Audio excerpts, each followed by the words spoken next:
Call the public hearing to order for Monday, June 24th. First item is the corporate officer to read aloud the notice of our public hearing.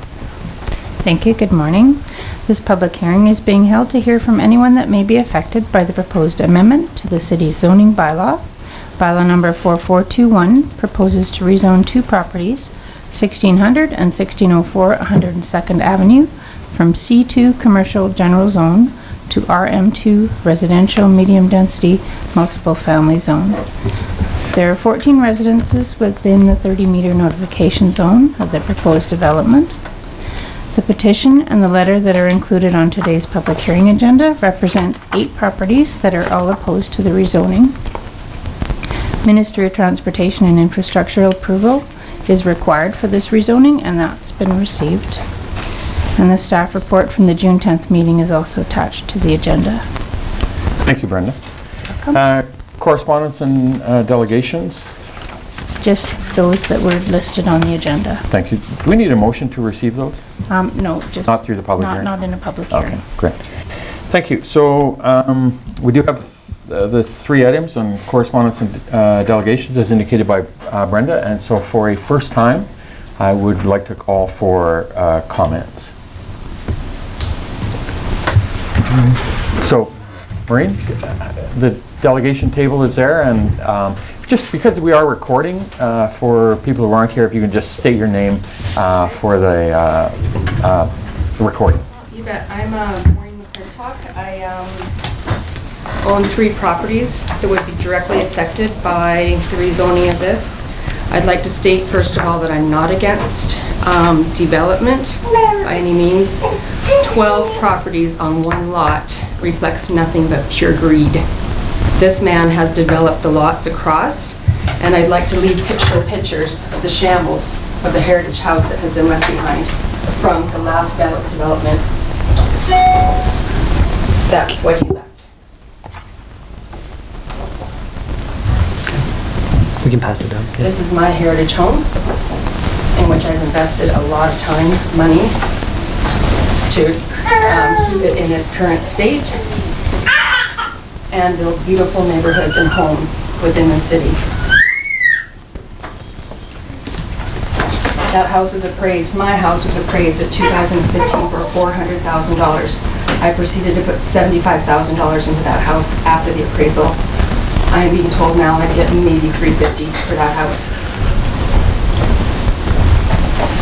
What's it going to do with 12 units surrounded with that beautiful heritage home?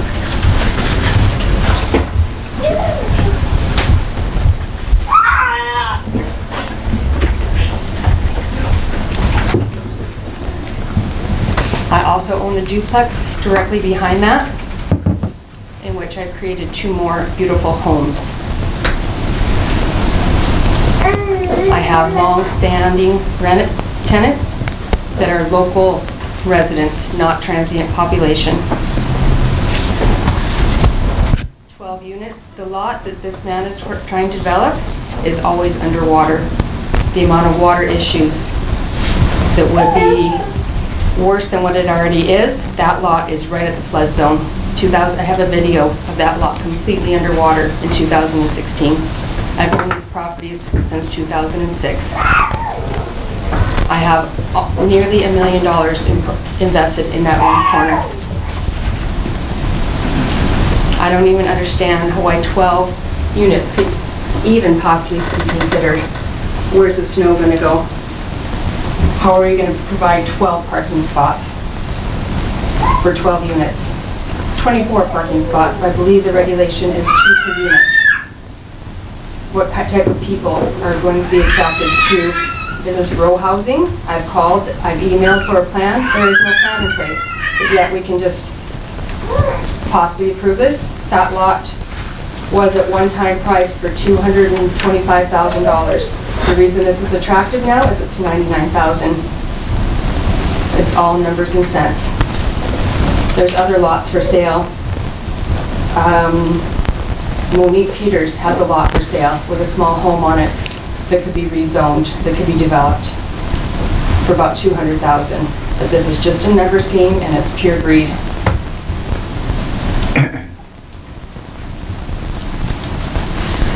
I can't even believe it. And I'd also like to note that this notice went to my mailbox at 1528 102nd Avenue.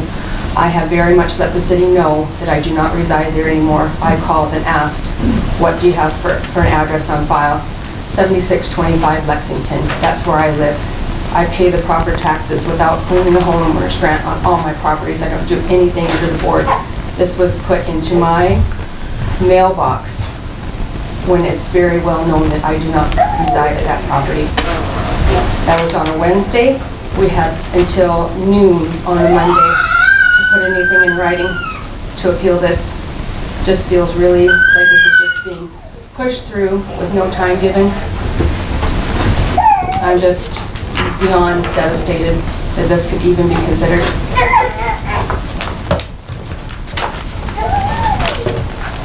Thank you, Maureen. Can I come there? Yes, absolutely. Adele Morehart. So I sent a letter, and I popped this on my phone. I hope it's not too rude. I think you guys have it. So basically, my concerns kind of started with I moved in 2008, but in 2007, I'm on 101st Ave. In 2007, there was a lot that was zoned with, I don't exactly, I believe it was RM2, and it had a little inn on it. It's called the Robin's Nest Inn. It was a very bad place. It ended up being condemned by the city. It had to be completely tore down. And at that time, the city chose to rezone it RS2. They said, you know, this isn't, we don't want this being rebuilt. And so now, just only a block over, we're seeing a potential rezoning of an RM2. And we're trying to get rid of that within that neighborhood. And that's what the city did, I believe in 2007 was the year they did it. And so, since that was taken down, it wasn't only Marine who put money into this neighborhood, into this area. We've seen multiple new builds. We have over 15 new builds in a I guess it's like 2 blocks down and 2 blocks over, kind of, big round. There's been multiple, people redoing their houses, lots of, outsides of the houses, people are flipping the houses because the area is improving, right? And so I worry about builders seeking to rebuild and renovate in this area if we go and try to put one of these, types of units in the area. And then I also worry because in 2014, council voted to restrict the building of secondary suites in the duplexes. And they said that this was because of lack of parking and improper upkeep. And so they put in a community plan of a max of 10 to 14 dwelling units per acre for duplexes and triplexes. My concern here is that the 2 properties in question are 0.2 of an acre each, so only 0.4 of an acre. So if we're using your 10 to 14, so 10 divided by 5 or 10 times 0.2, we're looking at 2, or 5, 14, 2.8. So we're looking at a max of 2 to 2.8 dwellings per lot. So at most I'm seeing is 4 to 5 units being allowed, and we're hearing things such as much as a 12 unit being put in, or an RM2 allows duplex fourplexes, so 8 units and anything like that, and that's way beyond what the city's plan is and what the city committed to its citizens in 2014. I also we worry, so Maureen mentioned also about how her property has went down by about $50,000 even after a $75,000 investment. She's not the only one. Like within Dawson Creek, BC assessment said that our property is 0% going up and down, but that's not what we felt in our area. I went out to BC assessment. I went and pulled up 30 properties just in that little area, and I saw houses going down as low as 18 to 22% of their assessment last year. I just don't think that this area can keep on taking hits like this. We're already down, we're already hurting. I would say that the average seemed to be about 5% down. And then that was for single dwelling units. The duplexes weren't getting hit like the single dwelling units. The other thing is that I also have concerns with the flooding. I went to get insurance for my house this year. And Juan Lisa sent me a letter that said, your insurance has went up 500, but we're no longer getting you sewer backup. You're in a high risk zone. We won't provide you sewer backup. So we had professional companies saying, listen, you guys got a sewer problem. We're not going to provide insurance for you. And yet we're talking about 12 other sewage for 12 other families. And I just don't see how our little area can handle that right now without the effect of, starting to flood more and more people's houses. And then also, I don't think that I'm being selfish. No one wants this in their area, okay? But we realize they have to be built sometimes. The thing is that I don't see that there's a need. I went to realtor.ca. I pulled up the map, and there was over 300 plus in Dawson Creek in the area, rural. I zoom in, there's 150 plus for sale. I zoom in just to our little area, and there's 10 places for sale. I went to, maybe the rental market is hurting. So I went up to Sterling Management's website. Of Dawson Creek, they have 68 residential listings, and 30 of them were listed as vacant. So I don't see that we need it in this area. I don't see that the neighborhood needs it. I don't see that Dawson Creek is needing this at this time. Thank you. Thank you so much. For a second time, I'll call for comments. Yes, Jonathan. May I? Yeah, absolutely. Come to the delegation table, please.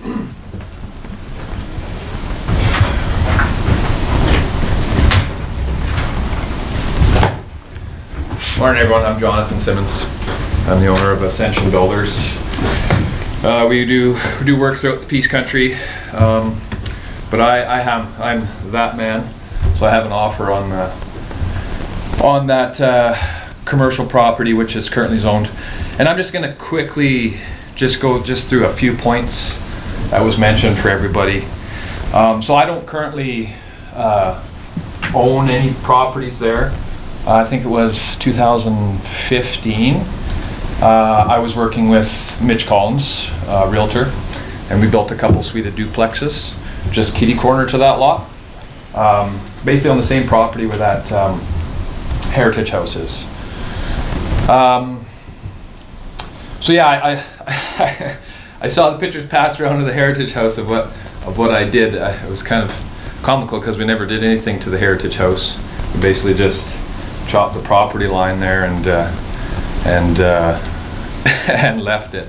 But I mean that house, I can't say what Mitch's plans are for that home other than it probably soon should probably be taken down. It's in pretty rough shape and would be nearly impossible to repair that home. But so really quickly, I just want to touch on dispel the greed. So I mean that is we all know that's purely opinion, and it's it's often the case when you see density. I mean, I'm a normal person just like everyone else. I have a big mortgage, I have kids that go to school, and I certainly am not retiring in the next 5 years, probably not the next 40 years. So I'll dispel the greed comment. It's not greed, but I do have to make a living. So 2, the flood zone. We're well aware where the flood zone is. There's a very small corner, maybe a 10-foot chunk on the corner of that property that is in the flood zone.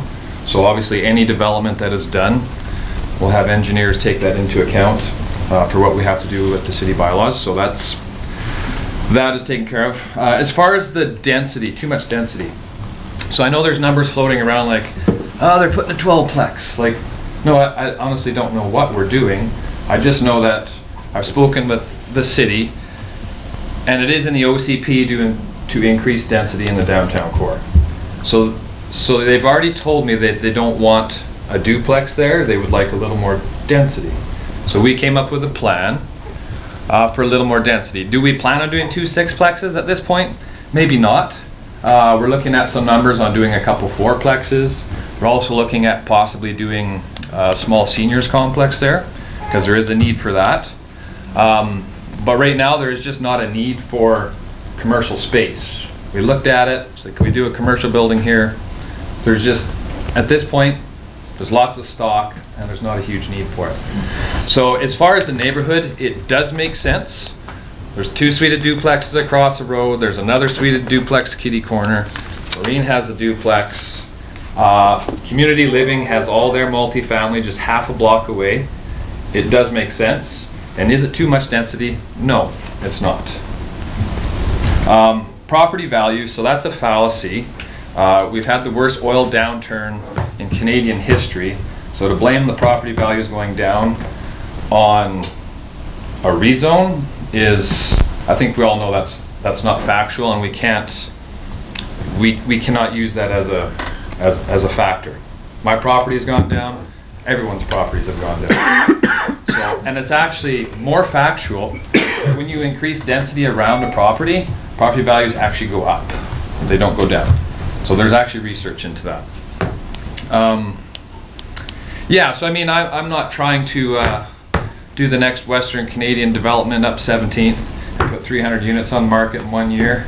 I'm just looking to buy an infill property and build possibly a couple fourplexes or maybe some seniors homes, or, I mean, that's it. I don't think it has to be made something that it's not. So yeah, that's my bit. Thank you, Jonathan. Yeah, thanks. I'll call for a third time for comments. Thank you, everyone. Thank you for, sorry, do you want one more, Maureen? I'd just like to comment that we didn't say it was the rezoning that would devalue properties. We're just saying that these properties have already taken a hit. And I have also spoke to a couple of apartment owners who have said that their apartment buildings are half empty as well. So once again, as Adele mentioned, is there really a need for this type of a build when we have so much empty already? Thank you. Thank you. Thank you, everyone, for coming today. We appreciate it. Obviously, the public hearing is exactly that purpose, for people to be able to come and give input into council for these decisions. So we appreciate you coming this morning, especially appreciate the baby being here. Thank you. So at this point, we'll close the public hearing. And now we move to the regular meeting of council for Monday, June 24th. We'll call the meeting to order. And our first item on this morning is our delegations. We have Marcia from Dawson Creek Art Gallery, along with our friends from Urban Systems. Good morning. Good morning. Welcome.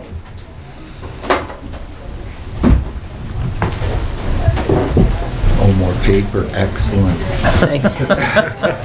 Someone's got to support the forest industry. I'm good with that. Well, thank you. How are you? Thank you. Thank Good, you. thank you.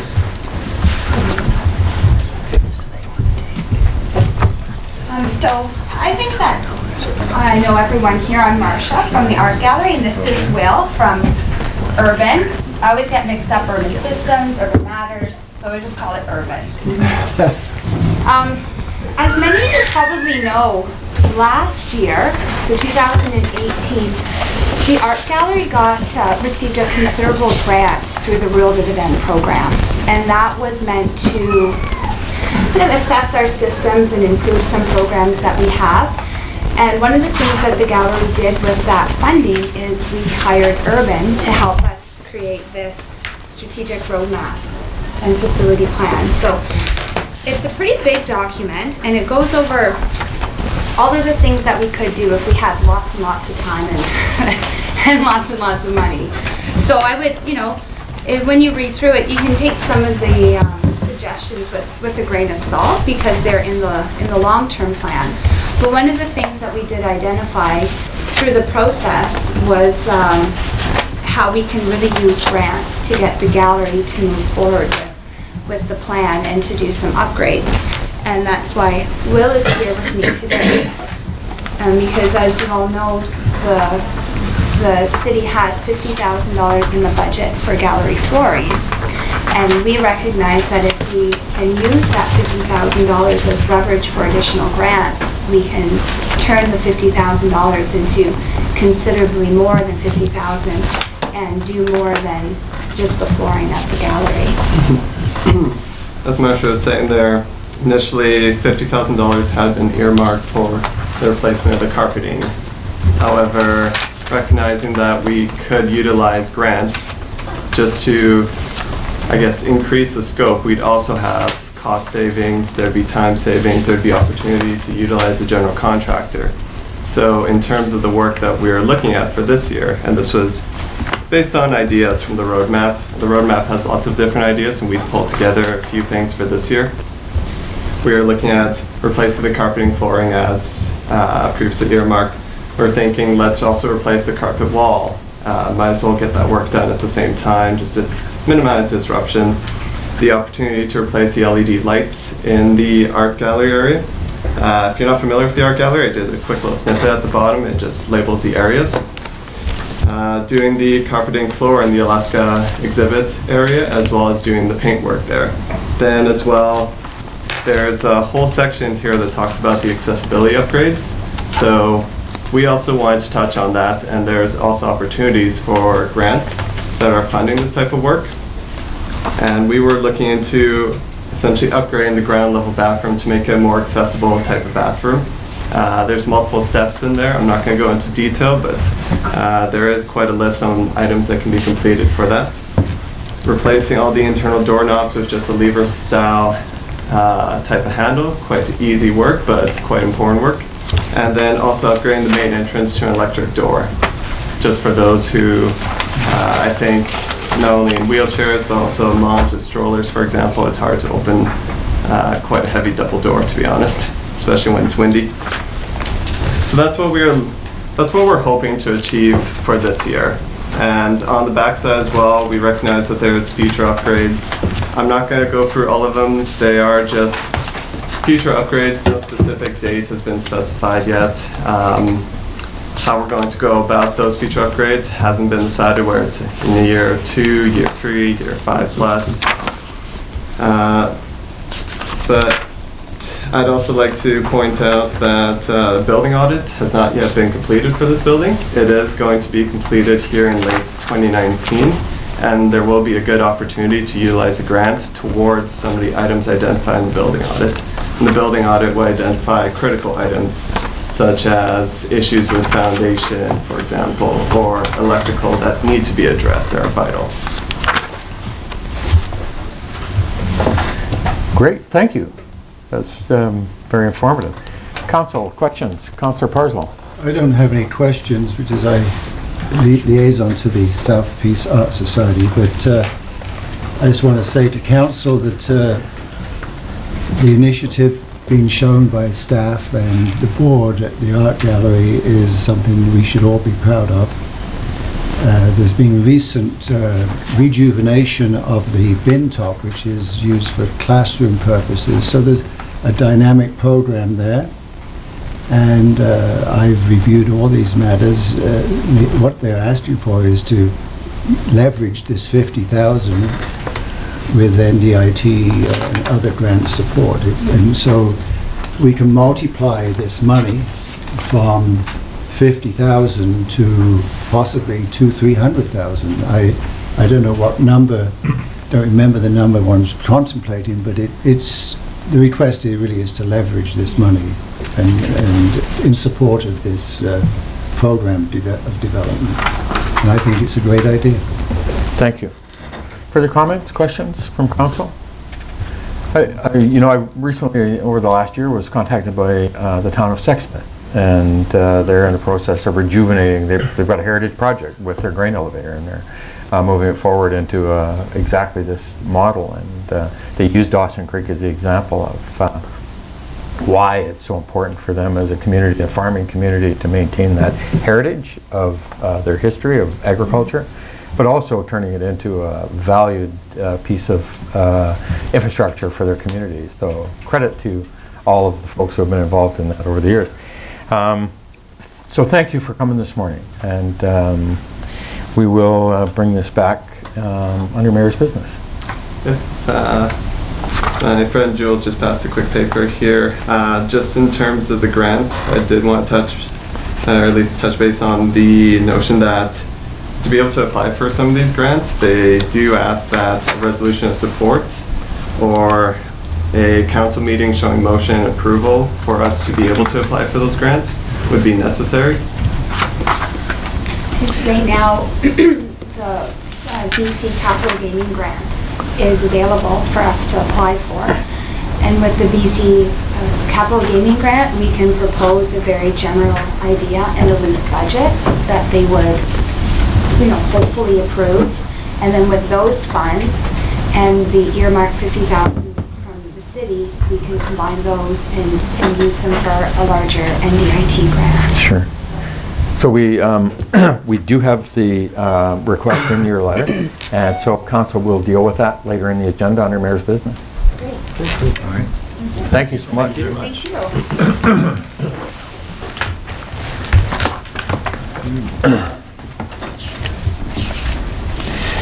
So we now move to new councillor business. Council? Councillor Parslow? Yes, I covered for Councillor Exton, who is busy with caribou fairs and other things, the NDIT meeting, and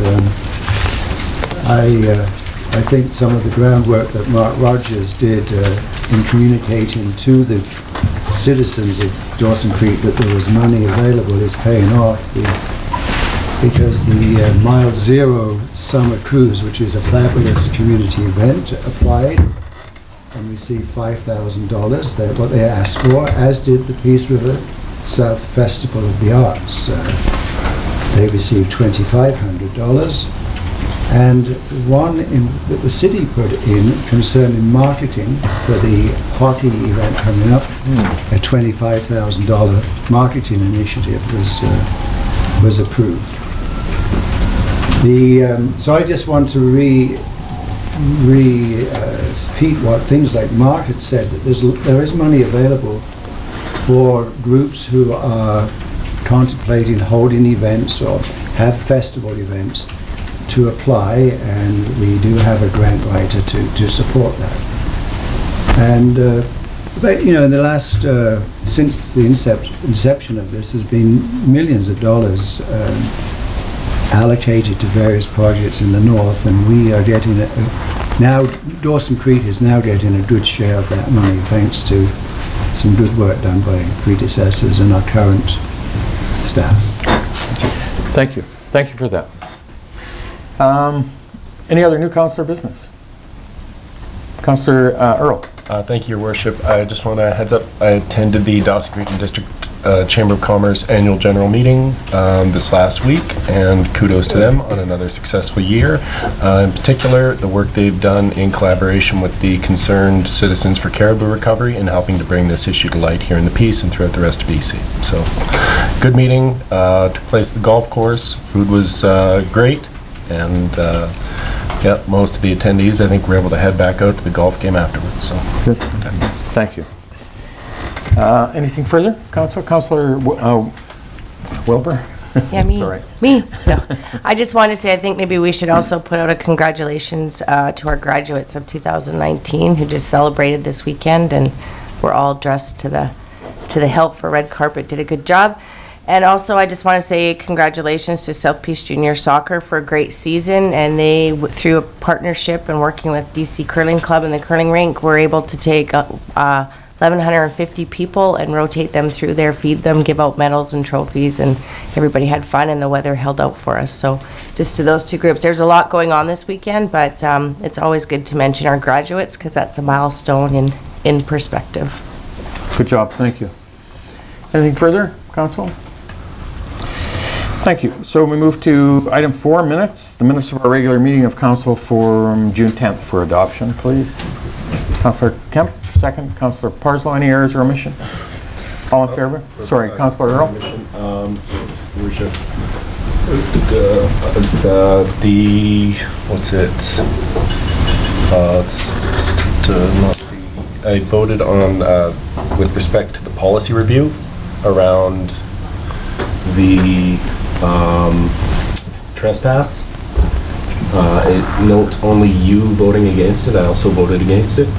So that's the only thing I noted. Yeah. It said opposed Mayor Bumstead 7.6.3. So we'll make that correction. Thank you. Any other errors or omissions in the minutes? All those in favor? Opposed? Carried. Thank you.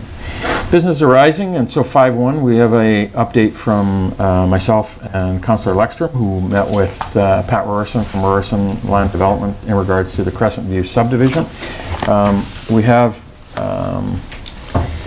8 items that we went through with Pat in regards to that, and I think the significance of this for us is one that we go through item by item now and give council our input as a result of that discussion, and then the follow-up discussion with our administration.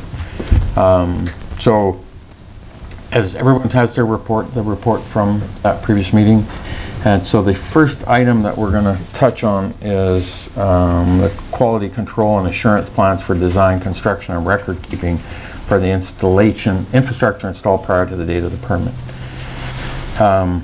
And so the recommendation from staff is that based on the bylaws, we require a document from the consultant engineer that shows the infrastructure in the ground has been installed as per the specification, designs, regulations, and the document must be stamped by a professional on record for the project. And that's that recommendation. Blair? Yes, thank you, Your Worship. And speaking to that, we had the opportunity to meet with Mr. Rorson on this issue. What we're talking about today is the alternative proposal that was in the report. There were a number of recommendations put forward under the variance. The 8 that the mayor has spoken about was based under the alternatives. We had spent a great deal of time speaking on those. I won't speak for the developer, but in the discussions, there was an understanding that this would be achievable.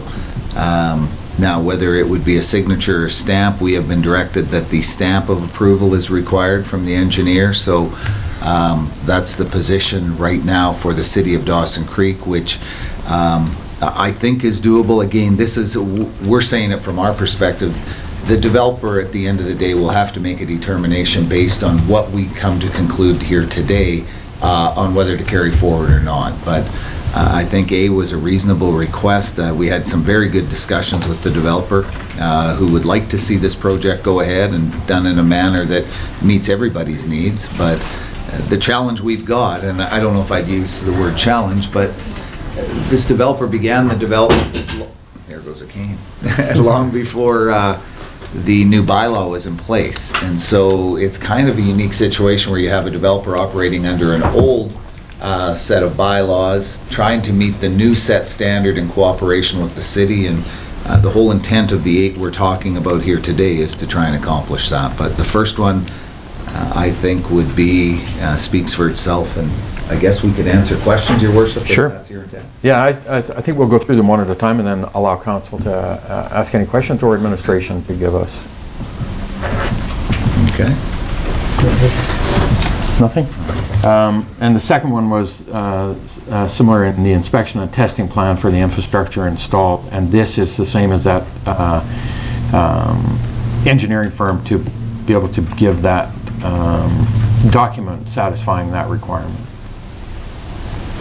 Correct. C is, anybody have any questions or comments on that?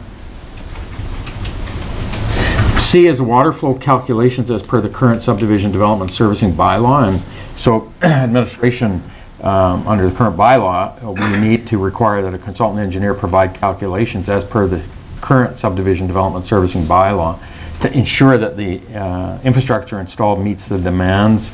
And in the discussion with Mr. Rorson, that infrastructure was installed, is installed, feels we can do actual flow calculations now based on that. So administration, Duncan or Kevin, do you guys have any comments on that for us?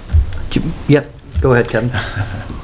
Just my only note on that one is if they provide the design calculations on the current bylaw, we will then determine if we do actuals, if we need to also encompass that in a variance. We understand that the infrastructure is in the ground, that's not going to change, but it would be good to know if we're varying the bylaw in this aspect. So if we have design calcs, okay. Go ahead, Blair. Just following through on that, and it's important to note, and you mentioned it, Kevin, this was put in the ground under the previous, when the developer was doing it under the old bylaw. It's in the ground. We talk about the current subdivision developing servicing bylaw to meet those standards. I think there was a willingness to speak about where these numbers would come in. They may or may not meet or exceed the new bylaw, but under the old bylaw, we think in a discussion with the developer and certainly the city that we could make this work in cooperation with each other if things are there, once that flow test is done. Okay. Councillor Parslow? So I'm assuming that the pressure required for firefighting purposes is inherent in this, as part of this. They haven't changed, have they, since from the old to the new? Duncan? Kevin? I'll ask Kevin to answer that. So through your worship, no, the demands haven't changed. The new bylaw has assumptions for greater flows with certain densities, whether single-family, duplex, multi-family, those types of things. So those have changed slightly. Fire flow demands, I believe, have stayed relatively the same, but there is some differences. Okay. Thank you. Further questions, comments? Go ahead, Councillor I'm just Jabecka. wondering where you're at here. These bullets aren't numbered. Oh, A, B, C. And under the alternatives? There was under the alternatives, sorry. Oh, way down here, okay. Damn computer, eh? He got some shots. Too early. So, boy, it's an easy pick-on day. D, the sanitary sewer design calculations as per the current development, and this is the one where administration feel that we want to have that CCTV inspection on this, and it was Mr. Rorson's view that this was going to be an expense, added expense into the marketability, and administration are saying at very low cost, and so Kevin? So through your worship, reached out to a company in Charlie Lake on that particular infrastructure. Estimated cost to just perform video inspection is around the $5,000 mark. Thank you. Questions, comments? Go ahead. So were these requirements, were they not required in the first version of the development plan? Duncan? So, through your worship, the plan, and I'll talk a little bit with Kevin here. The original bylaw, or the previous bylaw, 1994 to 2012, it had some requirements, but they were different. It talked about providing some testing. It didn't get into the specifics. It talked about providing some of these other areas, but was not as detailed. And this is, I'll take this opportunity, and I missed this opportunity last meeting to say, I want to make it clear it's council's bylaw, right? And I think Councillor Leckstrom had mentioned that at the last meeting. It is council's bylaw, and this is a result of council, previous council wanting to make some of those changes. We will follow through with whatever council chooses to do. And really, Kevin's approach is trying to follow through with what's in the current bylaw right now. So maybe you could talk about the previous bylaw a little bit, Kevin. Yeah, so through your worship, it's exactly right, is that the previous bylaw didn't have as many testing requirements. They did say that their tests need to be provided, but specifically with the sanitary sewer, there was no requirement for the CCTV inspection or the pressure test. So that is something that we have seen in other recent subdivisions that we've done under the new bylaw, and with the CCTV, we have found deficiencies that the developers had to go back and repair. So it's an important tool for us before we take the infrastructure over, to make sure that the pipes are put together, that there's no mishaps, because things do happen unknowingly during construction, that a pipe could come misaligned or something. So again, it's just, before we take ownership of it, it's good to know that everything is as it should be. Thank you, Kevin. Councillor Parslow? Yeah, I agree with that, but I just must at this juncture just say I'm a little perplexed by one issue. We appreciate the work of developers, and if they if they phase in a project, I understand that, because developing is a very expensive game. I do take back the word game, business. This last point here, this item D, spawns the question. So if a developer has done phase one, let's say, of a development, and then the bylaws are changed, and it doesn't seem at all reasonable for a council to require a developer to tear up what they've done for phase one, if you know what I mean. We have to find a way around if there are issues that encourages, enables developers to develop in a phased manner. It upholds what we need to have as well. It's a delicate walk here, and I'm just thinking, supposing the testing for sewage does show that there's deficiencies, and those deficiencies can't be remedied without going back to the phase one of the development. I'm having some problems there. Well, and exactly that issue, and so when Councillor Luxford and I met with Pat, that's exactly why we're doing this process. Yeah. Because we appreciate and certainly respect the dilemma of multi-phase of what's happened because of the bylaw changing in the midst of the development. Yeah. So. Yeah.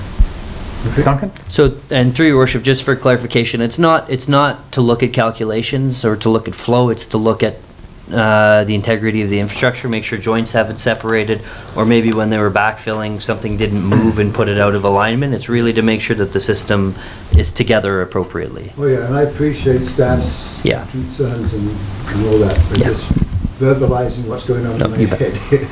Thank you. Councillor Javeco? So we're talking about D, sanitary sewer design calculations, as per the current subdivision development servicing bylaw. So does that include taking cameras and going back over the whole sewer system and from square one? Or is that what we're talking about, or? Duncan? So through your worship, I'll ask Kevin to talk about these. So through worship, just for clarity, we're only talking about the 117 lot proposal that is in front of us. It's not going back into previous phases. We're only looking at the development that is currently underway. The infrastructure that's been installed already by Mr. Rorson, water, sewer, infrastructure, but it hasn't been turned over to us yet because it's still in the development stage. He never permitted it, so it never came to us. So that's the dilemma. We're trying to now say, as soon as we take it over, it becomes the city's responsibility, and now there's a new bylaw in place. Although the infrastructure, some of that stuff was installed on that development in this next phase in the past, but because the lots weren't registered, now will become subject to the new bylaw. That's the issue. And so we're just trying to find a resolve to some of this stuff, appreciating the complexities of infrastructures in the ground. And we have a new bylaw as a result of council saying, look, we've had feedback from our residents and development over the years of the issues around development that we want to see improved. So over 10, 11, 12, the bylaw changed. So that's how we got to today. Go ahead, Brian. Just following through on that, though, when you look at this as well, although they're looking for to provide calculations and so on, it's my understanding that the developer's engineer may very well have that on hand. This would determine if the numbers meet the new bylaw, then there's no variance required. If they meet the standard, for example, if the number came in, and I'm no engineer, but they meet the same as what's going on in the existing development he's already done, because these services, there's no intent to make a developer go back and dig up all the pipe. This is in fact a continuation, and we're in a funny situation because this development was started. It had to wait a while for the markets. The markets are coming back to the point where they can go forward. So I just want to be clear, the calculations, they could come in to meet the new bylaw, and this would be a non-issue at that point. If they didn't, then a variance would be required on this issue, and I'm speaking to D right now. So. And so any questions, comments on D? E is the testing information on the stormwater mains as per the current subdivision. And again, we require the CCTV inspection. And this is same issue about the cost. Any questions, comments? F was an adequate grading plan as per the current subdivision development servicing bylaw. And so under the new bylaw now, what that didn't exist in the previous one is this: we require a grading plan and elevation plan of the subdivision servicing bylaw. And the intent of this one is just to manage that water and groundwater on each of the proposed lots without negatively impacting or affecting neighboring properties or infrastructure. And that didn't exist in the previous bylaw, correct? That's correct. Yeah. And this is about the issues of maintaining groundwater. And so again, now it puts an additional engineering cost onto the subdivision development plan that servicing bylaw that adds cost to the development. Councillor Wilbur? So I wasn't here for the June 10th meeting, I apologize. So I have gone through this, I'm wrapping my head around it. But my understanding is these changes were made to the bylaw for a reason. There were issues that were addressed, and so these were put into place. I appreciate that this has had, staged development, but I also appreciate that people who are developing today are making sure these things are implemented. So, though I know there's some cost to it, people who are developing today under this are paying those costs. I find this cost, though it's there, is not huge in the comparison of the whole development. And so a slight increase in cost is preventative in not having problems with the sewer lines, not having grade problems, so property adjacent to it or whatever, there's issues created. So I appreciate, that the developer's been developing a long time in the community, and I appreciate the conversation. But I just want to state that the reason these things were put in place is because we had issues. And so we don't want to have those issues and piecemeal it. So, I do appreciate, but I am going to say that I would stand behind following the new rules. They're in place for a reason. But in response, the marketability, the marketplace, the market conditions drive the development, and we're not seeing development as a result of those added layered costs. And we did have that conversation about what goes into it, and at what point is it not feasible for it to continue. And I'll only give that as feedback from our discussion. Nope, that's perfect, right? And I wasn't part of the whole conversation. 5, 6, 7 lots, once these are registered, need to be sold in order to look after the tax burden, plus the fixed cost. So that's all concerns about the future of the development.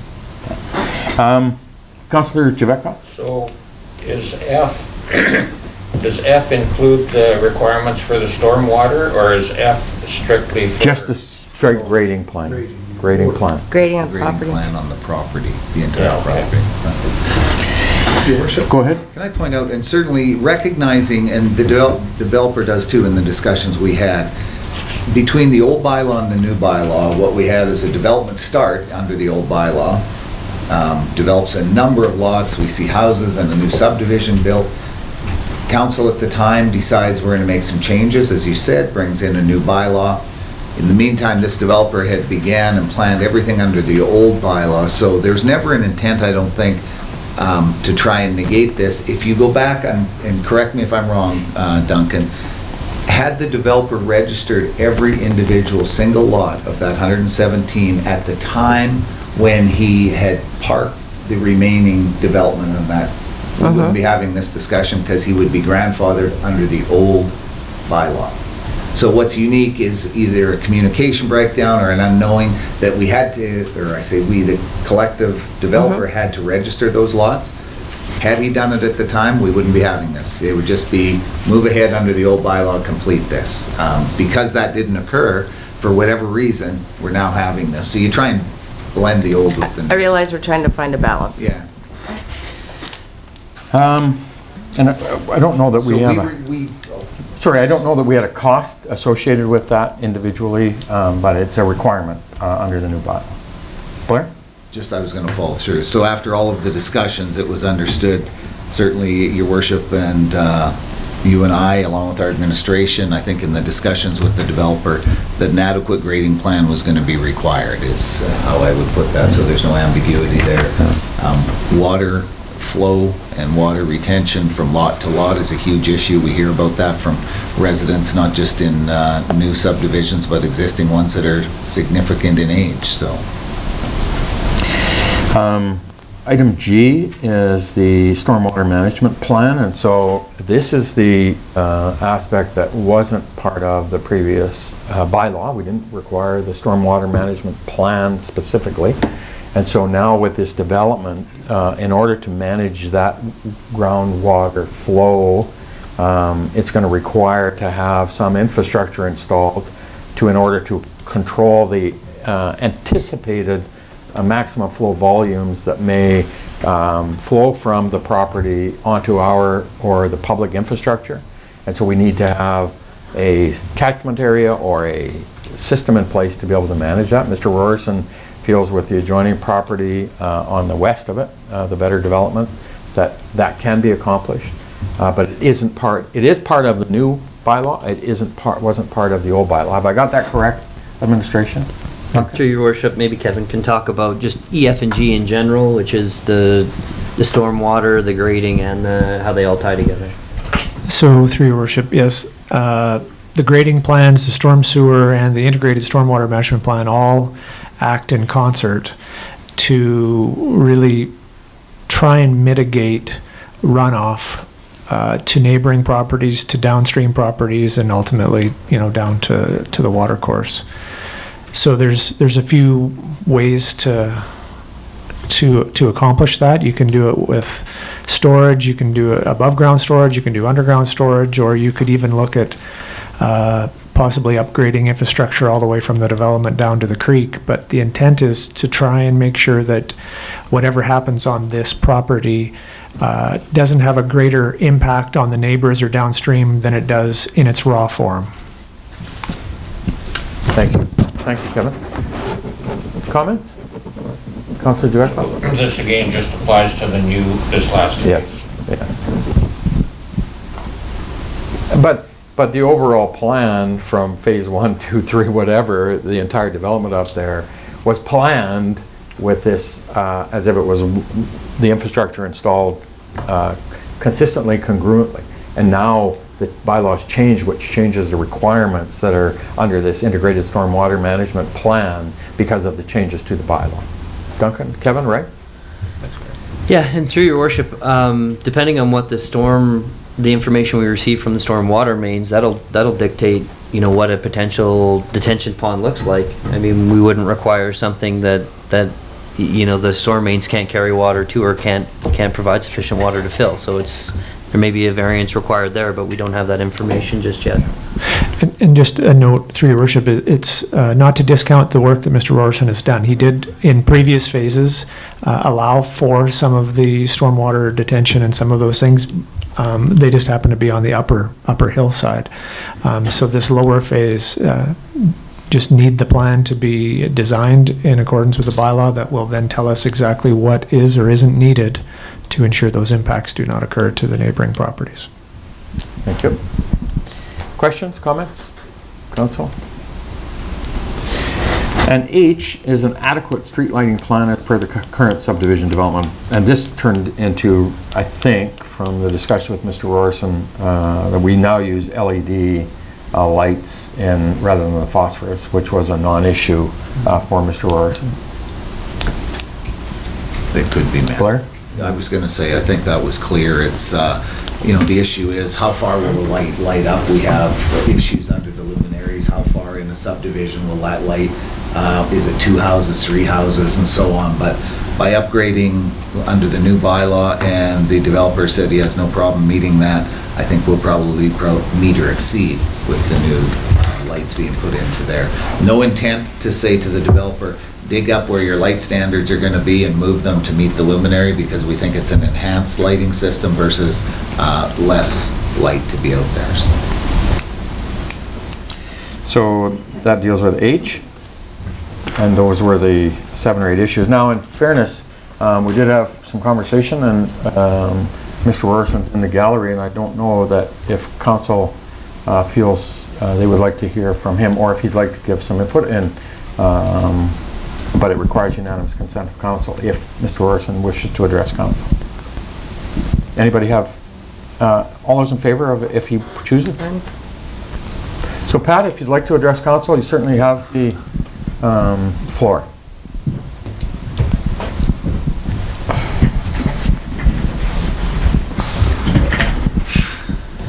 Thank you, Mr. Mayor. Worship Mayor, I guess. The water retention area on the bottom is we talked about it, and there's some areas down there to do it. The concern I have is not getting to, I think it's 2,000 cubes have to be, I'm just on the bottom side.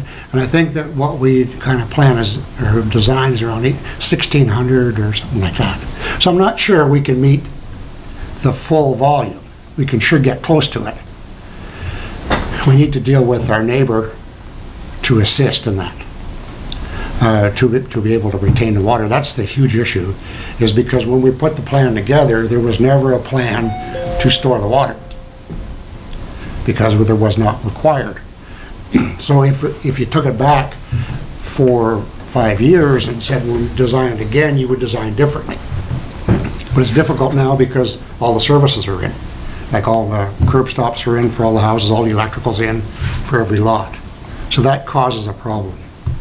The lighting, I had a talk with the engineer, and he said that all you have to do is make sure you get the right wattage light, because LED are a little brighter.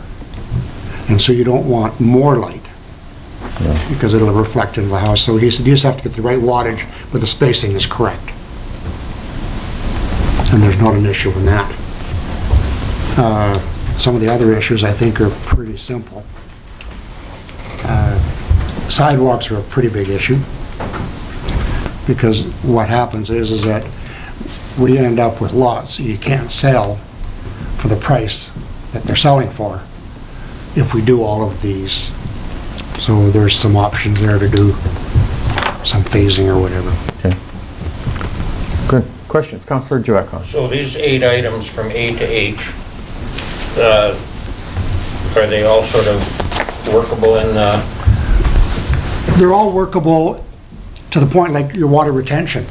You know, I can get close, but I'm not sure I can get to 100%. So when you do these, when you try to design the new bylaws in, take the old bylaws and try to match them, sometimes they don't match up. So then what you have is you get close, you make a gallant effort, but sometimes you don't hit it bang on. It's just not the area to do it. And if you want to go underground storage, well, you imagine you built one up on the top of the hill there to store the water for the city. It just doesn't work. Costs go right through the roof. So our biggest problem is the cost of lots that we sell, what we're selling them for versus what you need to get for them to do all the new bylaws. Blair? Just and through, I look to administration, and certainly the stormwater and the runoff water retention is a significant issue. We've spoke about that. To administration, if under the new bylaw it's 2,000 cubes, if the developer today, because we're in this unique situation where we began a development, there was a break in between, now we're finishing, was it not my understanding if it was close, there would be a way to work together to try and make this or accommodate this to work for that subdivision? Is this not or I guess what I'm trying to say, it's not a make or break. If we get to 1,600 or 1,700 is the number that's brought to us, will that work for us in this case, I guess is what I'm looking for. So through your worship, I believe we need some information, and I'll ask Kevin again on the storm main to understand what they can handle and what capacity they're going to be flowing at in order to determine what size that pond needs to be. So we don't know just yet what the requirement is. We haven't seen that, but that infrastructure's in the ground, and so whatever that capacity is, that stormwater retention, detention area will have to reflect whatever that. You're not going to over-design it for something that could never feed it, right? Okay. And so Kevin, maybe tell me if I've hit it or if I've missed that. So through your worship, I think you did. Is we need it's all integrated. Like you said, it's all the bigger picture. And I'm not a stormwater engineer, so I don't know exactly what those numbers are, whether it's 1,600 or 2,000 or whatever it is. But we'll need something from the consultant engineer that takes our bylaw, which is well laid out, all the aspects that we're looking for, to run the numbers and then bring that forward, and then we can look at that and see what that is and work with the developer to see if we've hit it or if we're short or whatever. But then you can make a decision at that point of what those impacts may or may not be. And that would require a variance if it didn't retain all of the water, essentially, or provide that option. But we don't know what that is yet. Go ahead. I just fall through. And then one of the discussions we had was, I know Mr. Rorson has provided some additional information since we began these discussions with the signature of his engineer. There was question whether the signature would suffice or we need the engineer's stamp. Can you please comment on that? As I understood, we need not just the signature, but an engineer's stamp to be accompanied by the documents. So through your worship, and again, I'll rely on Kevin, typically that signature is on that site specific, or maybe some of the site work, and then the stamp comes at the end to say, you know, I guarantee this is done and completed, etc. Yeah, so through your worship, what we have is a number of inspection reports from the project, from the consultant engineer. You know, daily reports of when pipe was installed, or manholes, or the such. What we're looking for is kind of to capture that all up in one final report, I'll call it, you know, a couple of pages, whatever it might look like, that can sum it up from the engineer to say that they were there, that, you know, this is all the inspection reports, that saw that it meets all specifications, regulations, and then puts their professional seal on it and signs it off, and essentially taking responsibility for the engineer on record. Thank you. Pat? I asked the engineer about these, and I asked the Tryon engineers, and they said it was only in the last couple of years that they've actually asked for seals on letters. So prior to that, there never was, and in all the previous, we would never ask for that. And I guess at that time, it probably wasn't, in 14, it wasn't required, because when all the information came over, you know, at that time is when the person should have asked to have the letter sealed. I know documents do get sealed because what happens is you get 2 or 3 different engineers working on them. There's a planner works on them, and then an engineer comes in and approves them. And so then they'll get sealed. But it's only been in the last 2 or 3 years that the city has actually required or asked for seals on letters. Thank you. Councillor If I can fall through to our administration, that's a very important point for me to understand from our administration then. I guess the legal requirement is what I'm after to meet, as council moves forward to make a decision, whatever that may be.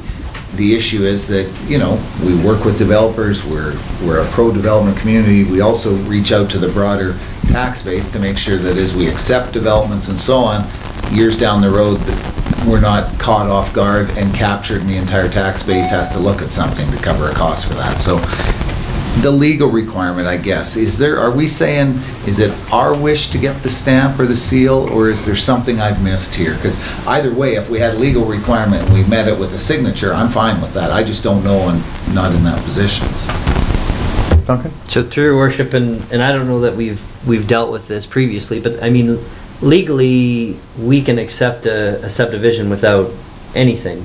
Kevin?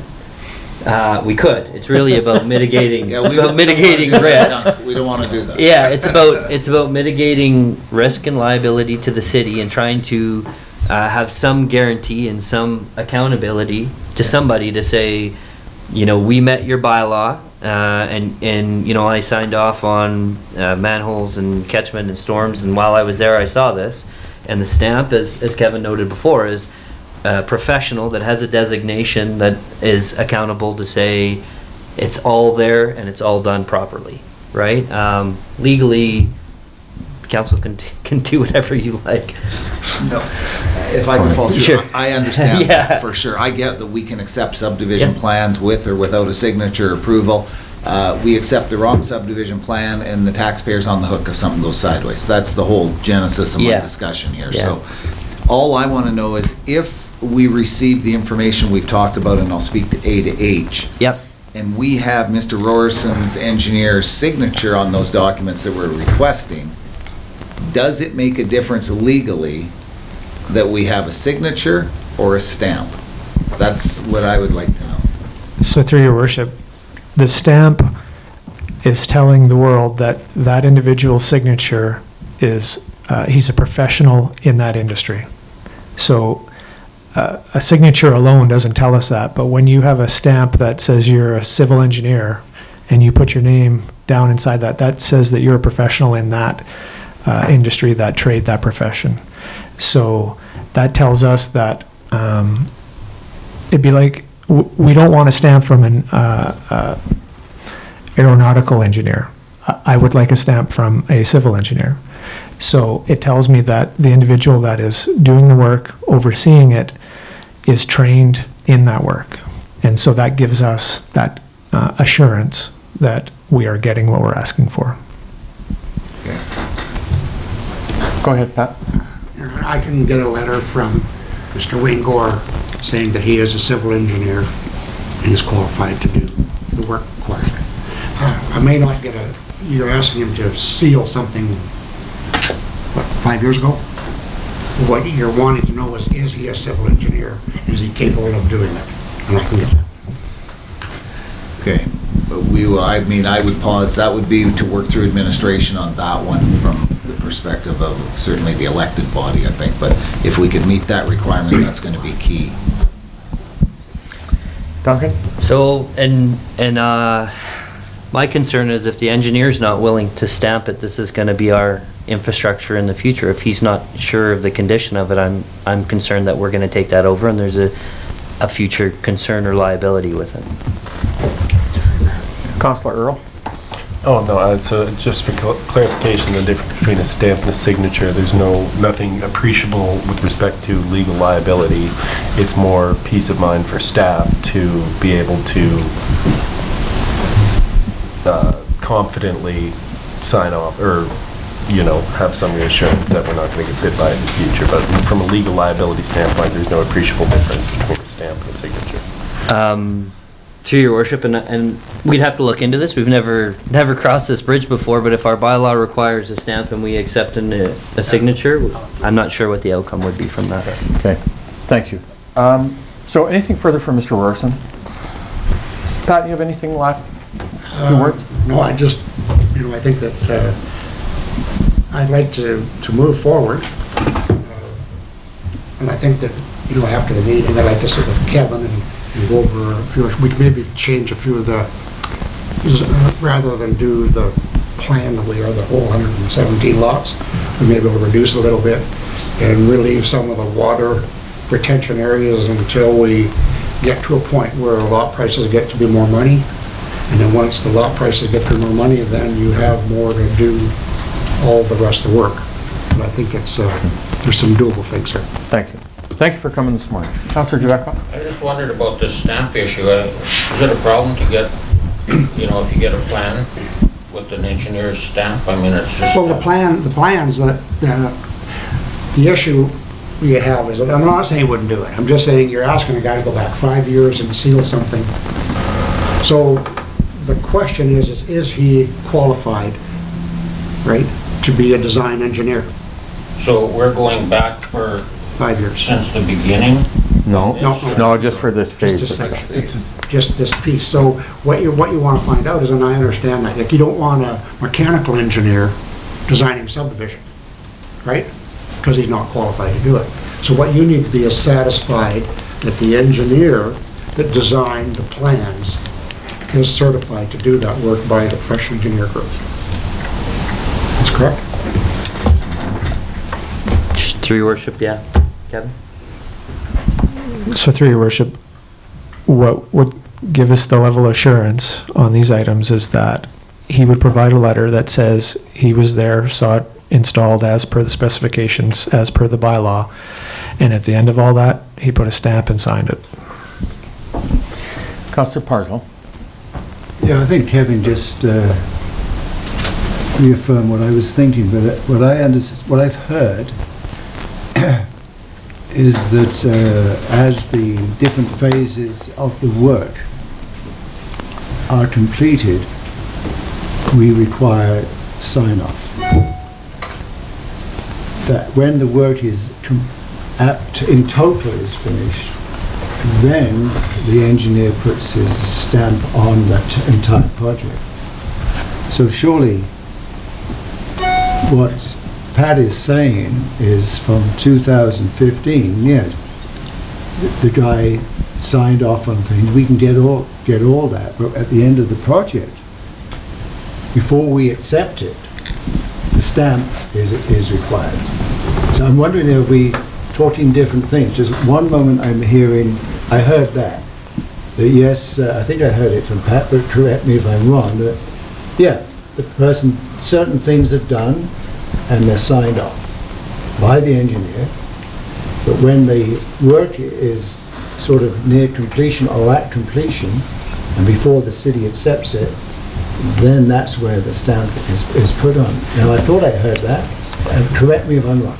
Okay, so the procedure is that as we're doing the work, the engineer comes to the project and does inspections. Yes. There's the City of Dawson Creek have an inspection report. They list the equipment and everything you do, which we do, which was done weekly. And that was submitted to the city, and it goes on a weekly basis. And then at the end of the project, the engineer then writes a letter saying that this project is in compliance with the plans. Everything is exactly, which has been done and sent to the city. So the city have that information, but it goes back to, the letter was written, I believe, in November of roughly 2014, saying that everything was done to the standards. Okay, and that's the letter we're talking about having go back and put a seal on it rather than just a signature. Thank you. Councillor Earl? And just one for my own clarification. So the engineer that you're working with on the subdivision we have before us is different than the one that was employed on the project 5 years ago when you were putting the infrastructure in the ground, correct? Correct. So at the end of this whole process, the engineer you're currently working with, he's gonna not have realistically, he's gonna be, a portion of that will be stamping somebody, or we're basically looking for 2 stamps from 2 different engineers, one on the previously completed portion of the subdivision, and then moving forward, one on this one. Okay. Thank you. Thank you, Pat. We appreciate you coming in this morning. Thank you for your time. So now we'll move back to the report, and we'll run through them, and so we can give administration direction clearly, and council can deal with the variance request items, and we'll do it on that basis now that we've had some discussion on them in whole. Administration, Duncan, that's Sounds your good. meeting. So A and B, the quality control assurance plans for design and construction, and the inspection and testing plan for instruction, plan for the infrastructure, we're saying we need the document by KW Engineering to satisfy those requirements. That's the direction. So, council, need a motion? So moved. So, Council, second, Councillor Lexner. Discussion? All those, sorry, go ahead, I was Blaine. going to say, it is the alternatives we're dealing with. Yeah. Yep, Through yep. this. A through H. That's what we meant. All those in favor? Opposed? Carried. C is the water flow calculations as per the current subdivision bylaw. And so motion for Councillor Lexner? I would move forward that we, as per our discussion, require that the consultant engineer provide calculations as to the current subdivision development servicing bylaw Schedule B to see if the infrastructure installed meets the demands specified in the bylaw. Thank you. Second. Councillor Earl, discussion? All in favor? Opposed? Carried. D is the sanitary sewer design calculations as per the current subdivision development servicing bylaw. Councillor Lexstrom? I would move that we require that the consultant engineer provide calculations as per the current subdivision development servicing bylaw Schedule C to see if the infrastructure installed meets the demands specified in the bylaw. Also that a developer perform CCTV inspection and low pressure air test on the pipes. I'll leave that up. That's certainly getting out of my realm, but the CCTV seem to be a very important part for our staff and collectively to ensure that we look after taxpayers in the future. This is done. Hopefully it can be done at a significantly reduced rate, as was pointed out, one that's economical. Thank you. Second? I'll second the first part of what I said. Thank you. Discussion? All those in favor? Opposed? Carried. Item F is an adequate grading plan. Councillor Lexstrom? I would move that we ask the developer to provide us with an adequate grading plan per the servicing bylaw as we see it today, recognizing that if a variance is needed, that would be brought forward in order to meet our requirements. Thank you. Second? Councillor Earl, discussion? All those in favor? Opposed? That's carried. Thank you. Your worship, did we miss E? We missed E, your worship. Yeah, I'm going to go back to that one. That's his favorite. So item E. Thank you for that. Move, Councillor Parzal. Second? Councillor Wilbur. And that is that we require, your worship, the CCTV inspection there as well. That's right. Discussion? All in favor? Opposed? It's carried. Thank you. Item G, stormwater management plan. Councillor Lexstrom. I would move that we work with the developer to look at the integrated water management plan and ensure that it meets the needs of the city, so that there is no future concerns based on runoff and one house being built and the last man on the list gets the water. I think we've had that discussion. There was recognition that I think can be accomplished, so. So we're not saying it's as per the current bylaw, we're going to work with the developer for that. Yes, and stormwater. if it didn't meet the exact ones in the ones, they would come back. Come back for a variance. But I think there's a comfort there that can be dealt with. Okay. Second, Councillor Wilbur. Discussion? All in favor? Opposed? Carried. Thank you.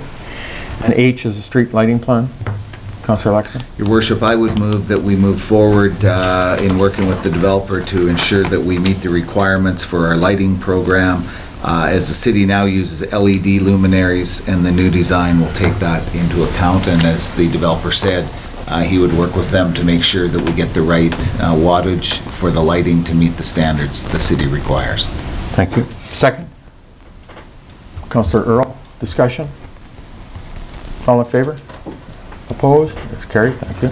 Now, there are some others in there through to administration in regards to some sidewalks and cul-de-sac allowances and things like that. Do we want to go through them individually at this point, or do we want to bring them, because I didn't see anything in there from our perspective that were significant issues I can see. Councillor Javetkov? Well, should we have a motion to waive all of the other points there that weren't included in these 8 items? Okay. So I'll make that motion. Thank you. Second?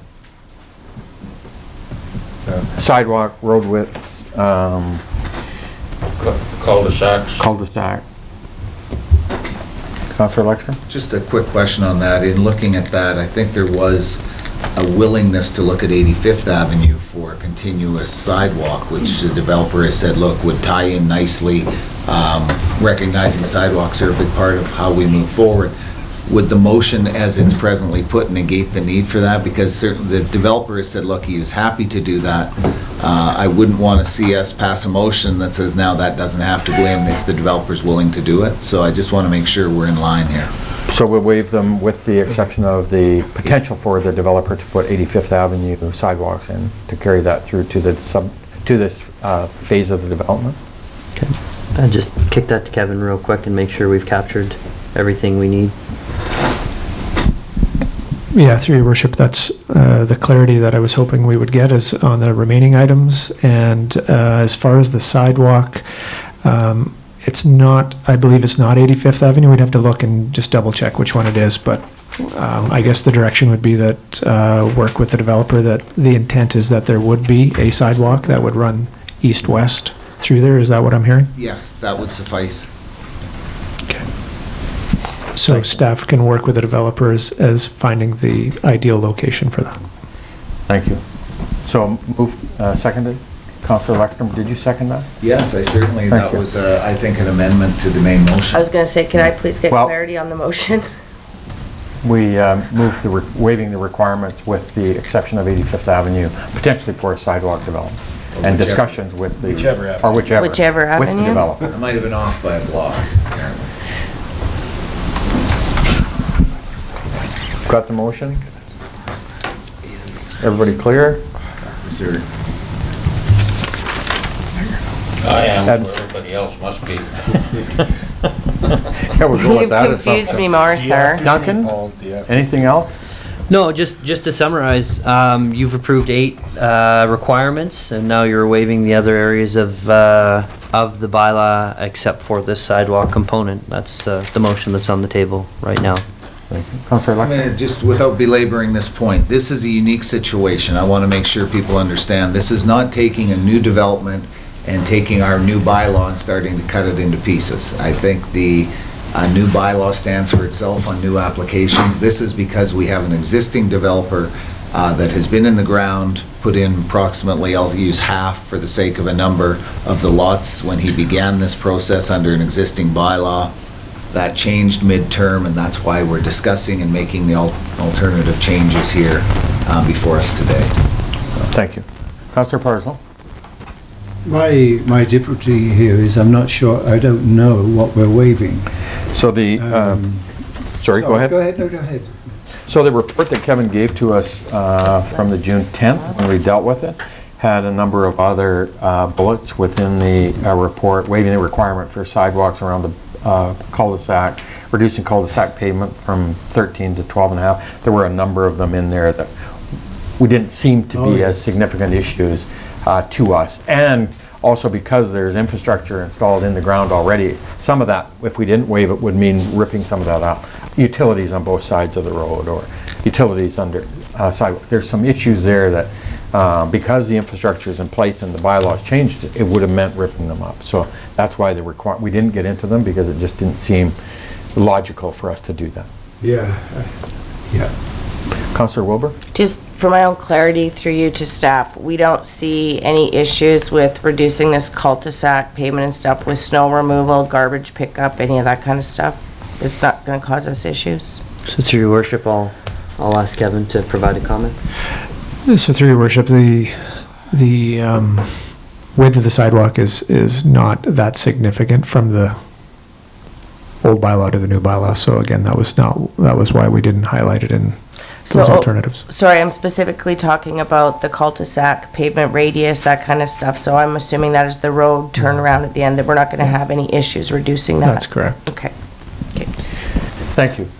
Further discussion? Thank you, you guys. And thank you to Pat for coming in this morning to provide clarity and trying to reach a resolve to this, and significant to our community and the development. All those in favor? Opposed? It's carried. Thank you. So we're 10:22. Do you want to have a break now? Because we're going to have a break in a few minutes, or do you want to deal with 5.2? Let's deal with 5.2. 5.2? So we have report 19083 from the CAO regarding our strategic plan target timelines from the report we dealt with previously. Councillor Parslow. I move that we receive this in this open meeting, and that we will deal with it at our further with at our strat meetings. Thank you. Second? Councillor Lexon. Discussion? The intent of this was we wanted to make this public. We had some material that was contractual that we withhold within our in-camera meetings. Yeah. Thank you. Councillor Lexon. I think again, and we never want to belabor the point, but a lot of this, really the genesis of all of this work is to try and shift the amount of fair share money we have in our operating budget to capital. We have put some things together. We have some significant challenges that we're going to work on collectively as a council. We've set some goals in working with our administration, but you will note that it points out how much with no changes of fair share would be going into the operating side with the over the year increasing amount. We're taking a direction that says, no, that isn't sustainable. We're taking the Peace River Agreement money, or fair share money, I still refer to it as, shifting the majority of over to capital works is our goal. Without question, we're going to have a lot of healthy discussions with our population as this moves forward. It won't be easy, but I think it can be done. It has to be done. Thank you. And certainly we'll move forward with the strat planning and put some further direction, yes, as soon as possible, and get that moving forward. So, thank you. Further discussion? All those in favor? Opposed? It's carried. Thank you. So we'll now take a 6-minute recess. Oh, 6. Well, you're on that cane, and so I'm not agenda items. And item 6.1, correspondence. We have a letter from Inderlit, President of License Inspectors and Bylaws Officers Association. Councillor Parslow. I would like to move that we contribute $500 to that non-profit society to be used for legal costs as cited in the letter. Thank you. Second. Councillor Wilbur, discussion. Councillor Lexstrom. Go ahead, The reason I'm making that motion is that this matter is a real challenge. I'm sure in any community there occasionally are dogs that have to be designated, and the evidence here is clear that litigation is sustaining the municipality's decision could be a significant litigious cost. So I think the appeal would enable municipalities to sustain more affordably their decisions around dangerous dogs. Thank you. Councillor Lexstrom. It's just speaking this, and I am going to disagree with Councillor Parslow on this one, adding, I know that would come as a significant hurt for you. I don't know enough about the organization, for one. I've read the report, I've gone through it, but and I would look to administration. We have insurance now. We go through this. We deal with dogs such as this, court cases such as this, but the thought that we would contribute here just doesn't seem to fit with my view of moving this issue forward. I think it can be handled within our own city, but I would look and ask the question of our administration. We do have insurance for this type of coverage, do we not? I would have to ask maybe Kevin or Brenda as far as insurance. I think this is more on a for the challenge. On a case by case. Typically, I don't know that we've ever had to go legal as far as animal control bylaw and having to deal with vicious dogs. No.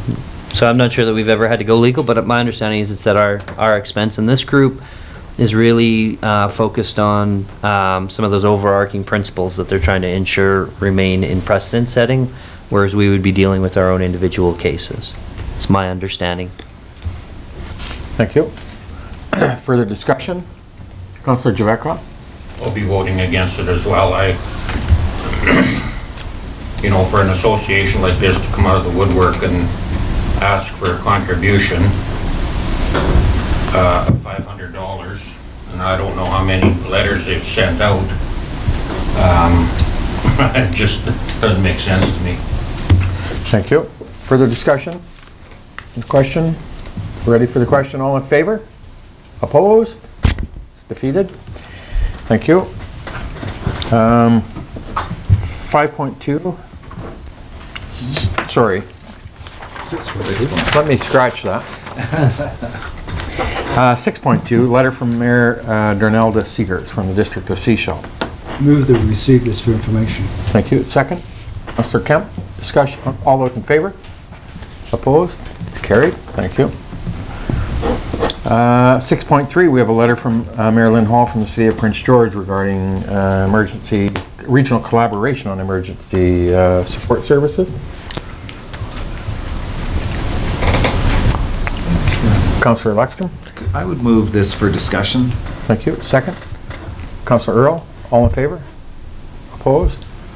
Carried. Thank you, Your Worship. In looking at this, it looks as though Prince George being the central hub around the wildfires, or most recent ones that have occurred. I understand Mayor Hall is looking to collaborate with all of us in the different regions. I'm guessing it would be the Cariboo, the Northeast, or the Peace region, Northern Rockies, to try and formulate, I guess, a more cohesive plan. Is this not already in the works? And that's where I had a question. I thought under emergency services, there is a plan already, and I go back based on the tumbler fires of a number of years ago where we were the central. What is the requirement or the need for this, and what format, I guess, would it be? I didn't get that out of the documents. Yeah, so I think, honestly, I think Emergency Services BC, when there's an emergency and in the area, then it gets under there. bailiwick who take on the logistics of some of the emergency, but then the city participates and enacts their emergency preparedness model and assisting. But what we've seen is certainly when, and I'll use Prince George as the last couple of times with those wildfires where they become the major evac center, there's overflow and spill that starts to occur. And so in the wildfires a couple of years ago, we began to feel the effects. We had 100 and some people into our community. And I think Lynn's, having read this, I think his view is maybe we should be having that collaboration a little bit, understanding capacities and logistics and things like that. And it's funny, I was talking to the mayor of Grand Prairie the other day or a week or so ago about another issue, and he was talking about they were the center for some of the north wildfires and people were being evacuated in. And I said, you know, there's that border that we would never ever step up to be the next probably major center for Grand Prairie if they got into a trouble where they had an overflow of evacuees, and we should have that coordination and collaboration. And so I'm not sure that there isn't some sense and some value in us beginning to look at some of those things and ensure that as it's laid out we have the capacity, we have the support structure to be able to begin some of that planning. Councillor Earl and then Councillor Parslow and then Councillor Wilbur. And we have ever since because I was one of the volunteers in the fire department, but we have through admin started to build out that capacity as well over the last couple of years with respect to emergency response management. So I don't think this would be,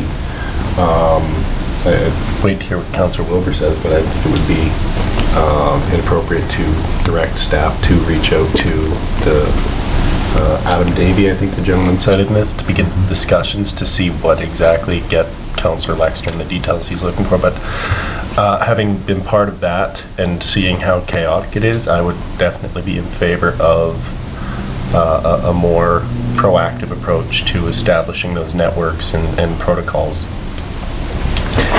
Councillor Parslow, did you have a... Yes, I mean, in the backup material there's a conclusion and recommendation section. And,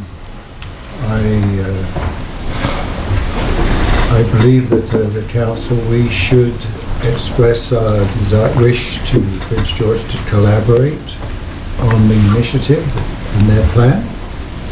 And we have staff, Sabrina, I believe, fills a role here, and we should engage with, take up the invitation to be engaged with Prince George and help victims of fire or people dislocated from fire. So I'd like to move that we do collaborate with Prince George and follow the 3 steps as outlined in their report. Thank you. Do you have a seconder? Councillor Wilbur, discussion, Duncan? So through your worship, this is something, as mentioned, we do have Sabrina and she's taken it on herself. It's not her role at the city, but she is the emergency social services coordinator, and we've supported her and helped her with some of her training and time, and we have some other staff, and we have partnered up with Prince George in the past, and we've had and sent staff there to support them, and we are working on our lodging capacity, and we have a pretty strong. We've done a fairly good job in this area, so this wouldn't be out of the ordinary or a significant amount of work to follow through with this. And I'm not sure that it might not be something that we, as we move this forward, that it go through to the regional district, because it's probably more appropriate that we all within the Northeast, Shetland, Tumbler Ridge, Dawson, Fort St. John, Taylor, all of us coordinate and collaborate that planning aspect to it potentially. Councillor Wilbur? And just, there was discussion after the last fires around the NCLGA table and stuff, and part of that, and kudos to Mayor Lynn Hall for taking this on, because they were kind of the center point of all evacuees, and then from there, people were distributed to where we could accommodate them. But it's also looking at, so we have some best practices in place, and we're very fortunate that we have that. So it's also collaborating to provide that information to smaller communities that maybe don't have a plan or don't have the capacity to put one in place. So I think coming out of those NCLGA discussions, it was how do we gather the information from all of us in North Central BC and work together and support those that maybe are just building. So we're seeing, smaller communities get fire equipment, that kind of stuff to get prepared when it happens again, because it will happen again. So we're very fortunate that Sabrina has taken that on, and she has some valuable information, and our community has valuable information that we could share with some smaller rural communities, and I think the regional district would be a great aspect to be a part of that conversation. And I think really what they were looking at was structuring a round table to say who's doing what have you got, and then coming up with a regional plan, a more north central plan for everybody. So it wasn't just those around Prince George. It was, we had 100 Mile House, we had Williams Lake. I mean, people were evacuated and traveling great distances. So I think it would be important for us to play a role in that conversation, because we do have information that we can help those little tiny, I'll use Hickson because I know Hickson, but those little tiny communities, help them build so they could be a part of it.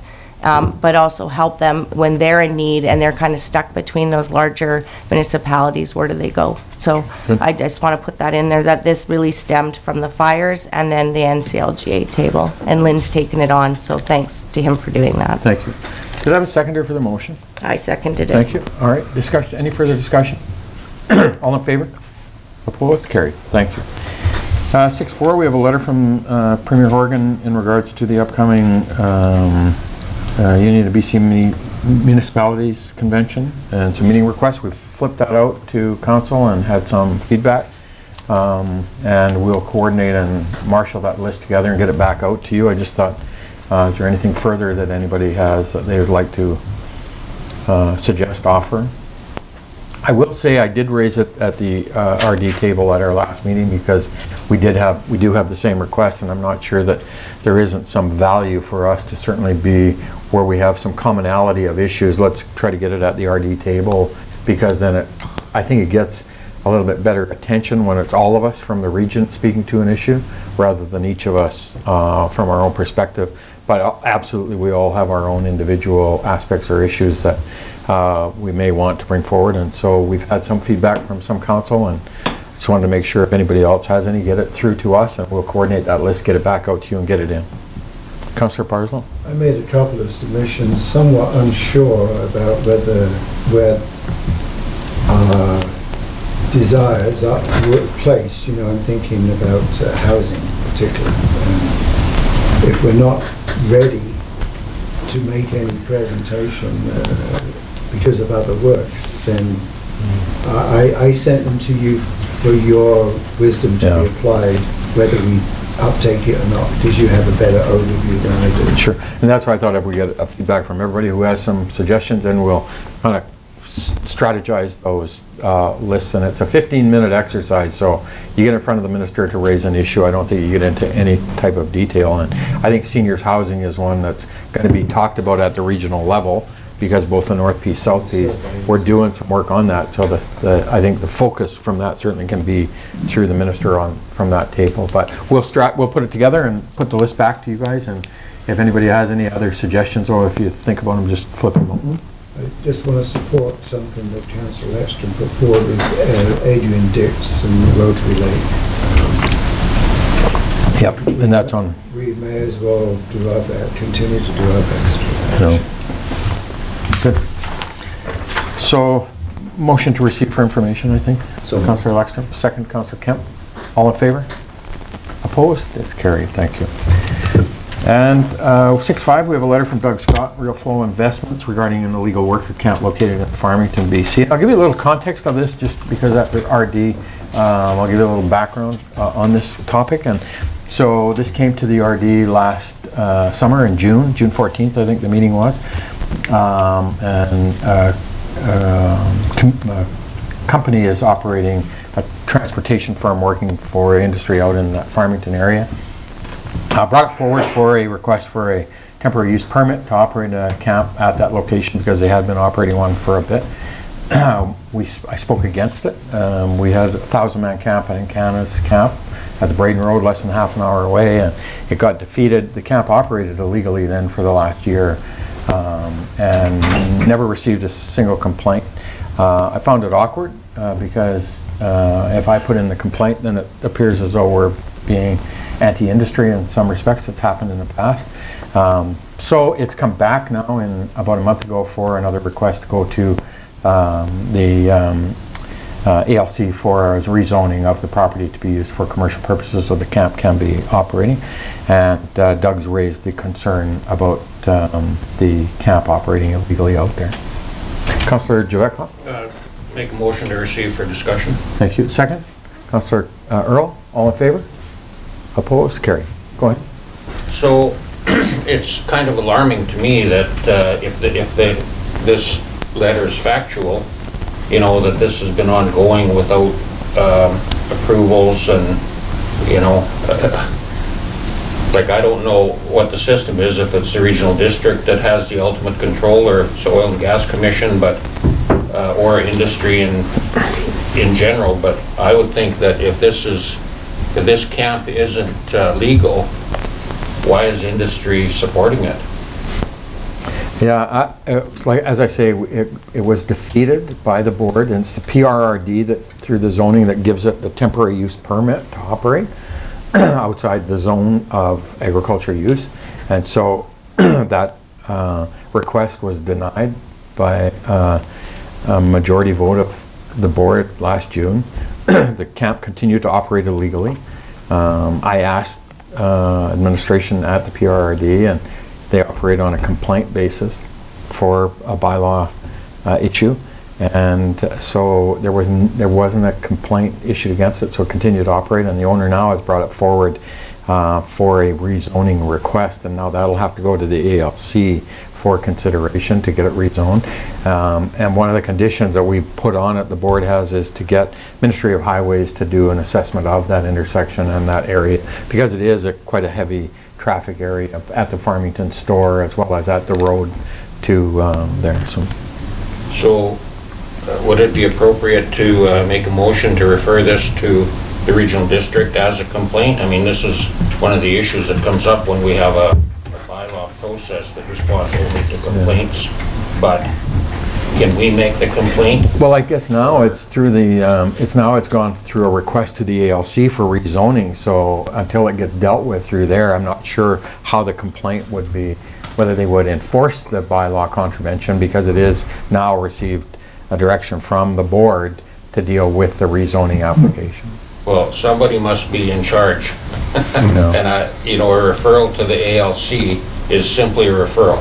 That has no, So the board have endorsed the request for the zoning change, and that means it now goes to the ALC for their... So the regional district board has approved the zoning change? Yes, with the request that it go, but it has to receive the ALC. So then this letter should be referred to the regional district? And it has been, I think, as well. Okay. It's the jurisdiction of the RD.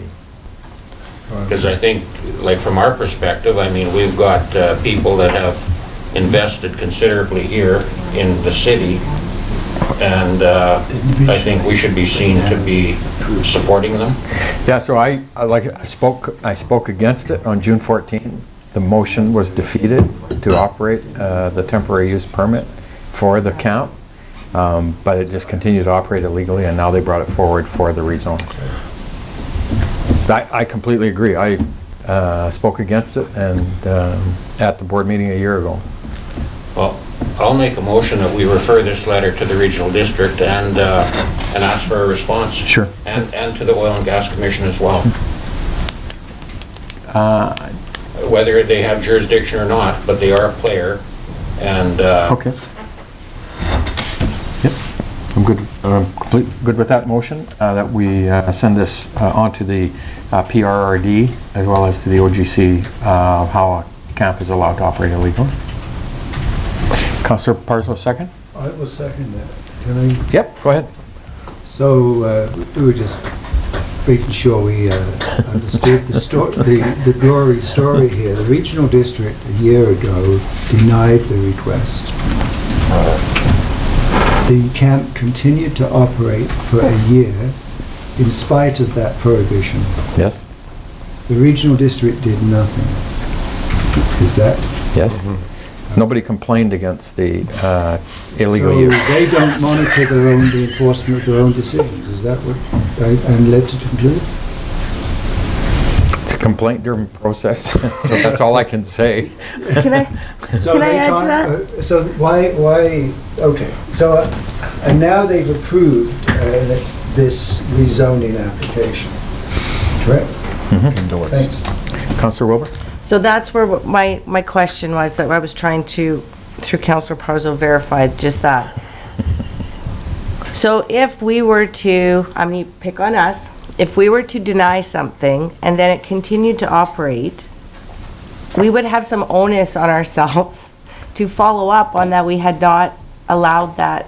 Like, I find this, I don't know the correct word to use other than poop emoji, situation, and an easy way out of it was to then grant the permit and then go after this rezoning.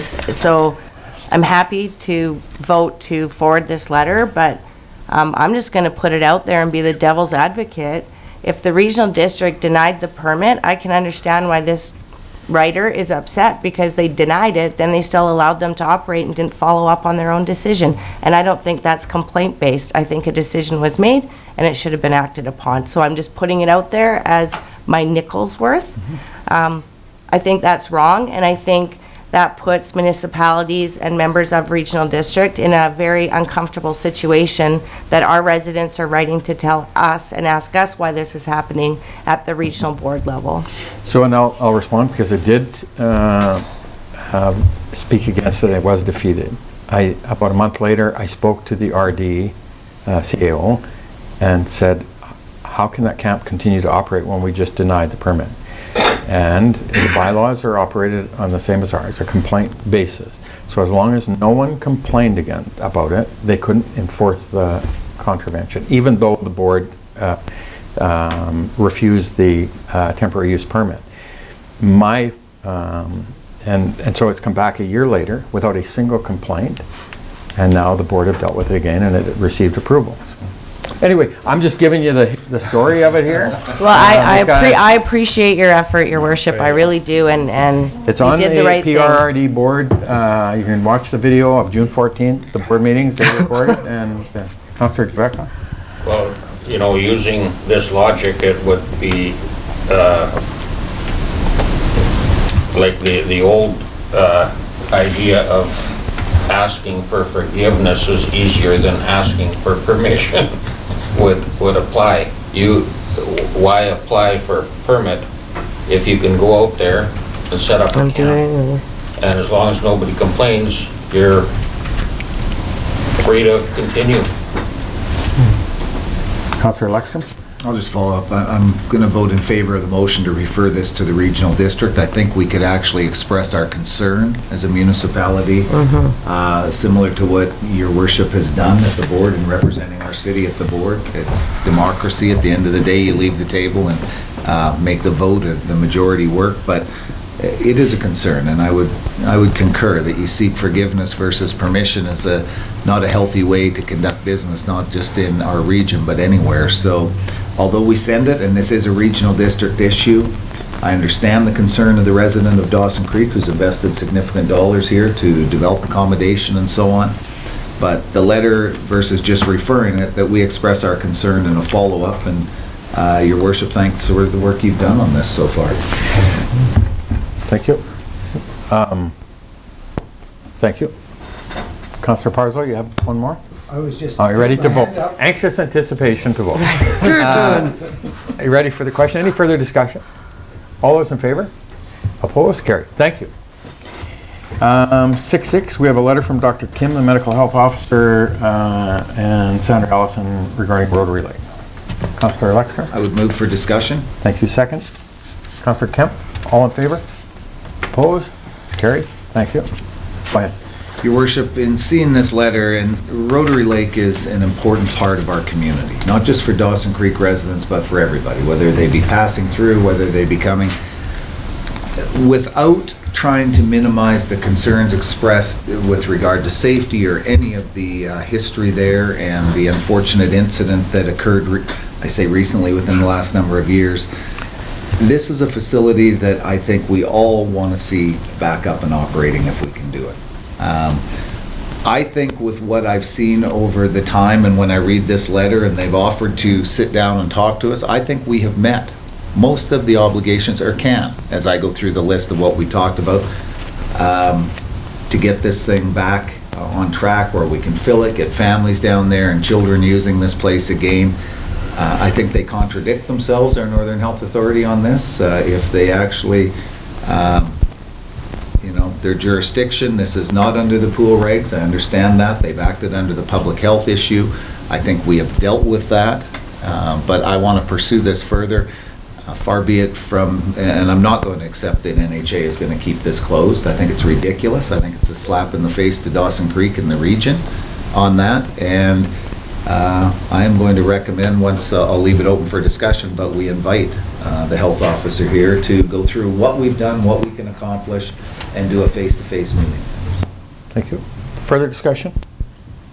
Councillor Wilbur? I just want to put it out there, so it's out there, that the beginning of this letter states they're anticipating a renewed interest and start of inquiries. And I want to make it clear that it's not a renewed interest. This has always been of interest, and I get questions even through winter and all year long. So I just want it to be out there publicly and clearly that for the city of Dawson Creek and for our residents, this is not a renewed interest because summer's upon us. This is something that's been ongoing from the commencement.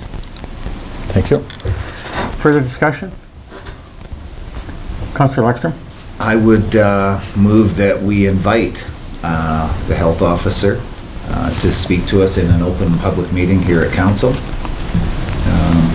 and pursue the reopening of this with what we can achieve. And there are some things we can, and there are some financially that just put it out of the realm to operate this. And I think there has to be some recognition, and I'll use this, some common sense maybe back and applied to the situation we face.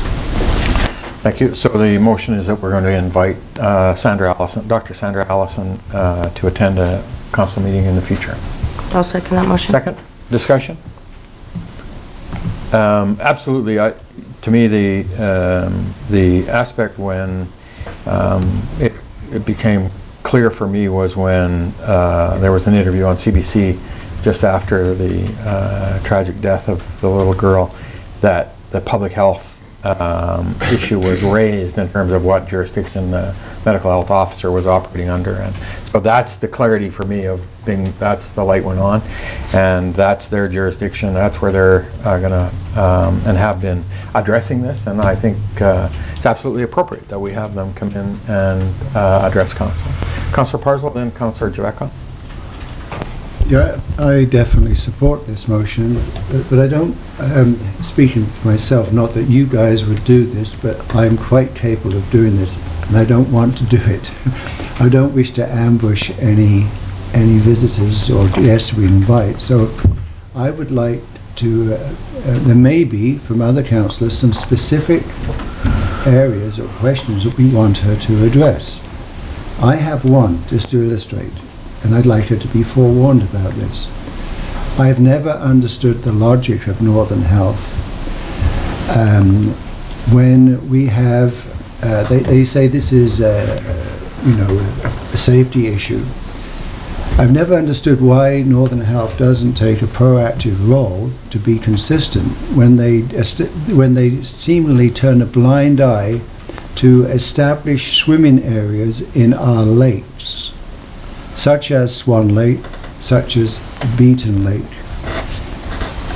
whose water conditions and the viscosity, turbidity and issues is far, far worse than well, Rotary Lakes is, in my mind, very acceptable. And they do nothing. But they're established swim areas, parks that puts out these floats, right, and signposts and stuff like that. Sometimes there's even dots. I'd like her to answer why Northern Health is seemingly silent on that issue, but chooses to have a very aggressive approach to Rotary Lake. So I just wondered, sure, in fairness to visitors, I think they should be prepared to answer some questions. So that's one question, subject to council's approval, I would like her to address. There may be others that others can think of, but I do think those questions should be listed out, should there be other questions. Sure. Thank you. Councillor Jeweka? So when you go through the, their discussion on the requirements, they keep referring to the pool regulation, and the one that stands out that will be costly and applies to the pool regulation, even though Rotary Lake is exempt from the pool regulation. Pool supervision is provided by at least one lifeguard and any additional lifeguards as required by the pool safety plan. And they state emphatically there, Northern Health will not support an exemption. So when you look at the staffing for a pool that size, it's, I think it's a couple acres. Under the pool regulations, you'd have to have probably half a dozen lifeguards out there. But even one isn't justified when it's not a pool, when it's exempted from the pool. So those kind of things, I don't know, I mean, it'd be good to talk to the health inspector, but is there going to be any sort of change in their approach? Or Yeah, I keep going back to this whole aspect of the health hazard, and the minute they bring in that health hazard, that Public Health Act is what they use as their jurisdiction. And I'll read a couple of comments in here just to illustrate it. They conducted a thorough investigation and assessment of the facility and found that the construction and operation posed unacceptable hazard. And so they're going to keep going over this health hazards. They support the safe system approach, which recognizes human fallibility and vulnerability, but under this approach we share responsibility as a society to strengthen all parts of the system to ensure accidents do not occur. So they keep kind of going on that health hazard. Northern Health's assessment of the hazards from the facility has been supported by other expert groups, including the Chief Coroner's Office and the Office of the Provincial Health Officer. And so this is where we have to address their concerns over those health hazards that exist, because the pool, if we go to the pool regs or the lake regulations and all of that stuff, they're saying it's a health hazard. And so if there was a health hazard in a lake someplace or another health hazard someplace, they have jurisdiction in there, right? So it's not, I just keep re-emphasizing that, because she reports, the Senator Alice, Dr. Allison, who works through Northern Health as the Chief Medical Health Officer, but on public health stuff, reports to the Provincial Health Officer. And so that's where the jurisdiction is, and I think that's through OIC, and he doesn't, I don't even, Blair maybe be able to answer this, is I don't even know if they report directly to the minister or to cabinet as a whole. I believe it's the minister, your worship, so when they do that, but just following through on this, I think we have and are able to meet a vast number of the issues they put forward. There are some that we can't. And what I would like to do is in that discussion say, look, we can or have already been able to meet this list. Here's what we can do, here's what we can't do. We think that in working together, that should suffice Northern Health to allow this to reopen and once again be used by the public. That was my intent in wanting to have that meeting. It isn't as though we've said no to everything that they've put forward. I think we have cooperated, come to, when you look through the document, put forward a number of very good ideas that we can meet. Unfortunately, there's some we can't. And we're saying, look, we think we've met this, we've made it a safe operation, or can and will continue to do that, and get back using this for the public. Further discussion? Are you ready for the question? All in favor? Opposed? That's carried. Thank you. 7, report 7.1, we have report 190108 from the corporate officer regarding our 2018 annual report. Councillor Parslow. I move the report 190108 from the corporate officer of the Dawson Creek annual report for 2018 be received. Further, the annual report be approved as presented. Thank you. Second. Councillor Earl, discussion? All those in favor? Opposed? It's carried. Thank you. 7.2, we have report 19-104 from the Deputy Corporate Officer regarding a non-medical cannabis retail store license. Councillor Javetka? I move that report number 19-104 from the Deputy Corporate Officer, non-medical cannabis retail store license for 1180579 BC Limited, URBN Leaf Cannabis Company for 10300 8th Street be received. Further, that the Liquor and Cannabis Regulation Branch be advised that council has considered at the location of the proposed store views of the residents and general impact on the community and recommends that the license be issued. Thank you. Second? Councillor Wilbur, discussion? Councillor Lecter? Just, I guess, maybe a more broad question. I note that to date, the province has only given final approval to one private within the city yet. I think we've forwarded 5 or so. Is there a time frame they work under, or is there issues we're hearing back from? Just curious as to why the slow response. So, through your worship, I believe once we send our recommendation to the province, we hear approval or non-approval. I don't think we're privy to the background checks or the other areas that they go through. I know there are a number of applications in there, and that's been a bit of a challenge, but I can't speak to why we only have 1 approved and 4 outstanding at this time. Okay. Thank you. Further discussion? All those in favor? Opposed? It's carried. Thank you. 7.3, we have report 19-105 from the Water Resource Manager regarding a request for quotations on Trail Reservoir. Councillor Javetka.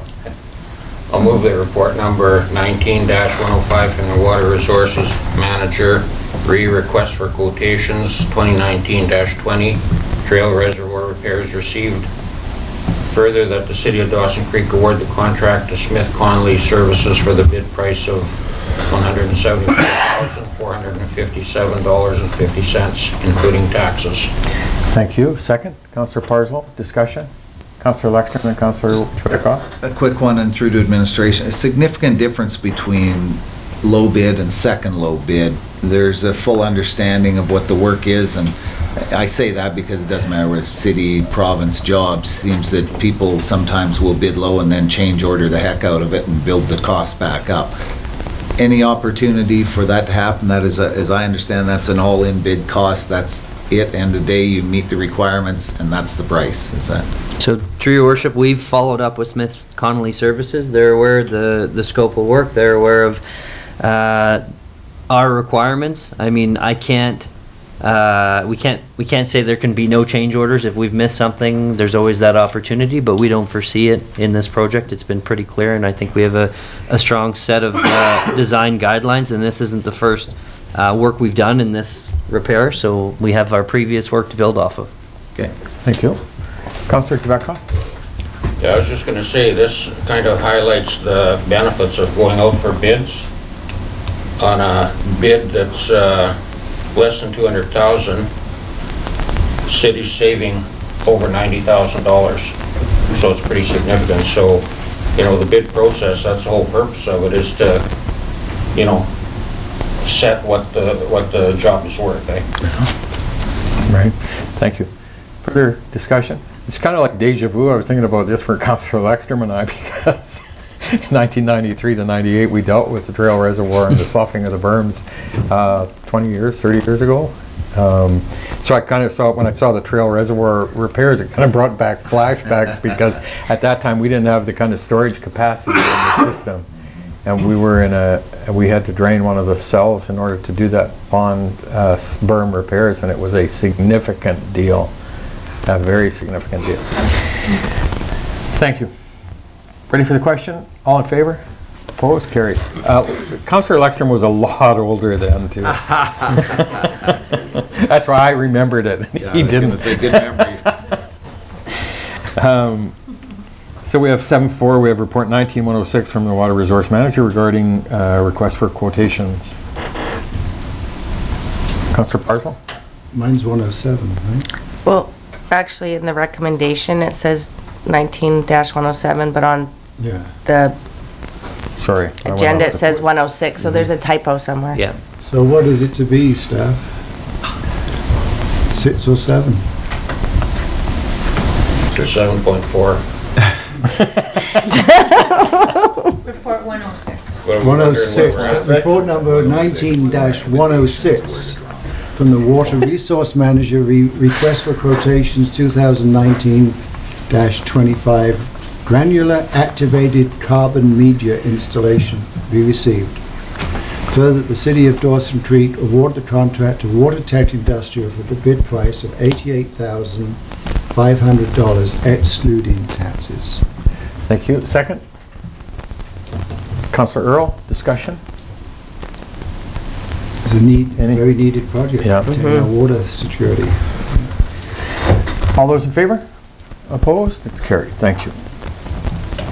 7.5, we have report number 19-109 from the Watershed Coordinator regarding a request for proposals for flood mapping. Councillor Javetkov. Make a motion for discussion. Thank you. Second? Councillor Parslow. All in favor? Opposed? Carried. Go ahead.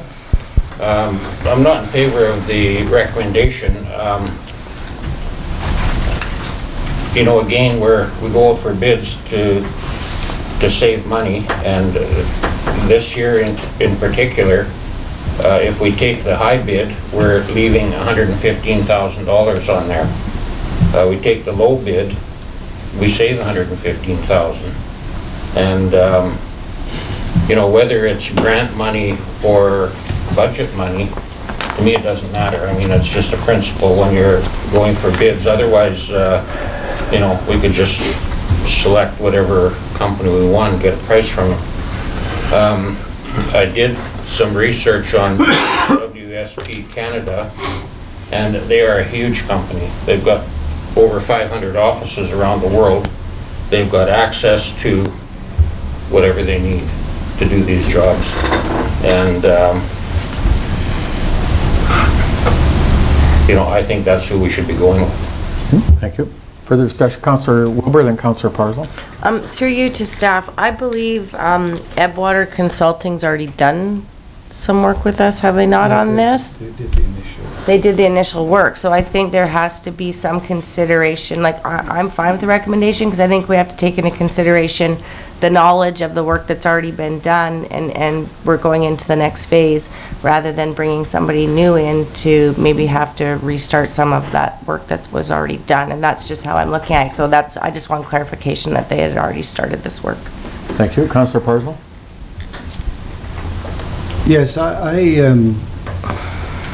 would like staff to review to me, I'd like to have some definite objective evidence that this company that was the low bid cannot do a good job. I always believe we should go to the lowest bid unless there's compelling evidence otherwise. So I'd like to hear from staff as to why they chose the most expensive, the highest bid. There must be, in all due respect, I mean, because we know them doesn't cut it for me. Okay? We have to have some objective reasons. And I believe you have a scoring thing you might want to review with us as a council, perhaps. Sure. So, through your worship, this is a RFP. When it comes to consultants, we often use RFP, or request for proposals. We don't use a tender. Essentially, we ask them to tell them how they're going to meet our deliverables and measure them in the 3 areas identified within the report on achieving that. So the vendor capabilities, the work plan itself, and then the cost. And the cost is rated fairly high, and that's why you'll see that scoring is relatively close. But really it comes down to these vendors meeting our deliverables. And so we have a matrix. The process is we have 2 or 3 different people, in this case 3 people, review it based on the matrix independently, score it, review the scores, see who scores the highest. In this particular case, all 3 scored this vendor the highest. And I'll ask Kevin or delegate just to talk about the matrix and what we're looking for, essentially, as part of this RFP. Yeah, so through your worship, 3 categories, like Duncan mentioned, you got vendor capabilities, work plan, and price. So with vendor capabilities, some of the things that you're looking for is years of experience, professionalism, memberships, other government clients, speaks to kind of the work that they've done and can do. In this case, Ebwater scored 30 out of 30. And then subsequently, the other vendors were lower than that. So they scored significantly higher than WSP, which was one that the councillor mentioned, just based on what experience they have. They actually assist in writing the federal guidelines for flood mapping. So they're highly regarded. So that's why they scored as high as they did. Work plan is another area which really lays out how, the description of the work, how it's going to happen, the timelines. And again, they scored 34 out of 36, and again, higher than the other two.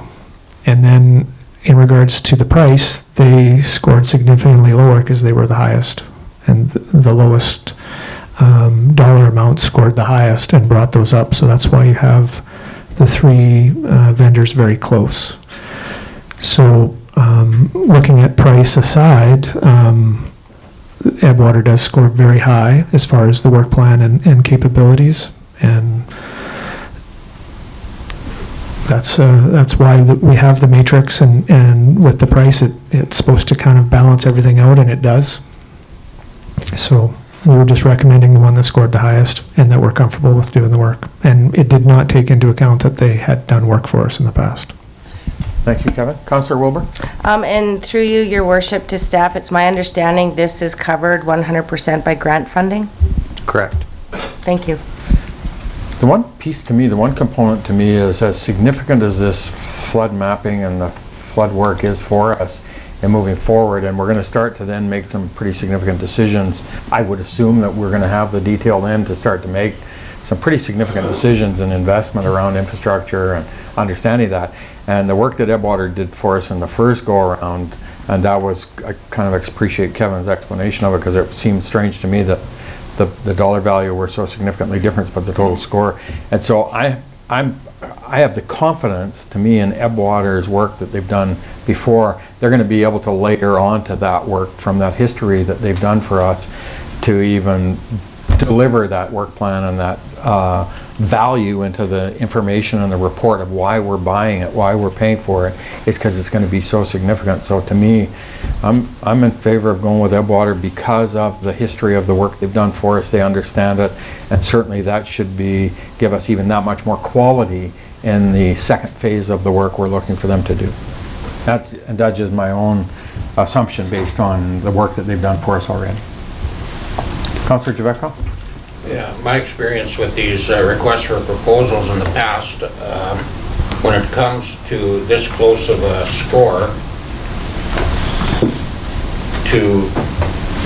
you can contact the low bid and see if they're capable of meeting the requirements of the proposal.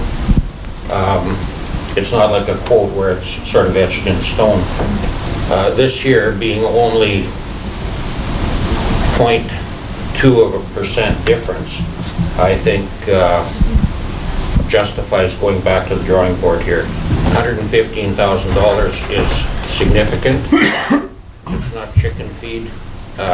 And just because it's a grant, it is still tax money. We've all contributed to it. And I don't, going back again to the bid process, I mean, if we wanted Ebwater and we thought they were the only ones that could do this job, and we wanted to layer on their previous work, we could have gone out for negotiated a cost with them based on the fact that nobody else is capable of doing the work. Or, there's provisions in the financial policy for that. But to go out for bids and then say, well, really we want Ebwater because they've already done some work, it doesn't justify selecting them in this case. Thank you. Councillor Lexcombe?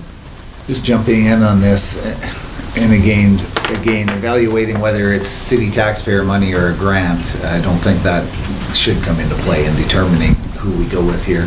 I would ask the administration, did either WSP or Northwest Hydraulic, who are the two other bidders on this, not meet the requirements, or were they not capable in your evaluation of completing the work we needed under that RFP?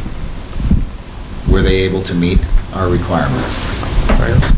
So through your worship, again, when you go to an RFP, it's not always about a list of specifications, but it's about the value that it'll provide and how it's going to meet what your end goal is. So I believe they can do the work. My assumption is they can do the work.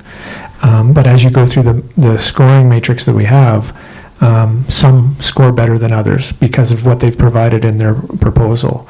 For instance, WSP didn't provide as much or assumed minimal surveying requirements for the project, where another one included more data gathering.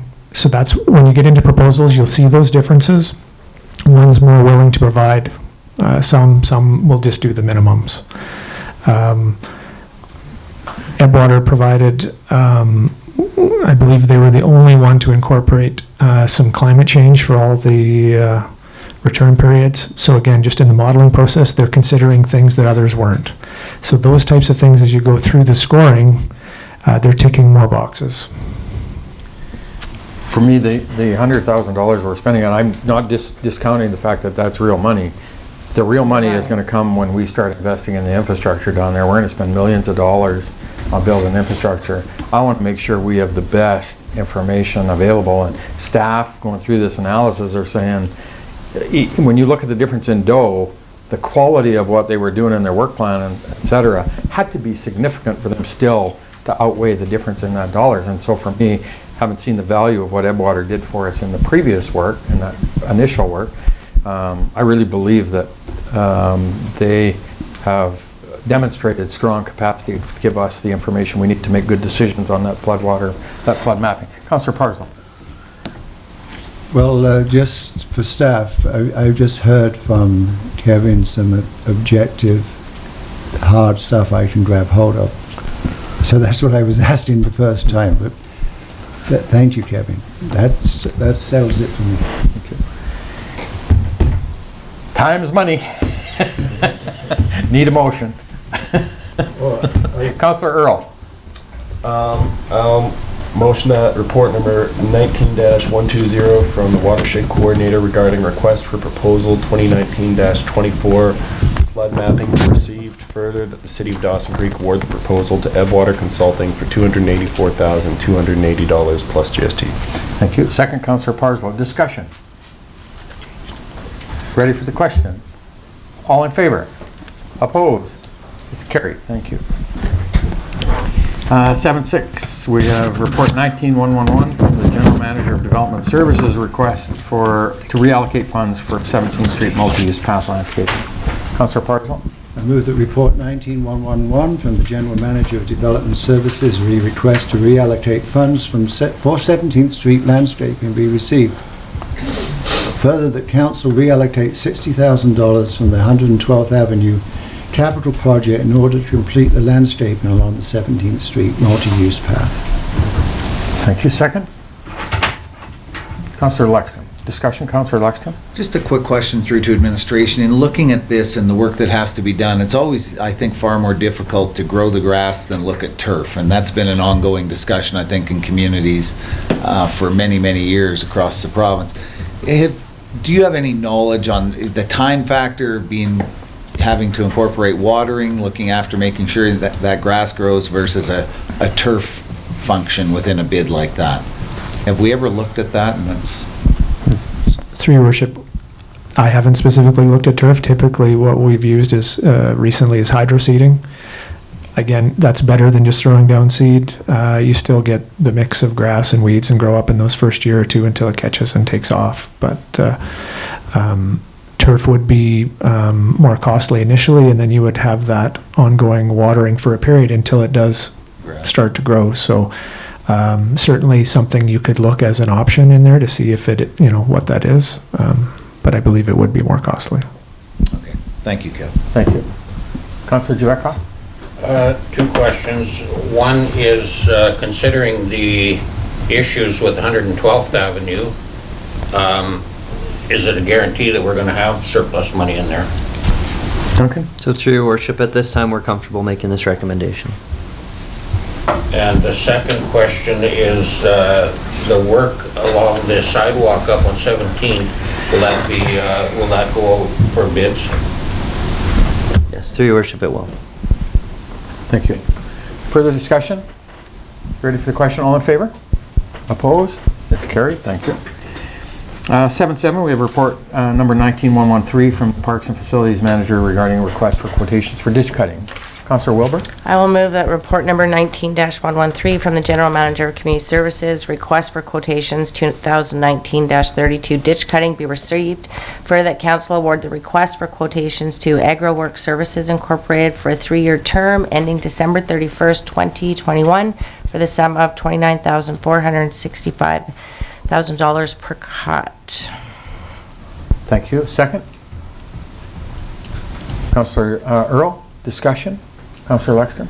Just as we go through this, and we're making some difficult choices with our city parks and the grass cutting that goes on there, these are the corridors to our city, but through to administration, with the map I see, are we covering city boundary in, it looks like to me, versus anything outside of city boundary? I think we'd be hard pressed to say to people, we're gonna cut the ditches of a highways jurisdiction, yet we may have to cut less within our parks. Just a comment from administration on that. Yes, so through your worship, we are including some areas that are across the highway essentially from our property where we have a bit of a jog. So yeah, we have typically cut some properties outside of our boundaries to keep it symmetrical coming into town. We've often, included areas that people perceive as our boundary. Maybe we have a sign there or something like that, and so we've included those areas in the past. And yeah, it is included in this tender as kind of those entryways into our community. Go ahead. If I could just follow through, an understanding that if we have it on one side of the highway and the other side is not our jurisdiction, we'd like some continuity for the look of coming in. I can accept that, and I know this is important. I can go with this and I'll support the motion, but I also want to reflect that I think it's important we have a discussion with highways. It's my understanding that within their jurisdiction there is cutting of ditches take place in some areas in this province, and if that's the case, I would expect to be treated equitably as Dawson Creek, and maybe we could collaborate with them to get their involvement in some of this, maybe to possibly look at enhancing what we're doing or picking up their portion of which we would save money then if we didn't have to do it. But sure. If that was acceptable to the mover of the motion, that we follow through with the discussion with Ministry of Transportation on this as well for their jurisdiction, I think it would be worthwhile. Sure. And through your worship, we've looked into what happens in some of our neighboring communities. And Ross, I don't know if you got any feedback yet on that. Thank you. Through your worship, I did put in a call to the neighboring community. I did not get a response at this point in time. I believe that the Ministry of Transportation does cut along the ditches in other communities. Was looking myself this weekend, and there are some trail sections. I know the municipality does clean on either side of the trail, but not necessarily in the ditch along the Alaska Highway. I guess all I'm asking for is if they're going to do it in some communities, good, but also Dawson Creek will be included in those communities and from this day going forward. And that might be a great conversation if we book a meeting with the Minister of Transportation as well as with our new highways maintenance contractor when the ministry regional folks meet with us over that. Is at the UBCM? Oh, we could do it at both, right? Okay, both, yeah. The earlier the better. Yeah. We may be able to accomplish some cost savings or enhanced ditch cleaning this year. Sure. Councillor Javetkov? I was just wondering how this price compares to previous years. Through your worship, it is higher. It has been approximately $20,000 in the past, Ross. Through your worship, that's correct. So it is higher. Thank you. Further discussion? All those in favor? Opposed? It's carried. Thank you. 7.8, we have report 101 from the Development Services Manager regarding Recollect Software Service Agreement. Councillor Parslow. I move that report 19-101 from the Development Services Manager Recollect Software Service Agreement renewal be received. Further, that city staff be authorized to enter into the Master Services Agreement with Recollect for another 3-year term from June the 24th, 2019 to June the 24th, 2022 at an annual cost of $5,822.04 plus applicable taxes, with a CPI increase in year 2 and year 3. Thank you. Second? Councillor Lexstrom, discussion?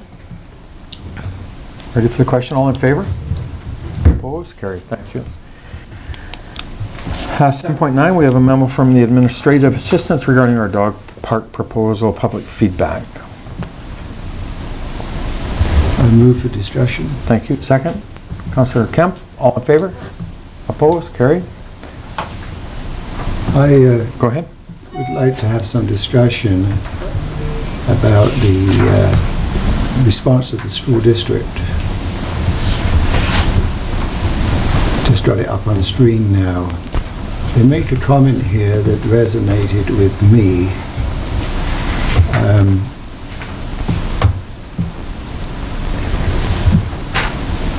Given that no clear responses were available to school district staff questions, including how long of a presence the interim dog park is required, we feel more detailed information needs to be provided, which ensures student safety is a priority. My recollection is also in the body of the letter, one of their concerns was the height of the fence and dogs jumping over it. So I'd like to staff response to that. They seem to be wanting more information, and the height of the fence and dogs jumping over the fence and the concerns about safety of kids seem to be important considerations to me. So, through your worship, this is a proposal from a group within the community to form a dog park. So we provided the notice of intent, but I have very little information other than some of the information at the meeting, and I know Ross had sat in on some of those meetings and may have some additional, but I don't know that there was any certainty in any of those areas just yet. I think it was more in the proposal phase. We can definitely work with the group to ensure that some of those concerns are addressed. I believe they're fundraising. That may limit the ability to open if there is a requirement for a height on the fence, and also may change their position as they are fundraising for their main site, and this is interim. So I don't have an answer for that. I'm sorry. Councillor Javetka. With the comments that have been submitted and the use in both of those locations by the schools and by the neighborhood, I'm not in favor of actually approving either one of those sites.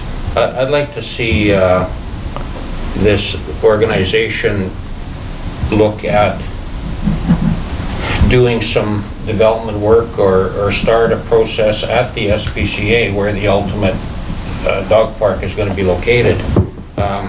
You can do things like put in some rental fencing or that type of thing and create an interim park while you're investing the money that you're raising in developing a long-term solution there.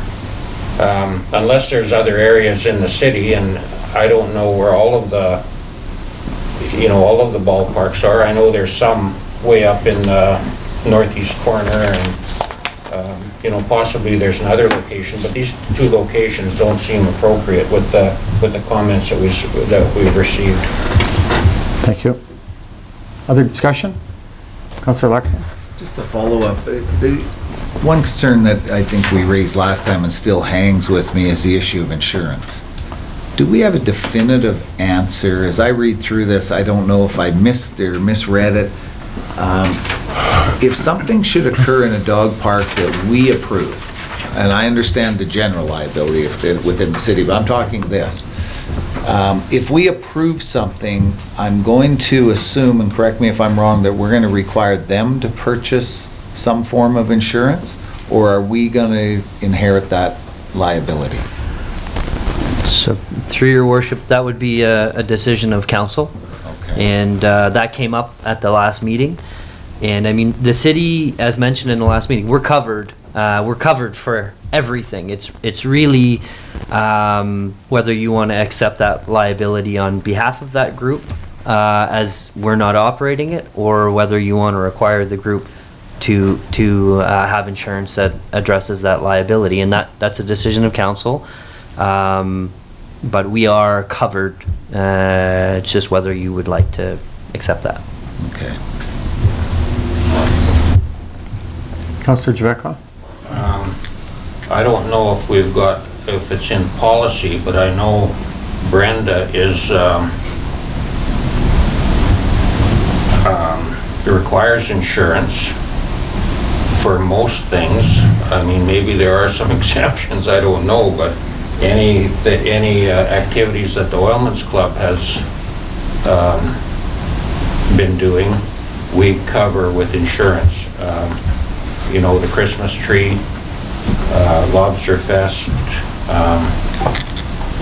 So, you know, I guess I don't know, didn't read the policy on insurance or if there is one, but I think it's prudent if we're going to use the city insurance to cover off these activities, then that's fair for everybody. I mean, we've asked for insurance on Easter egg hunts that are put together by organizations, so That's right. insurance is, you know, I think we need some consistency on it. Thank you. Councillor Wilbur? And to that note, I was gonna say the users of ball diamonds and soccer pitches and all those things also have to provide a certificate of insurance to cover their users.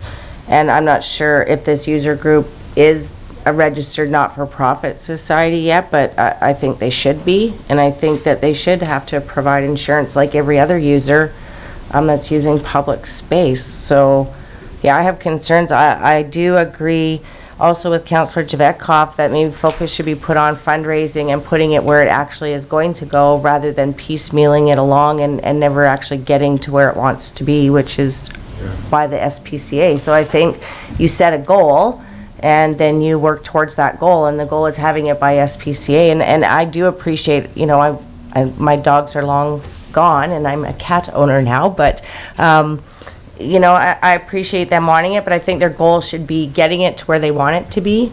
And I think to Councillor Parslo's point, we have to address the concerns of the school board. These are next to school. There are children there.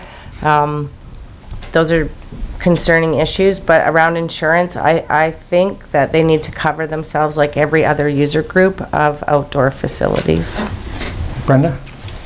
Through your worship, I think Councillor Wilbur did cover this, but the problem is that this organization is not a society or an organization that could obtain insurance on themselves. It would have to be one individual that would be willing to take on that responsibility, and I'm not sure that would be the case. So what we have is a group of people, and one young lady in particular has taken the initiative to try to get an organized structure in place for a dog park.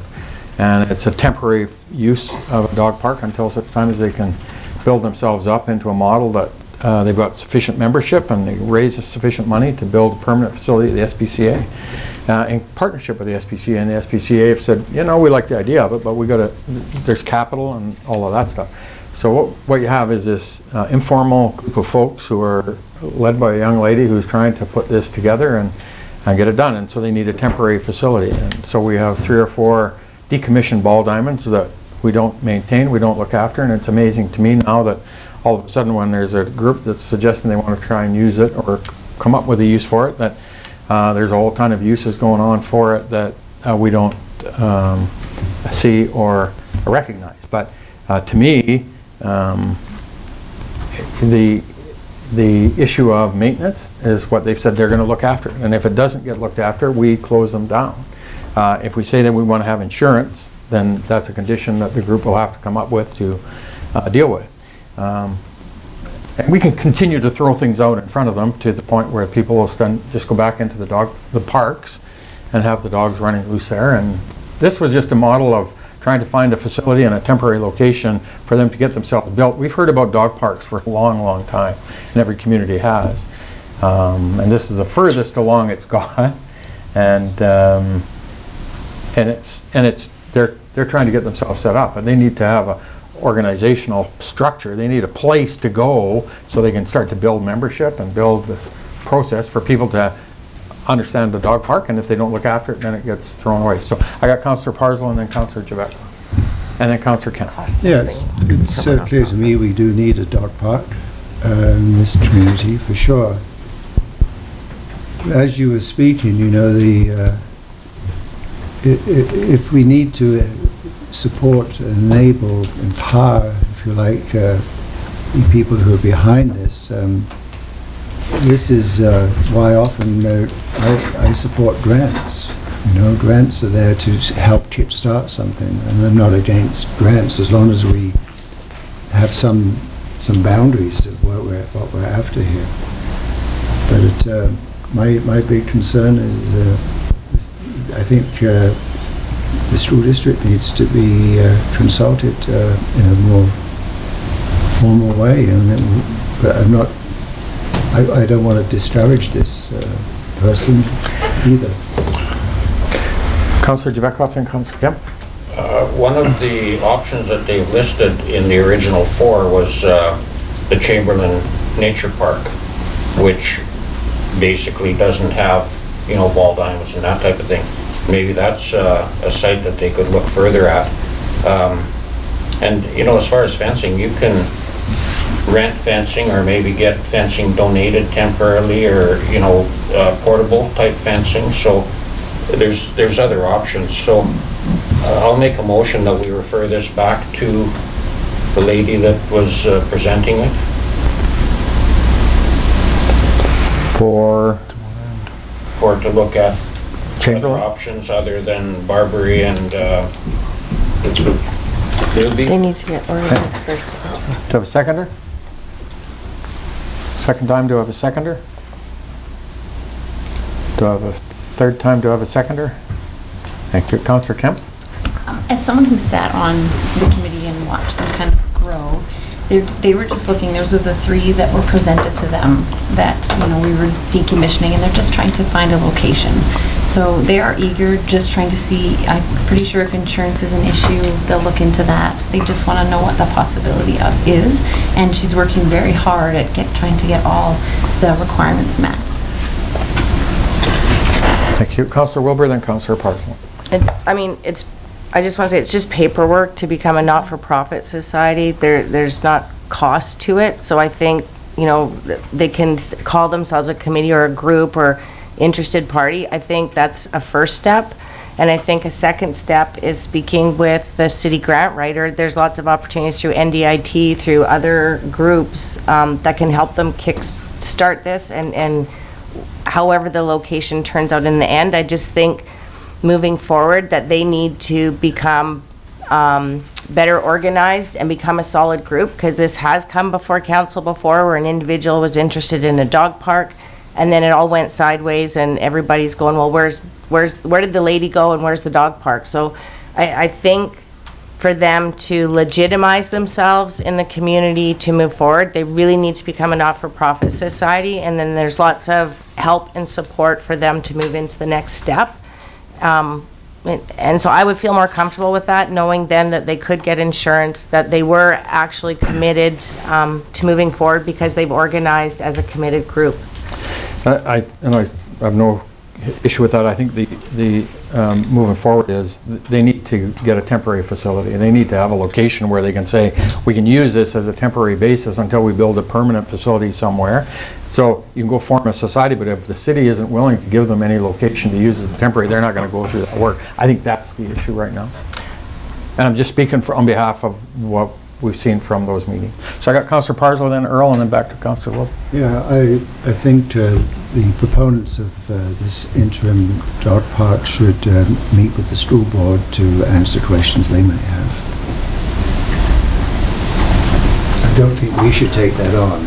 I think But if we're not giving them use of any facility, who are they going to meet with and why, right? I guess that's the issue. So, Councillor Earl? So a couple points, where it seems to me we're trying to have a discussion without, you know, the prime mover in all of this, which would be this, what we hope will eventually be a society.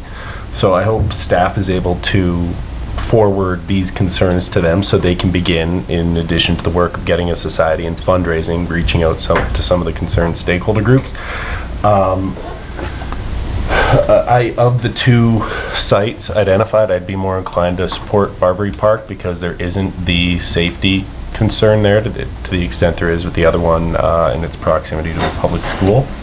And I do think there are ways that this group of people can work with the other stakeholders, be it the disc golf or what have you, to find a way they can work together, obviously. With respect to the people who sometimes use that for baseball, it is decommissioned. I mean, we maintain a number of ball diamonds in close proximity to that throughout the city that aren't decommissioned, that they can use. So, and the fact that, yeah, once again, part of the rationale behind decommissioning this was that it was sparsely used for that purpose. But I agree. I understand from the discussions there's plenty of work to be done on behalf of the organizers and the proponents of this dog park, but we do need to keep the ball rolling. So that'd be my take, is let's kick this information to the people that can make use of it and who want to see this park happen. And in the meantime, I think of those two locations, Barbary, because of it is more central and it's not close to a school, would work better. Although I appreciate the concerns expressed by people within there, I think there's a way to work through that and address those. Thank you. Councillor Wilbur, one more, and then we'll move on. I just, you know, I hope the group I want to see them have this. I know we've been asking, but I think I like Barbary as well, to what Councillor Earl has said, if I had to choose between the two. But I think this group needs to organize themselves. They need to talk to all the neighbors in either of those locations and get their support and feedback, and it will move very quickly. And so I think the possibilities there, I want to see them have a location, but I think there's some steps that have to be done first. We did that. We sent out a public request for feedback. That's what we've got. I'm just saying, as a not-for-profit society moving ahead, I think the group needs to make those steps. Not the city, the group, and they will get the support. So I've done lots of projects in the community with not-for-profit groups, and they moved ahead. They were successful because we made those steps. So I'm just giving input to get back to the group, easy peasy steps, and they'll get to where they want to be. Thank you. Councillor Lexton. Your Worship, I would move that we table this until the next meeting with the direction to the group that should we find an acceptable location based on the discussions we've had to date, are they prepared to form a society in order to look after the legal issues and so on? I think that's a discussion. We could very well pick a park today and then find out they aren't able to, or for whatever reason they wouldn't, and that would be one of our requirements. I think we would negate probably the work that's gone into this. So a tabling motion would allow our administration to talk to them about that, to see if there's a willingness, at which time then, if we're going to proceed, we know what the legal requirements would be. I'm guessing insurance under the Societies Act would be one. Thank you. Brenda? Through your worship, I believe the motion right now is to refer it to the dog park committee. And seek other options for locations. So the next steps from that would be to come back. Paul did that. Yep, but he didn't get a second. He didn't get a seconder. He didn't get a second. Oh, I thought that was Councillor Kemp. Sorry. So we got a motion to table to the June. There Sorry? was no motion. Yeah. Blair just made one. So he's looking for a seconder now. And so we'll table it to the July 24th meeting, or? Thank you. Second? Councillor Wilbur. Tabling motion is not debatable. Go ahead. The motion was to table it and give direction. See if they get the society. Give them some help. Councillor Kemp's working with them, so she'll take that back. And Good. All those in favor? Opposed? Carried. Thank you. 7:10, we have our policy review, report 19110.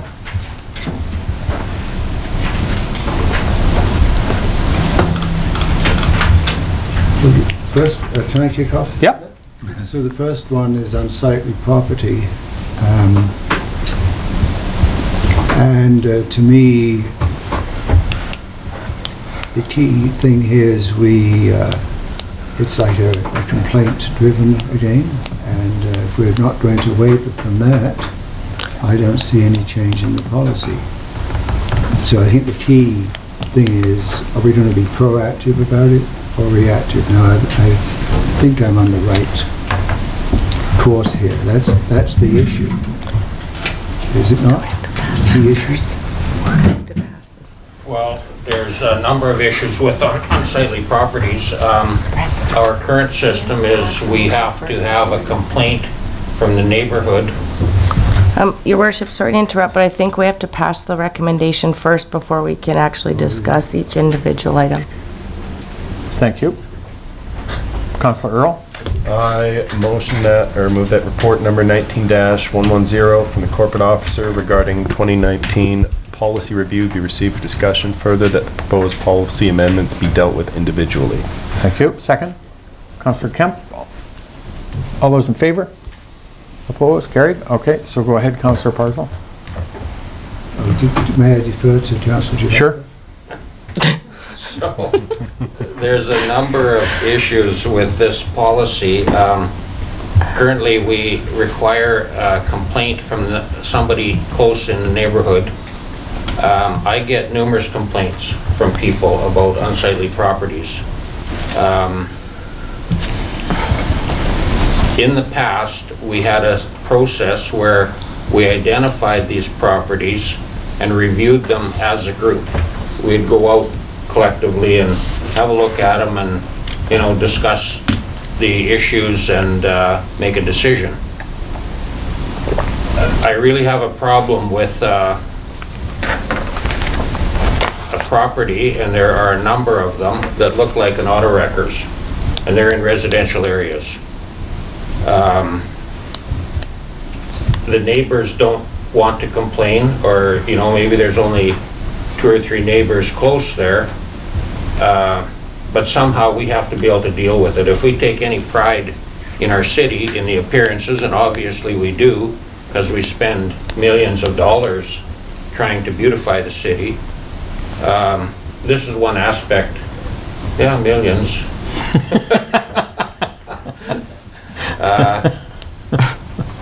You know, this is one aspect I think we need to deal with.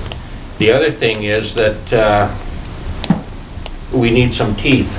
Like, we can consistently get somebody reports something, and the bylaw officer goes out there and says, well, you know, he doesn't have any jurisdiction, or he can't do anything about it.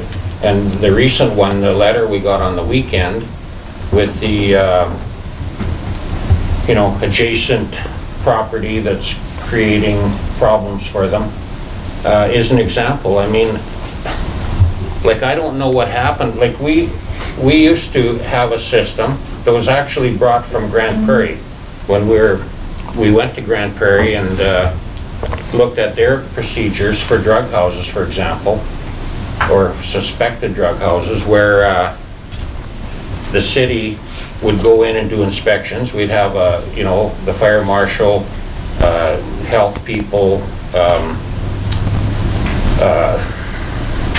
building code issues, electrical, that type of thing, because you don't have to have a judge's approval to enter the premises.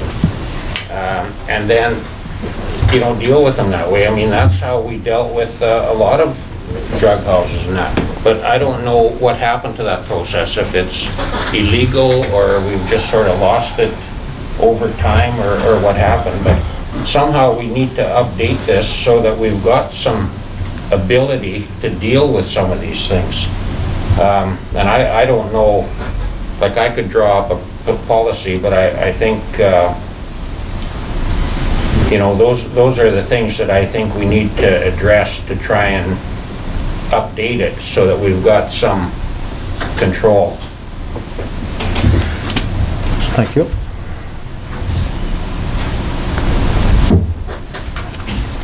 Councillor, so I'm looking for a motion, I guess, then would be the direction.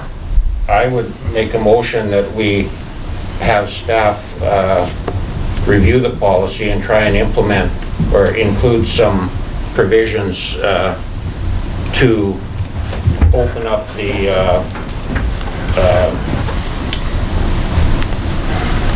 you know, the process for getting complaints. Like, if somebody complains to me, I should be able to bring that complaint to the city. And I think we need to take them seriously, and then we have to put some teeth into the policy or into the bylaws so that we can actually deal with them. And there are ways that you can deal with it. It's just a matter of doing it. So anyways, I'll make that motion. So can you go the motion again? Yeah. You went a while there. Yeah, concise. You covered a lot of ground. He's talking. I'll move that we have administration review the policy with a view to updating it for to give the city ability to deal with these unsightly properties. Second. Councillor Parslow. Discussion, Councillor Bexton. I think what we're trying to get to, and correct me if I'm wrong, Councillor Javatkoff, is being proactive versus reactive to a complaint. I mean, that's where it is, and I fully support that. I have no problem. We live in a community. I don't live just in a neighborhood, so if I'm in my community and I see an unsightly premise, I think I'm going to bring it forward. I have no problem whether I'm a councillor or a resident of the community or whatever. So there's room that we can, you know, it's all based on trying to make our community a more beautiful place, a more livable place. So if the intent is for that, and I think that's where we're going, is to, rather than just complaint driven, I've never been a big supporter of having people be able to report somebody without putting their name forward. Stand up and be counted. This isn't about creating problems in our neighborhoods, but you know, if I have a neighbor that I've got a problem with, I'll go talk to him probably long before I'd go report them to the community. But this anonymity that people want to seem to require, I think can lead to more problem than good, so.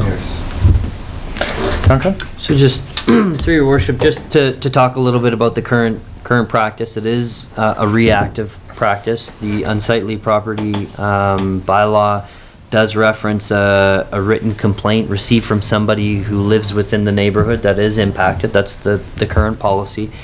And then we refer to the property maintenance bylaw, Kevin?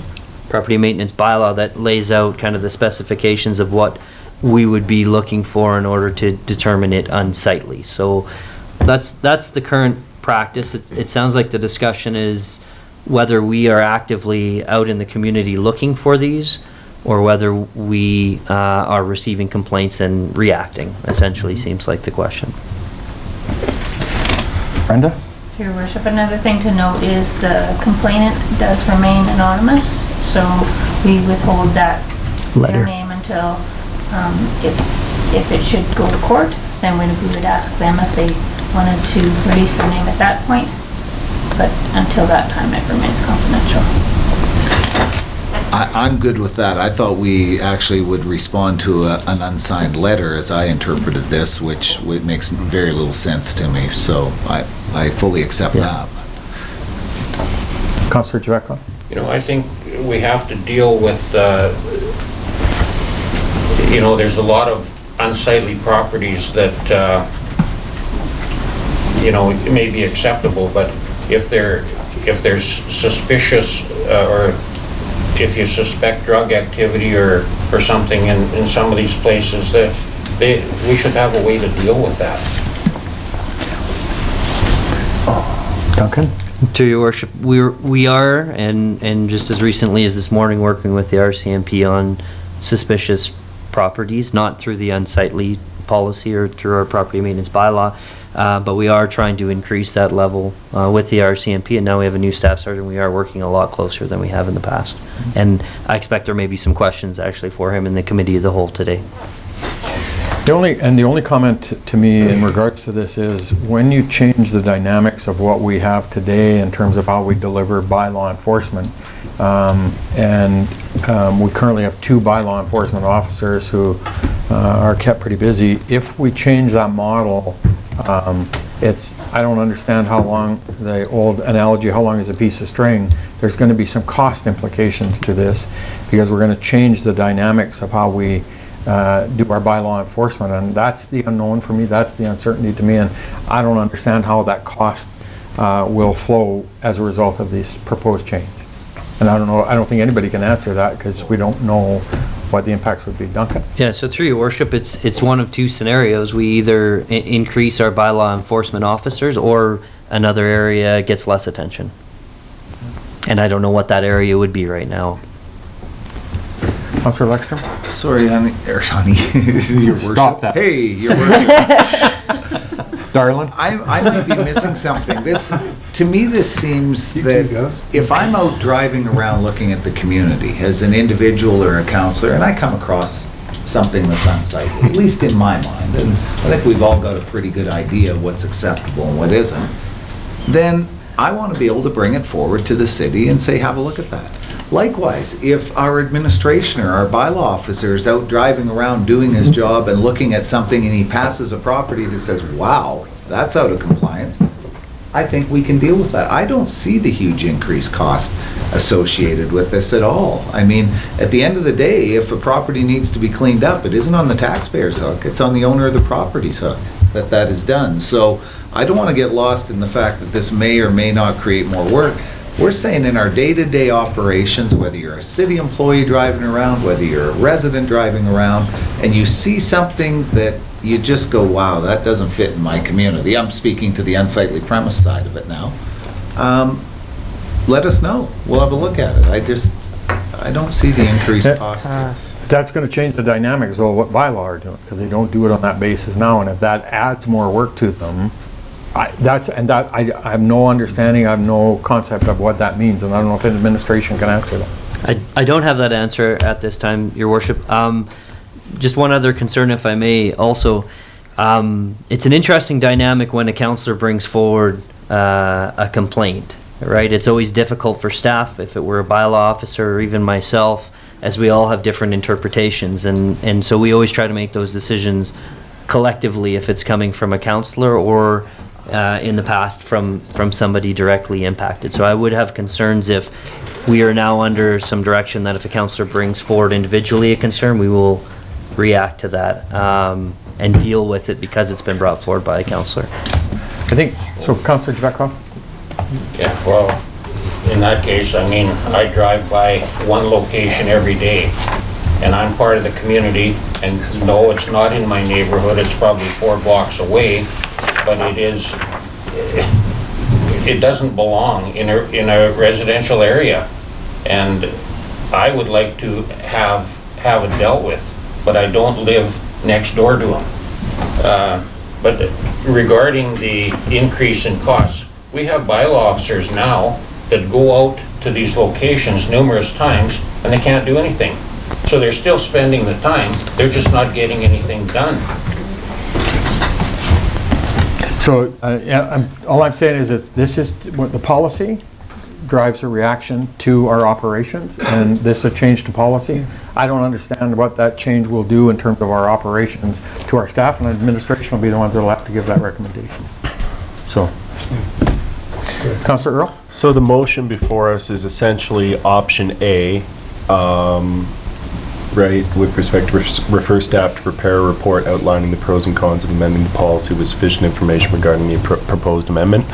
So can we presume within that report would be contained, to the best of their ability, the you know, pros and cons or trade-offs as far as costs and manpower associated with moving to a more proactive model or policy, what have you? Is that? Staff are gonna have to bring that information okay. back to us in that, But that was captured within the motion to staff's understanding, or would that be above and beyond the motion as it sits? And through your worship, the motion I have, and I'd have to refer maybe back to Brenda, was that admin would review an update and give the city ability to deal with these properties, is what I had as the motion. Okay, so that's... and you're gonna bring us back a report outlining the aspects and issues surrounding the change in that policy. Yeah, I can, if that's what council wishes, we can. We're not approving that change, Yep. we're asking for a report. You bet. We're bringing that back. So we can make a more informed decision. Good. Further discussion? All those in favor? Opposed? Carried. Thank you. Thank you, Councillor Parslow. Thank you. So we'll go to number 2, is Statement of Community Corporate Vision, Mission, and Guiding Principles. So, with this one, you know, I look at it and it's so wide open that the costs aren't considered in there. And to me, I would like to see some requirement to be cost effective when we're trying to implement all these wonderful values and stuff.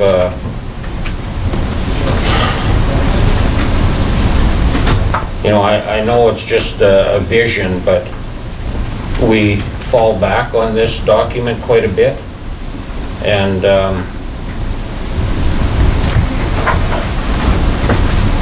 so I'll make a motion that we refer it to staff to prepare a report outlining the pros and cons of amending the policy with sufficient information regarding the proposed amendment. And the amendment is to review and update the statement to reflect current initiatives to reduce operational budgets in favor of capital for infrastructure. Thank you. Second? Could you just read that one more time, Paul? Sorry. So, review and update this statement to reflect current initiatives to reduce operational budget in favor of capital for infrastructure. Thank you. So, the things that we're doing now, to make sure that we're considering the situation we're in, and we want to reduce the operational budgets to use the money for capital. Thank you. Do I have a seconder? Do I have a seconder? I'll second, Councillor so we get it Lexstrom? on the floor. Discussion? Councillor Earl? So while I'm of two minds with this. Number one, this statement already, it has in it pretty much everything but the kitchen sink. And at a certain point, if you try to be everything to everyone at all times, you end up not being able to achieve anything. With respect to Councillor Javetkoff's point, I don't know if it has to be that specific. I'd like to see maybe some language or verbiage around strong fiscal future, if we're going to include the fiscal piece in here as opposed to something as specific as budget cuts, because, you know, while this might be appropriate to the policy of today, it's something that eventually, if we do our job correctly, we're not going to be looking for budget cuts forever. So I think, you know, acting with an eye towards a strong fiscal future might be more appropriate over the long term and still encapsulate that emphasis. Thank you. Councillor Lexstrom? Yes, in speaking to that, I would concur with Councillor Earl. I know the intent that Councillor Javetkoff is trying to accomplish here, to have this better reflect the financial direction the city has, or the new council has put in place. I think it's a wording issue that we're looking at in this, and it may be possible for the mover to think about his motion to possibly reflect the issue that this policy reflect the financial direction that this new council has set for the city of Dawson Creek, and ensure that the vision and the statements are coordinated with that.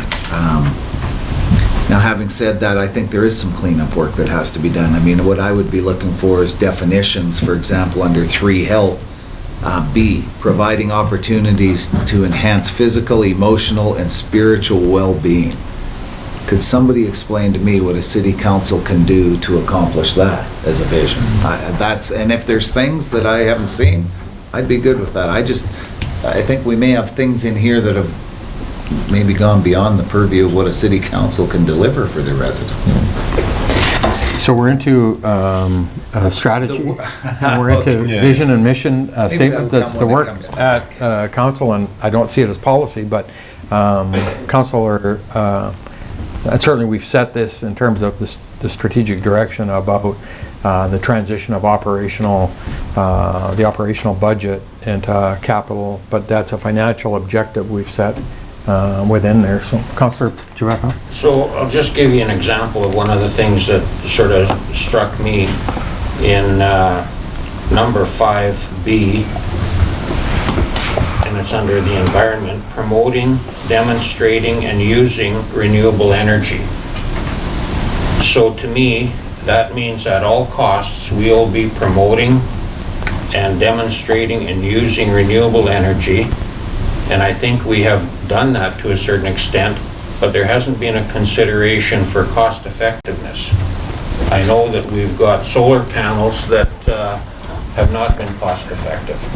So I guess that's what bothers me, is it's because it's in here, it's wide open that we can, implement things without consideration for what we're getting out of it. But I think council's given the strategic direction for the organization in terms of those priorities. We've done that through our planning session last fall, and that's clearly the direction that this council set as it relates to the strategic direction that they're outlining. Now, if we want to get back into the whole vision mission statement, that's going to take us some work. And maybe it's worthwhile. The last council wasn't interested. Councillor Earl first, and then Duncan. Sorry, Your Worship, I just want to point out, Councillor Wilbur did point out to me that in the document under corporate vision statement, there is a piece that says, the corporation of the City of Dawson Creek will be forward-looking, honest, respectful, fair, accessible, and collaborative government that prides itself on responsive fiscal stewardship and holds the trust and confidence of the community. So there is a piece in there about that. I don't know if it's as specific as or enjoys as much priority as the other aspects to it, but if this is a strategic something that's going to take a lot more time and effort to get into, I'm happy to let it be that. Duncan, and then Councillor Giacomo. So through Your Worship, this is a council document, a council statement, vision, mission. If council wishes to change it, then and to more reflect this council's aspirations and values, we won't write a report on the pros and cons of whether that should happen. That's really an exercise of getting council together, and in the past we've used a consultant for this. I actually believe Councillor Parslow was the consultant many years ago that put this together, I think. So it's unfortunate he's not here to talk about that process. But this is an exercise with council, and if council would like to undertake it, then I would suggest it would probably happen in the fall. Yeah, I guess what's going on in my head, I just don't see this as policy. Where we're in a policy review here. This is strategy. Aspirational. This is anyway. We have a motion on the floor. Councillor Wilbur, then Councillor Giacomo. I think too that we can divulge too deep into each line and trying to find it in our own heads, and I'll just use the health one again, like providing opportunities. Sometimes that just means supporting the systems we have in the community. So supporting them when they write for grants, supporting and letting people know that we have those services in the community. So I think it's all a perspective of how we look at it, but I agree. I don't think this is policy, and I think this is a huge undertaking if we're going to re-look at that. And we have got a lot of aspiration that we've put onto staff to bring us back stuff to move other things forward. And so honestly, if we want to look at this, I would like to plan it for in the future when we can get together and have the time then to sit down and look at it. Every council's vision is different or perspective, but I think as a whole, this document pretty much covers all of the aspects of our community, and it isn't about our personal feelings or what we think it should be. It's about us representing and being inclusive of the whole community, and I think this document is very inclusive to our community. Thank you. Councillor Javetkov one last time, and then we're going to move on. I'm in favor of setting, deferring it and having a look at it as a group.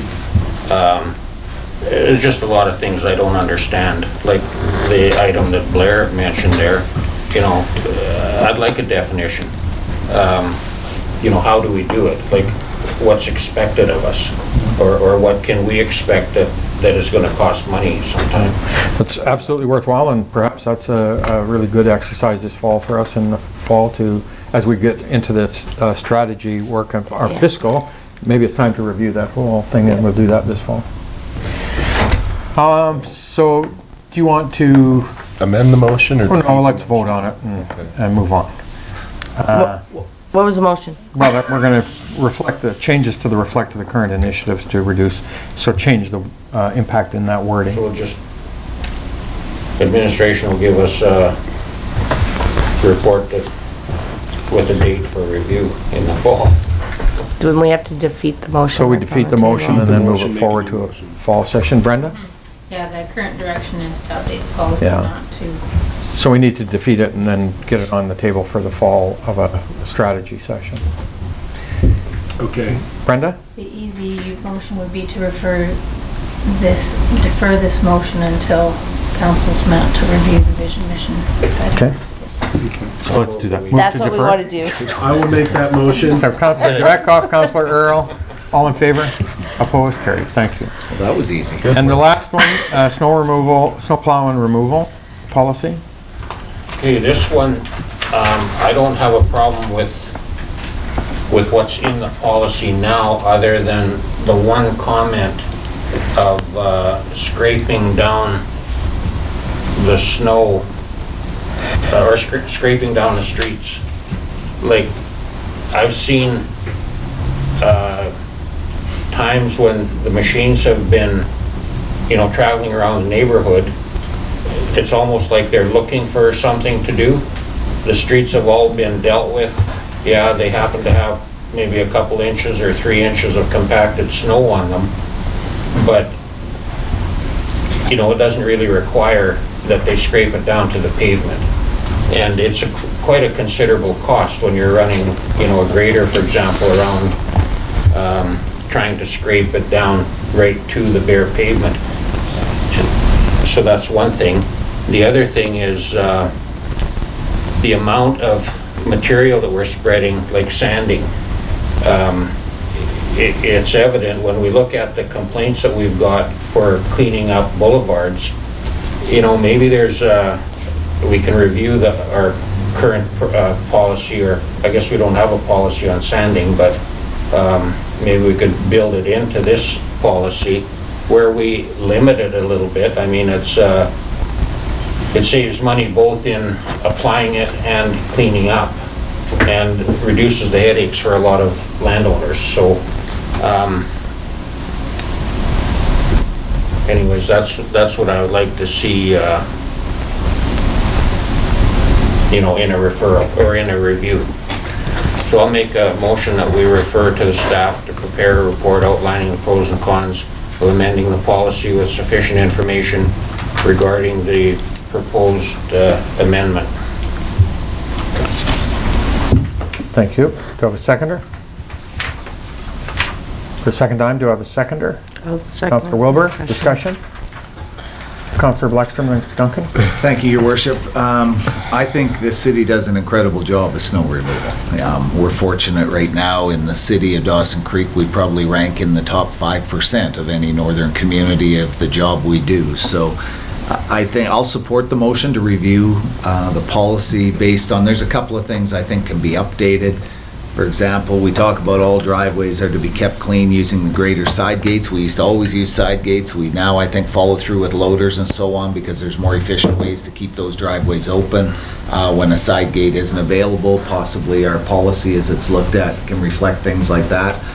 But overall, boy, I think we do a great job of it. And with respect to the sanding and how much we do, it's a no-win situation. You can not put the sand down and the complaint will be that my road's too slippery, and you can put the sand down and it can be that, gee, I had a hard time sweeping my lawn off. If the snow plowing and removal, I know this will probably step outside of the bounds of this exact policy, but somehow we got to figure out how people pushing their snow into the middle of the streets is acceptable, because it's not. It creates a problem for everybody. When you shovel your driveway, put it to the side, don't shovel it out into the middle of the street. I mean, those are the things that we got to look at to enhance the quality of life, so. Duncan? So through your worship, I'll ask Kevin to talk a little bit about why we do peel the roads down and some of our experience in the past. We've tried a number of different ways. We used to use pickup trucks, which can't get down as low, and it presented some challenges more in the freeze-thaw scenario where ruts were created and then froze into the road, or manholes were warm and created some divots. But Kevin, I mean, we've tried some of this before. So through your worship, we've for a long time we've used graders gates, like Councillor Lekstrom alluded to. We now use graders gates. We also have other equipment that doesn't have gates, but we follow up and try and keep all driveways clear.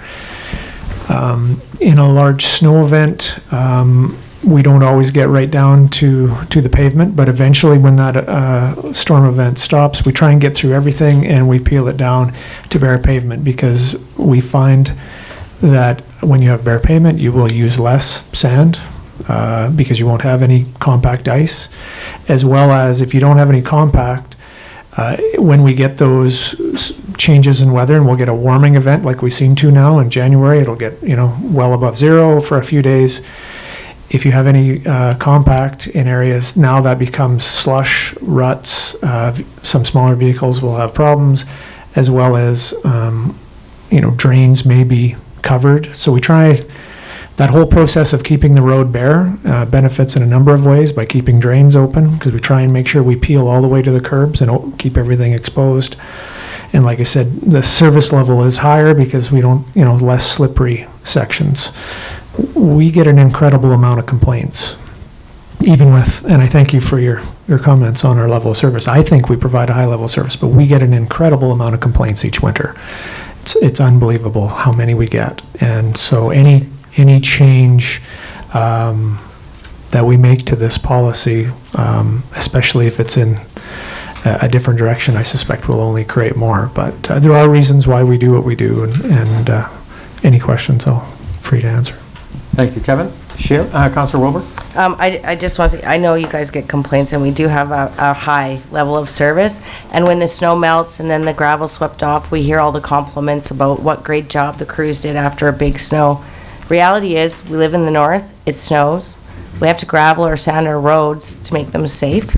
I think we do the very best we can with what we got, and people have to recognize that you live in the north, and snow's coming, and we can't control how much snow we're going to get or how little, and that's going to then affect how much gravel we use. So there's lots of opportunities in the community for those that need assistance getting that gravel off their lawns, and I do not have a problem with this policy at all. I think we do a great job given the weather conditions we have, and it's a day-to-day basis through the winter. So, we also have neighbors that don't clear the sidewalk that should be clearing their sidewalk, and you shovel the snow onto your lawn, not the road. And so I think the big issue we have is exactly that, people not putting snow where it needs to go and pushing it out onto the road and creating more work for our staff and the crews to get rid of it. So to be honest, I'm happy with the policy. I think our crews do a great job, and we live where we live. It's reality. Winter's not going away. So we're going to salt and sand, and we're going to have snow. Thank you. Ready for the question? All in favor? Opposed? It's carried. Thank you. So we are now at 8 bylaws, and we're going to we have lunch. So we'll take a 15 to 30 minute break for lunch and be back here to finish off our open and then our committee of the whole. Everybody, call yourselves back to order. And we're back into our agenda for a regular meeting, and item 8 is bylaws. We have zoning amendment bylaw 1904, bylaw 4421, Ascension Builders. And council now have heard the public hearing, and your options at this point are to give it third reading and adoption. You can refer it back if you have issues, and or give it third reading if you want to consider other option. So the recommendation is for third and adoption. But Councillor Javetkov? I'll move third reading and adoption. Thank you. Second, Councillor Lexstrom. Discussion. Councillor Javetkov? Yeah, I appreciate the comments that we heard this morning, but as far as I know, all we're doing is just changing the zoning to multifamily residential. There is no specific building designed, or, that all has to be approved in the future through building permits and development plans. So I'm comfortable with rezoning it. I think, it sort of has become now part of the residential area. The moves that we made years ago, providing land for community living, sort of changed the whole concept of the commercial aspect of 102nd. Thank you. Councillor Lexstrom? I was just speaking to it, and I know, the people that took the time to come and give us their views here this morning, always appreciated. Nothing can happen. This zone is going from C2 to RM2, which I think is a better fit for that area myself versus the commercial side of it. I think that's the trend we're seeing. But there was concerns expressed, what about parking, what about density? That all has to fall within the bylaw and approved permit plan if and when a developer goes ahead with that. So really more offering hopefully some comfort that just not anything can happen on that. It has to come before our staff. It has to meet certain requirements, and parking is one of them. I know that was expressed. But I won't sidestep the question. I think this is a suitable location for the RM2 zone that's being applied for, and then we will look to see what is brought forward to be developed on that. So. Thank you. Further discussion, Councillor Earl? I'm in agreement with Councillors Javetkov and Lexstrom. I walk my dog by that area every night, and there's no shortage of duplexes and fourplexes and density housing there for multifamily uses. I do thank and appreciate the concerns expressed with respect to the issue cited around council making decisions on how many, what an appropriate use for somebody's property is for that kind of stuff, given how much existing availability there is for housing, for rentals. I understand that concern. Having said that, if a private business is willing to risk their capital because they think there's a market for it, that really isn't a reason for us to deny a request, or not for me personally anyway. Thank you. Further comments, discussion? I've just one or two questions that come from the folks who were presenting, and one was the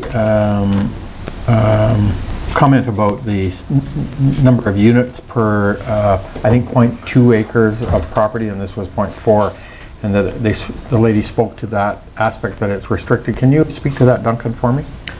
Yeah, so through your worship, they will have to comply with the zoning bylaw if it is rezoned. Kevin, are you familiar with what the requirement is offhand?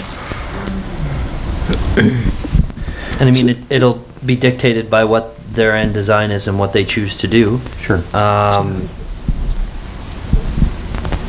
Is it maximum coverage, Kevin? They're in high density. Yeah, through your worship. So when we go to if it's rezoned, and the new density, and you look at the size of the lot, which deals, and then you got so much parcel coverage, when you look at that, looking at the 12 to 14 units is fitting. Won't be an issue. Okay.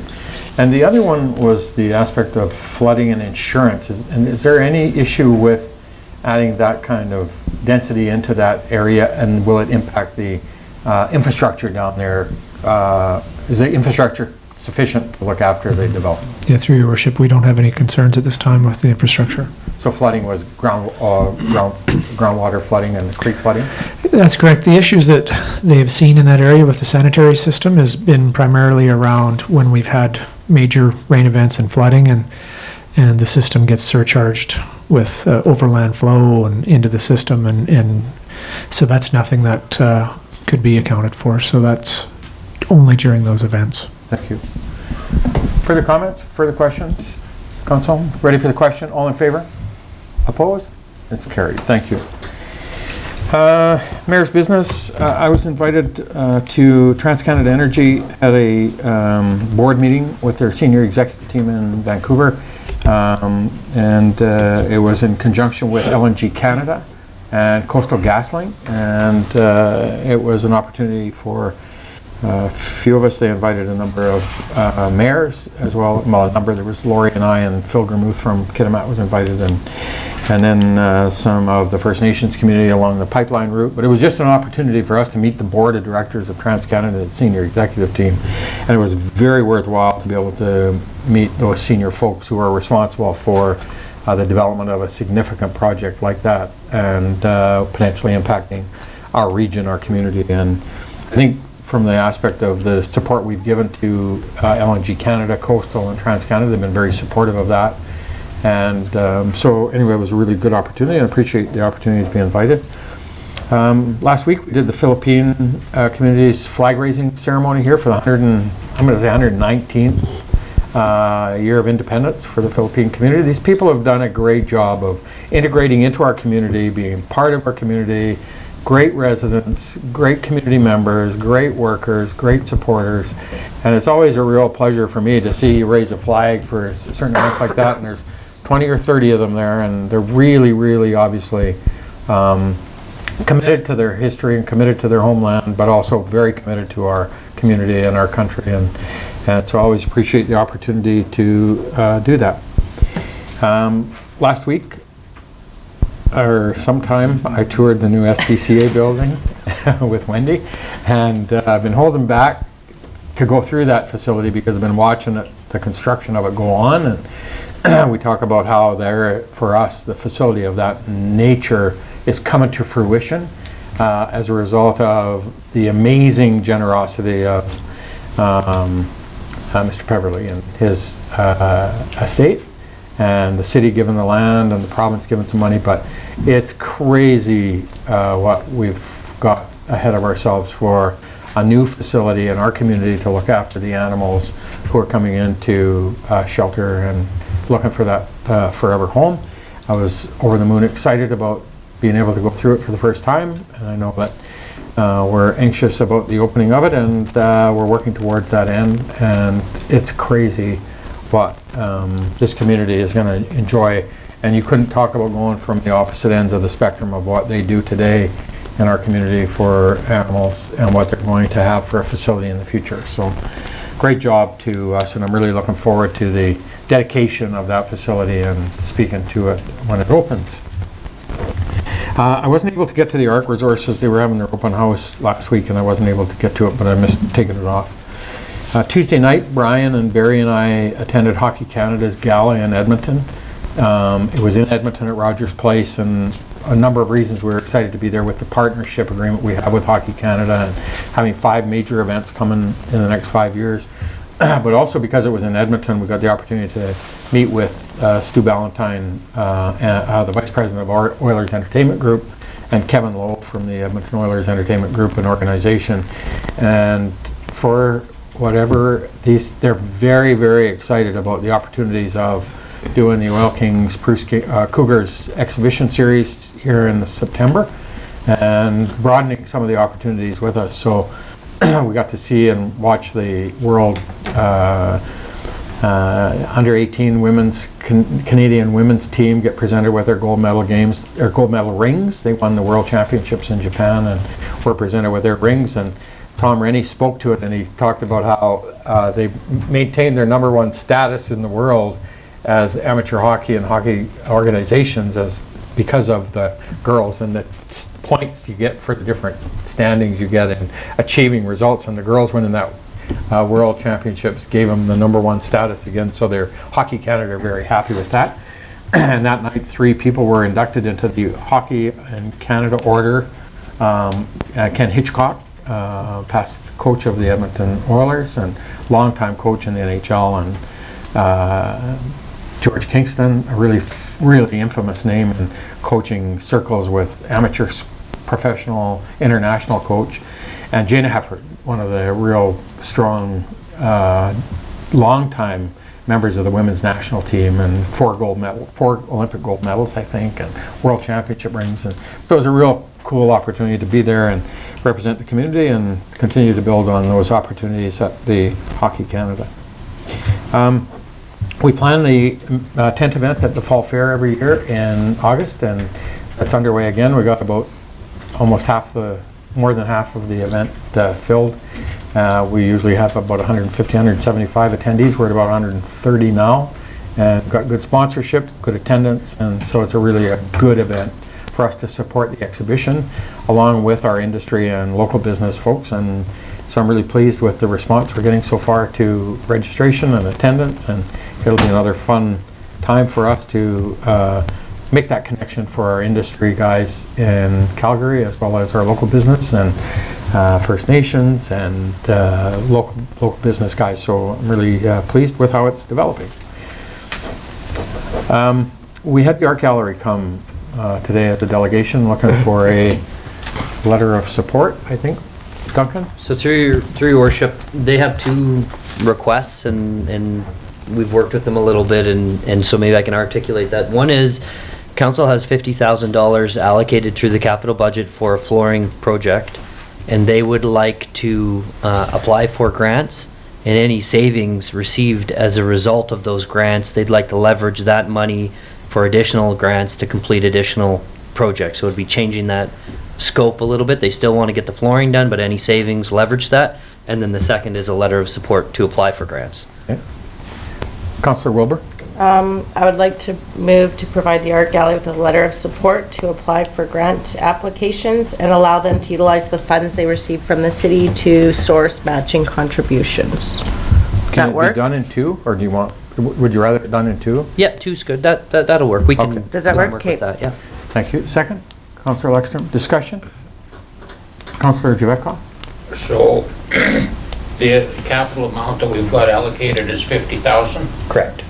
And do you expect the flooring is going to be less, or is that part of their grant to put into flooring? So when we budgeted for the flooring, through your worship, you know, we had built some contingency into that. Now, until it goes out to market, until we get it out to tender, I can't say where it'll come in, but the hope is that it'll come in under, and that the grant will offset some of that and create some savings. Okay. Thank you. Further discussion? Councillor Wilbur? Oh, and I do believe some of the grant application they mentioned was that they were going to look at doing other flooring as part of that project as well. So they're looking at doing the whole thing, not just piecemeal it. Good. All those in favor? Opposed? Carried. Thank you. Was there anything else? I had from nothing? I don't Diary? think so. Nothing? Nothing to update your worship? Consent calendar. Got 3 items. Motion to receive. So moved. Councillor Wilbur, second. Councillor Kemp. Any comments or questions on the consent? All in favor? Opposed? Carried. Strategic priorities. And so here's an open, we're going to move that now to this fall and for our strategic discussion. So we don't have anything today about that, but we are going to refer that to this fall for some, as per the policy discussion there. Councillor Lekstrom? The financial strategic direction we're talking about? Part of it, yeah.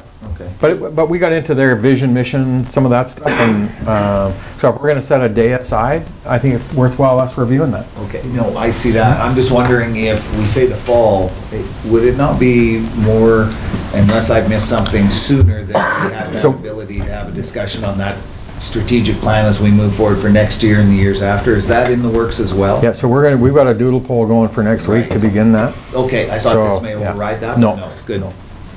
This would be in addition to that. Okay. We'll get into this stuff in a little more detail and give some further input from council on that work then. Perfect. Thank you. Good. Media question period. Rob, anything? Sure, I got one today. It was just one on the bylaw discussion. How many, and I realize you probably not an answer coming right off anybody's tongue here, but how many bylaw tickets or warning tickets were issued in Dawson Creek in 2018? It will be in one of, sorry, through your worship, it will be in the committee of the whole. That might just be for this year, Peter? So, for this year to date, bylaw warnings we've issued 190. That's just for year to date, this year. This is January till today. Okay, January till. We don't have previous stats. No, it's good, thanks. Thank you. Anything else, Rob? Thank you. Committee of the whole. So, is our staff sergeant here, or do we? Is he out there? Yeah, there he is. Hey, you're up. Good afternoon. Good afternoon. Good afternoon. Welcome. Thank you. All right. So, Staff Sergeant Worrell has a meeting to attend to in Prince George, so he's traveling, filling in for him. So this report covers a period from May 1st to May 30th of this year. So resources, the detachment's fully staffed, operating with 5 soft vacancies, as I believe you're aware. General duty watches are all adequately staffed, which reduces overtime significantly. Our GIS section is supposed to be a 5-person unit, is staffed with 2 full-time members and 1 half-time corporal, and with another one on her way when she sells her house. We anticipate that the first week in August we will be able to move a member into the community policing municipal traffic position, and we're just waiting on a couple of recruits to get off of their recruit field training before we can move him off to the municipal traffic position. We do have an upcoming transfer anticipated, however, replacement has already been identified, and we're just waiting on house sales to come in. Crime trends so far this year, as of May 30th, Dawson Creek Detachment had 3,712 calls. 2,904 calls received within the city of Dawson Creek, and 808 of those were in the rural surrounding area. Comparative to last year for the same time period, we've seen a decrease within the city limits of 3% and rural by 4%. If you remember from Staff Sergeant Worrell's presentation, the calls climbed last year and peaked in August, and we're seeing the same trend this year, and due to warm weather. The fall fair is coming up here in August. We're currently preparing to ensure adequate police coverage and visibility during the fall fair. It is in the hope that we have two members assigned to the Stampede grounds throughout the entire weekend to enhance our visibility and deter crime. I also adjusted my shifts to work some evenings. So riding, or are you roping? Sorry? Working. Break and enter prevention town hall presentation. One of our recruits, I believe, is putting that on as her chapter project, and she is preparing to provide a presentation to the general public on how to avoid becoming a victim of break and enter. As a result of our increased break and enters last year, this was an initiative built in our strategic annual performance plan. Something as simple as locking doors and windows when away will reduce someone entering your premise. Also, restorative justice. We've just had one of our members trained as a restorative justice facilitator. What that means is he can bring or coordinate alternative measure meetings, and this is our hope that we can get alternative measure program up and running in Dawson Creek very shortly. This member will be reaching out to community stakeholders to assemble a committee to facilitate the alternative measure program and move this forward. And that's all I have for you. Thank you. Any questions? Questions, comments? Councillor Wilbur? I don't have any questions. Well, maybe it is a question, but thank you guys. Your presence is definitely seen in the community, so I just want to keep reiterating that. But I was at an event this weekend that soccer was hosting at the curling rink, And I was appalled to see that some of the users of the skateboard park had actually ripped the eaves troughing off the building, had dug out some cement padding and literally smashed the signage that was stored between the CCAN and the building. And they seemed to me to be probably about 12 years old, but they were drinking. When they left, there were needles there that we picked up, and they've smashed glass all between the CCANs and the skateboard park. So I know there was a dad there. I did give him my city card and said, please email me. He takes his boys down there, but he actually sits in his vehicle to make sure that they're safe and can use the park. But there seems to be a very young element down there that are vandalizing stuff in the area and leaving a mess, and they are definitely dealing drugs and drinking alcohol. Okay. So maybe some presence there would be, and I would imagine the curling club or whoever will be getting a hold of city or whoever to let them know about the eaves troughing, but they had actually pulled it off and bent it over the ramps and stuff in the skateboard park, and were trying to grind their skateboards and their bikes on it. So it's been literally ripped off the building, and some pieces they couldn't get off, they smashed. And they did try to get into the someone's tried to get into the CCAN. So Jeff and I had a hard time getting the lock off and getting the poles readjusted to actually shut the door to get the lock out so we could get the chairs and stuff we needed. So I'm not sure who these people are, but there's definitely an element down there, and I know that that was not the purpose of the skateboard park when it was built. It was meant for a healthy alternative of use, but there's a group of them, and they're very young, and they seem to be controlling that park right now. So what time was that? that would have been on Saturday when we were setting up. It would have been about 3-4 o'clock in the afternoon. And then they were there again on Sunday, so. Okay, I will address our troops. Yeah, so I said, they asked me, I said I would mention it today at council because that wasn't the intention of the park, and people should be able to go there and be safe, so, yeah. Thank you. Councillor Lexstrom? Thanks, Your Worship, and thanks for the report. A quick question, soft vacancies, and those are ones where a member may be off on maternity leave or so on. Very difficult for the RCMP to bring somebody in to fill that, because when the member's off maternity leave, and I just use maternity leave as an example, have you guys ever put any thought into, I mean, we can set meetings up with the Solicitor General to talk about, it's got to be difficult. We've just maintained a complement of 25 officers here, but 17% is what we're down as a result of soft vacancies. There's got to be a roving group or something that the RCMP can look at that could certainly help detachments. We're not the only ones that go through this. Every detachment would face it, but there must be a better method, or is there one in place that I'm unaware of right now that could? So Superintendent Warren Brown was here last week, 2 weeks ago, and I understand that their North District is planning a reserve or an extra, like a roving reserve pool. Okay. So I don't know how many members, I don't know when this is going to come to fruition, but apparently there is, so there will be a pool of members that we can take from or request. Yeah. And then they will, but it's a big district, everybody's short. So, okay. But there is something implemented that it's in the planning stages right now. All right. We may be able to, and we have the opportunity to meet at UBCM. This may be an item we want to bring forward to discuss, certainly on behalf of the city of Dawson Creek, but on the broader context that this roving pool they're working on. I think it's a great idea, and we're happy to support it in whatever way we can, I would think. So, okay. I would maybe put that down for We'll put that down as yeah. Thank you. Good. Any other comments?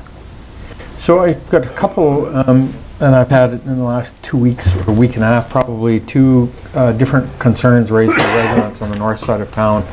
I'm going to be a little judicious in terms of identifying where they are, but both of them concerned about illegal activities of drug activity in their neighborhood.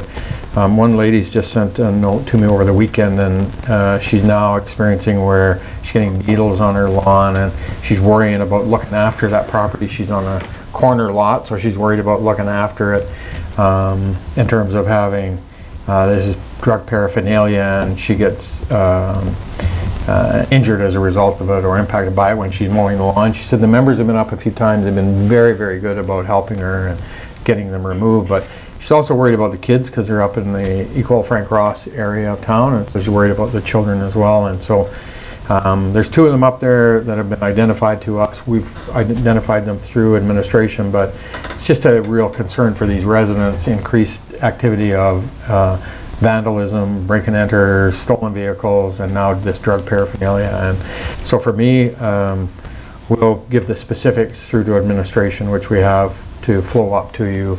It just continues to me as just, it seems like it's escalating in terms of some of the prominence of concerns by residents. You said 2 of them? Yeah. But we'll funnel them through to administration for you, Brian. The one, and I know one of the occupants of that house is on curfew, and just in the last 2 months, we must have hit that house 30 times, curfew checks. We're very aware of it. Now that the GIS section, we have 3 in there, they're very well aware of it. Once they get their feet wet, I know all the watches are particularly drive by this because it's very easy to spot. Yeah. So we're very well aware of it, and we're going to move on. I know that the lady's indicated she's got bylaw enforcement involved because of concerns about unsightly and all that stuff. But and she said she called the members and the drug paraphernalia and needles that are being left on her lawn. She's worrying about it, so rightfully so. Thank you. Any further comments, questions for Sergeant? Thanks, Brian, for coming in today. Thank you. Thanks. Have a good afternoon. 14.2, we have a report from our corporate officer. Good afternoon. Good afternoon. Welcome. Thank you very much. I am going to just focus mainly on the animal responsibility bylaw today.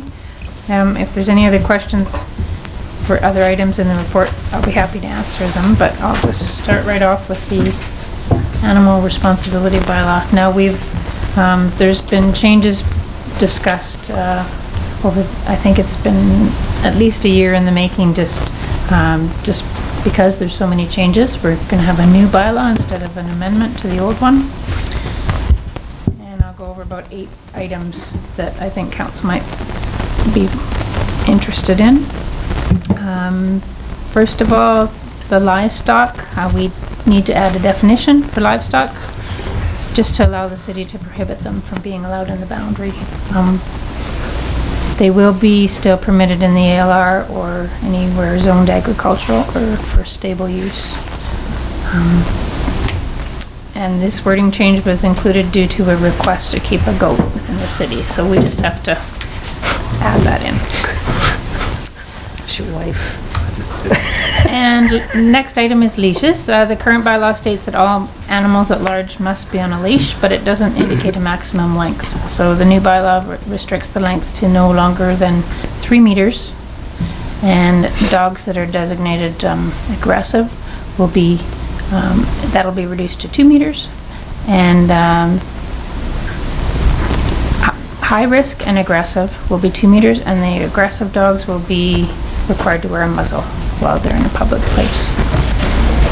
And before I start talking about this next item, I want to invite Wendy up to the delegation table because she's going to help me explain the background on the cat section. Thank you. And so Brendan, and this is where I'll jump in. We're in the process of developing this bylaw and bringing it forward for council's review. So we're really interested in your feedback in any of these areas. And if you have questions about leashes and why it's 2 meters and not 10 meters and, you know, et cetera, please ask and we can try and wade through that. So when you see this bylaw, no surprises, right? Yeah, and that's why Wendy's here to be helpful with those answers on those questions. So with regards to cats, wording's being considered to require a complaint from within the neighborhood before seizing an animal that is not securely contained and found on unfenced land. And so I'm just going to refer this right to Wendy to provide reasons why this might be difficult to manage by the city. Sure. Hey guys, hopefully my brain's still sharp. It's been a long meeting for all of you guys too. So the one thing that's clear to me that from all the meetings I've attended, you guys have an extraordinary amount of information on your plates at any given time and can't be expected to be experts on animals on top of everything else, and that's my job. So I've been, for the last decade, representing the city through bylaws, either enforcement or overseeing the bylaws of the city of Dawson Creek. And in 2015, we put this, this cat bylaw was approved, I believe unanimously by council at the time. Some of you were there then, and some of you are new. I believe that when we're looking at the issue of cats and the request that's being put forth to us right now, I feel I have an obligation to let you know that you're unfortunately looking at this from an extremely narrow lens due to a complaint that came into the city. So in the bylaw has been in play for 4 years now, has been highly successful. In that length of time, the number of complaints that I'm aware of that are the same as the current complaint that you guys have seen is 0. This is the only one that I'm aware of that is a complaint of a person saying that they feel that their cat has a God-given right to be at large. I asked our animal officers to how many complaints they currently have going as far as the other side of the coin. And he very quickly put together a stack of paper here of cat complaints that we currently have received or underway. He said 33 since between May and June.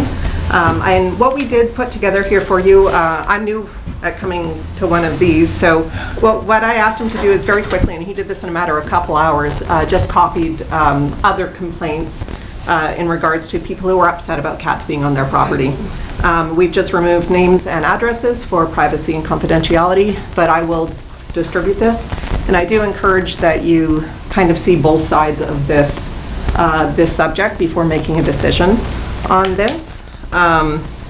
We obviously get more cat complaints in the summer than winter, but we still get them in the winter too. And if we're looking at even maybe 10 per month, that since the bylaw has started, that would be equaling 480 cat complaints that we have fielded. Now, one of the I found really interesting earlier was the subject came up about a proactive bylaw versus reactive. And it's one of the differences between animal bylaws versus other bylaws. Animal bylaws by nature are proactive and about education. It's about preventing problems from happening in our community before they happen. And this bylaw, this portion of the bylaw is no different. All of the bylaws, like animals on leash, barking animal complaints, all of those type of bylaws, when you look at the animal responsibility bylaw, are all designed to be proactive and educational. Yes, we respond to complaints, but we also, if we see a problem, we also will stop and talk to the animal owner about the potential problem that could come up with them continuing whatever section of the bylaw they might be violating. These are live animals we're dealing with here, so we can't pass by a potential concern without stopping and talking to somebody about it. So as far as the cats issues goes, I would really just like to know, we look at the numbers that we've got, and when we put this cat bylaw in play, there was a legal reason we did so. When the bylaw was put into play, and I'd like to point out the bylaw, like the cat bylaw that we put into play is supported by the Prevention of Cruelty to Animals Act and Criminal Code of Canada as far as animal cruelty and responsibility goes. What we have is, in the previous years, we still responded to the complaints, just like had been pointed out earlier. We would receive a lot of cat complaints. We spent a lot of time listening to people and telling them that we couldn't do anything to help them. And at that time, I think it's important to note that, yes, we have birds sometimes are being damaged or problems with that, but the most serious complaints come to damage to property. Property owners in town who have cats damaging their property and expenses incurred onto themselves because of their neighbors' pets. And these people, by the time they're calling us, they are very angry and they want something done about it, and they want it done now. And if we say to them, I'm sorry, we can't help you, they will say to us, well, I will take care of it myself then. I will take care of the cats. And then we have to explain to them under the Prevention of Cruelty to Animals Act and Criminal Code of Canada, if they were to trap that cat and abandon the cat, that is against the law. And then they're very angry about that too, because they're not even allowed to protect their own property. And if they were to continue with that, I would be forced to send a BCSBC animal protection officer to their home to inform them of the legal ramifications of trapping and abandoning an animal. So this is serious stuff. And when the cat bylaw was implemented, we were dealing with a particular case. I'll call him Mr. Smith. And Mr. Smith at that time, we'd been working with him for 2 years, and there's nothing we could do to help him. And his property was severely damaged. He had wood deck, wood siding, he had like loose dirt all up the side of his home, and you couldn't even walk into his backyard. The pheromones from the cats was extraordinary. The cats were now spraying on his fifth wheel, and just before the bylaw was passed in 2015, they sprayed through his open basement window and wrecked his TV. This man was furious. But he was a good person. He just wanted his property protected. And so that was the first place we trapped cats when we implemented the bylaw. And we caught his neighbors spay and neutered cats. And his neighbors now have a catio. It's lovely. That was actually the first time I realized that fixed cats still spray to mark their territory. So something occurred to me at that time that I needed to learn a lot more about cats in order to enforce this for the city. And I spent the last 4 years going to conferences across North America learning all about cats and everything there is scientifically available for us to know about cats. So what we do know about cats is that cats are extremely territorial animals. They do not roam out of their territory very often. The average household cat ranges from 3 to 5 properties away from their house, meaning that if you had a cat problem, that could be 3 blocks away to 5 blocks away where the cat lives.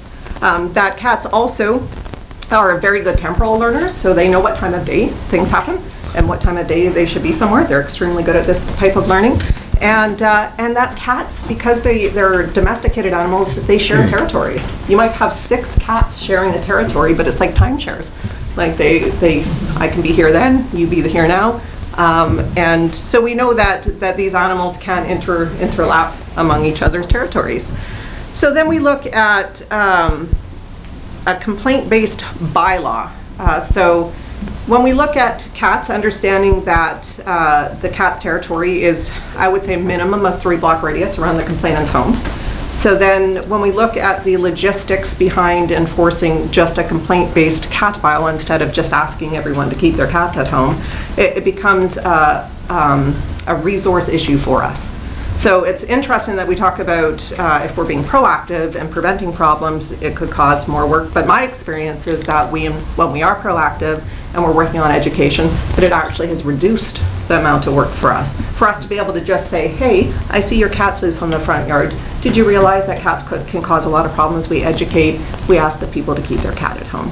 And from my experience, has been highly effective. So if we were, let's just say we're going to do a complaint-based cat pickup bylaw only.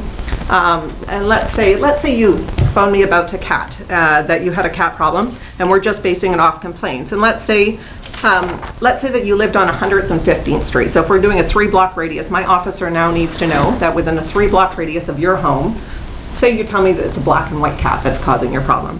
So we're now picking up black and white cats in a 3-block radius around your home. But then you call me a little later and say I have a gray tabby, also bothering me. So now I have to make sure my office knows in this little square in the city, he's picking up black and white cats and gray tabbies. But then, let's say a few blocks away from you, we also have a complaint from another person who has an orange cat, but it only partially interlaps with your square block radius. So now my officer needs to know that he's picking up orange and black and white cats in these blocks, and orange cats over here, and black and white cats or tabby cats over here. It becomes a logistical nightmare, and we don't have the resources to do that. So you might say, okay, well, then pick up all the cats in that square block radius around the cat complaint. And if we do that, 33 complaints in the city right now. I asked my officer what section of city right now doesn't have a cat complaint, and he just laughed at me and said there isn't one. So, if we're looking at putting these blocks out all over, and him needing to know when and which cat he can and can't pick up, and the time spent in trying to do that, it becomes not possible in the resources we have. Certainly it is council's directive on whether or not you would like us to pick up cats and to protect taxpayers' property and when they don't want cats on their property. But it's not possible for us to do it just partially. We have to either do it or not do it. And so, that said, I think that it's important for me, I have an obligation to inform you that we are looking at a complaint ratio from 1 to 480. And, I will provide you this information so you can go over it. But what we do know is that cats are a serious problem, and that the city did look at proactively moving forward to address this in 2015. It has been highly successful. We have one person, and I can be honest with you, I haven't actually had an opportunity to speak with this person yet myself and explain to them why the BCSPCA supports this bylaw and why we should be doing this.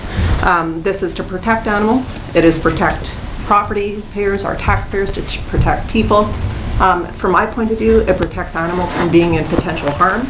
And we talked about the PCA Act, actually I'm just going to grab something here. Another side to this is that animal owners have an obligation under the law to be responsible for protecting their animals. So if you're upset about cats being on your property and you trap a cat on your property and I take the property, that cat, and the cat belongs to you, and I say to you, we have a threat on cats in your neighborhood and I'm asking you to keep your cat at home, and you say to me, well, no, I think my cat has a legal obligation to be out, I would then be issuing you one of these, which is a BCSPCA notice under the Prevention of Cruelty to Animals Act and Criminal Code of Canada. And in this notice, it does say under the Act that we're notifying you that there is a potential hazard to your animal if you were to let it out, and that under the laws, a person responsible for an animal, and I'm quoting here, must care for the animal, including protecting the animal from circumstances that are likely to cause the animal to be in distress. So if we have a potential harm in the neighborhood that could be harming cats, somebody's threatening cats, you have an obligation as the animal owner to make sure your cat is kept at home and out of harm's way. Now these are reactive. Criminal law is reactive. You haven't broken a law yet, it's not a problem, right? Bylaws, animal bylaws are designed to be proactive. We right now currently what we do is enforcement through education. We're not out just picking up people's cats. We're talking to people. We're letting them know what the problems are, why it's a problem. And, we would hope to continue doing that, and we're hoping that council will provide directive for us to continue doing that and being a proactive and forward-thinking municipality. But these are supported by other laws, and it's supported by the evidence we've seen so far in the enforcement of the bylaw. So. Thank you. Thank you, Wendy. You're welcome. Brenda? So, question. So, Councillor Dueco. So, when we originally implemented the bylaw that you recommended for cats, my understanding was that you were going to trap them. If there was a problem like that man that, had all the problems, you put a trap there and catch the cat that was responsible, and you take it away and do whatever you do with it. So, you're not running around the neighborhood picking up a black cat or a brown cat or whatever.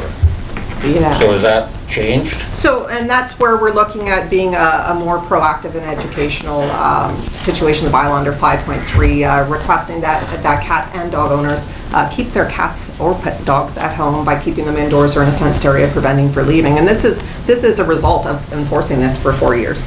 So now that we know that cats have the range of territory that they do and that multiple cats can be out, it's much easier and logistically, possible by just requiring that people keep their cats at home than us chasing around 3 square blocks trying to locate where this cat might live. So, the enforcement of the bylaw is easier just asking the cat owner to be responsible and the cat owner to prevent their animals from potentially being in harm and causing people, or potentially being in a situation of coming to harm. So this is as a result of the enforcement of this for the last 4 years and seeing how this has rolled out for us. So do you use the traps or don't you use them? Yeah, we certainly do. We certainly Okay. trap on people's property. Like if you had called and said there's a problem, we will trap on your property. But we also try to focus on the education past that. So if there's a problem on your property, our officers are trying to educate your neighborhood and saying, hey guys, you might live 3 blocks away, but we do have a cat issue in this neighborhood. Can you please keep your cat at home? And that is our most effective way of preventing the problem on your property, is by educating the cat owners and putting some responsibility on them for keeping That may be, cats but a contained. trap is very effective. A trap is reactive. We're reacting to the problem after it's happened. Well, you're before it happens or during. Well, we're responding to the complaint then, which is reactive, right? Where, if we're proactive, I think some of the people here have been around long enough to know, to be around when the dog bylaws weren't always what they are today, and that dogs used to run around and cause mayhem a little bit in areas more than they do today. And I think it was agreed as a society that you have the right to have your grandchild on your front yard without having to worry about neighborhood dogs running around. And as a society said, hey, that's my property, I have the right to have my property as my own. And society said, okay, yeah, dog owners should have to contain their dogs and control their dogs better. And society advances, and this is where we're at with the cat concern now. The reality is cats do cause damage on other people's property, and that expense falls on those people. And society is now saying, okay, dog owners are containing their pets, now these cats are a problem. What about cat owners? How come cat owners can... So, going back to the traps, cats are nocturnal, so usually, they're wandering around at night. Do you set traps out at night, or? So I'm not sure where the cats are nocturnal information comes from. Well, around our place, they're there at night. If we see them in the daytime, they're chased away, but they Sure. come around at night. Which is just, that's again, what I'm telling you about temporal learning. So the cats have learned if I'm there during the daytime, I'm getting chased away, so I'll come at night. Okay, so So the question was, do you put traps out at night? So we try not to trap well, first of all, we don't leave traps unattended, but we work with the property owner. So we do have cooperations with property owners where the property owner will trap the cat for us, and then we will be collecting in the morning. We set up, again, cats are extremely good at temporal learning, so we set up a schedule for the cats so that we know when we're there so we can safely contain the cats. Trapping cats is not an easy business. Cats don't respond well to being trapped, and can potentially be harmed or injured. So there's a lot of policies and rules in place with trapping. So we have to be really careful not to harm animals while being trapped too, which is another benefit of this bylaw, because we're not just leaving things in people's hands anymore. We are there to help them and assist them to create solutions for their problems. Councillor Wilbur? I like her cat bylaw. The only complaint I've ever had in 4 years was from a lady who got a letter from the city saying, please keep your cat indoors. You get a ticket, and it wasn't her cat, it was the neighbor's cat that had been taken off her yard. So that's the only complaint I've heard. But my front yard, after renovating, became the litter box for every cat in its 3-block radius. It was a nightmare, to the point where we just kept digging out cat doo-doo and put it in the garbage, put in more dirt. And what I did was get a hold of Wendy and say, how do I stop these cats from wanting to do what they're doing in my yard? And there were simple procedures that we could do in landscaping, and I don't have that issue anymore. So I think part of it is they're there. People have pets. And it's hard to contain a cat unless you're going to invest big dollars in rollers for the top of your fence. They're going to get, my cats stay indoors. My cats are not allowed outside. And my neighbors let their cats outside. But I like our bylaw. It gives some teeth to our SPCA.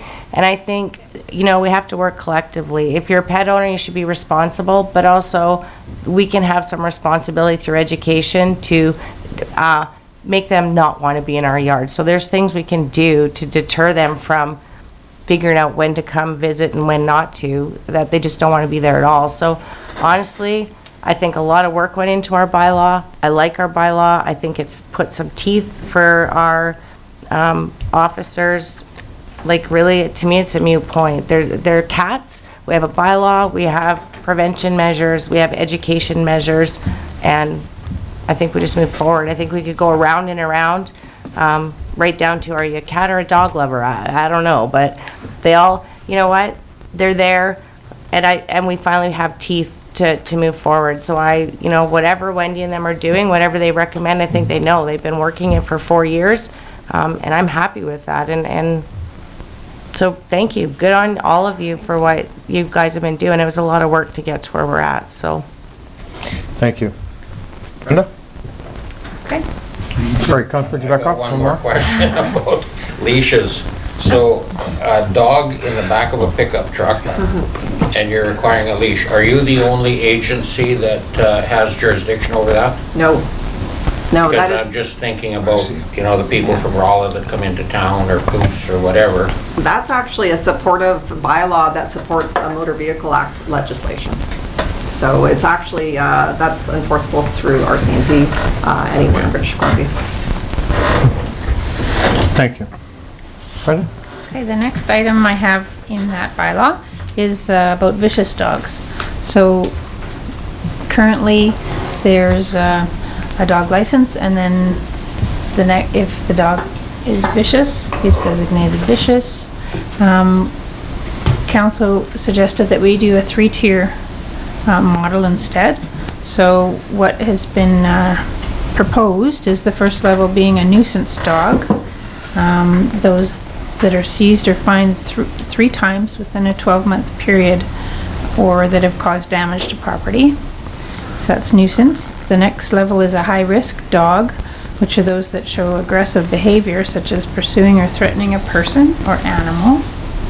And then the third level would be an aggressive dog, and that's comparable to the vicious dog, which are those that have either bitten or attacked another animal or person. Previously, it was myself that was required to sign off on the vicious dogs. This system will have the SPCA designate the first 2 stages, and then it would come to the city for the 3rd stage. And all of the aggressive, all stages could be reversed by council if they came and presented to council, they could have the opportunity to do so. I don't know if there's any more questions on that. Blair? Councillor Election? Just a quick one. The aggressive dog one is what concerns me. I mean, I guess I'm not a 3 strikes and you're out in this case. It's a 1 strike and you're out. If a dog bites a child or bites anybody for that matter, I have concerns. I mean, you could go to the next level on the definition. The nuisance dog is something, but an aggressive dog is one thing, but a dog that bites somebody, how many chances does that dog get to bite somebody and still maintain its livelihood, I guess is how I'll put it. Yeah, you don't have to go through the 3 stages to get to that. If there's an aggressive dog, he will be designated a aggressive dog right away, like through, I don't know if Wendy, if you want to explain the system. Yes, so the system is, the previous system painted all dogs with 1 brush, right? So if you've got a Cocker Spaniel who's chasing people on bikes, was painted the same brush as a dog that seriously bit or injures somebody. And that's why the 3-tier system was introduced. And if we have a case that matches or fits the definition of an aggressive dog, that dog will automatically go into that case, into that section. And that will come through the city. So those cases are presented to the city, and then the animal will be deemed aggressive the same way we deem vicious dogs now. Okay. Just if I could have a quick follow-up. Yeah. So in the past, and I'm no expert in this field, if a dog on occasion has, a vicious dog has mauled a child or bitten somebody, it's my understanding they've been put down. Some have been put down in the past. Is there a difference? Is that the willing owner saying, boy, I guess I can't control the dog, or have I missed something? I thought it was almost mandatory that if your dog goes out and, if it isn't, it should be, but. Well, it's not mandatory. That would have to go through court. Okay. So that, so there are sometimes owners who will say, yes, I feel I can't manage this dog. Okay. Obviously, again, we're sitting in an education point right now when we're dealing with these cases, educating the people about this is where we're at with this animal, this is what's required for you to properly manage this animal. Are you capable of doing that? And so only a judge can place that order against an owner's will. Okay. But there are much more strict regulations, especially in the new bylaw, that will limit what a dog owner is able to do with their dog and what is required of them, including higher licensing, higher fines, higher level of responsibility, I guess, is where we were looking at, is an increased level of responsibility depending on what your pet has been doing. Okay, thanks. You're welcome. Councillor Earl? So just a couple questions with respect to going back to the kind of the proactive piece before that. Is there any, if somebody's dog's getting in trouble or if they display certain temperaments, is there any requirement or any ability for you or us as a city to insist they attend obedience classes with their dog, or is there any, depending on if it's what's traditionally a more aggressive breed dog that maybe needs to be socialized in order to ensure that it's not a danger to people? Do we have any ability to do that just in the case of prevention? Yeah, it's a great question, and something that I wish we had better access to in our region. So the BCSBCA has just launched the first dog training accredited program in North America. We actually had a huge conference about it 2 weeks ago that we had people from all over North America up here to celebrate it. The problem is dog training is an unregulated business. Anybody can say they're a dog trainer. They don't have to have prove any education. From certain people on TV and onward that don't necessarily have science-based education on how to manage animals. So we do have accredited trainers now that we could recommend. We don't have any in the region. The closest one will be in Prince George. She's just about to be accredited.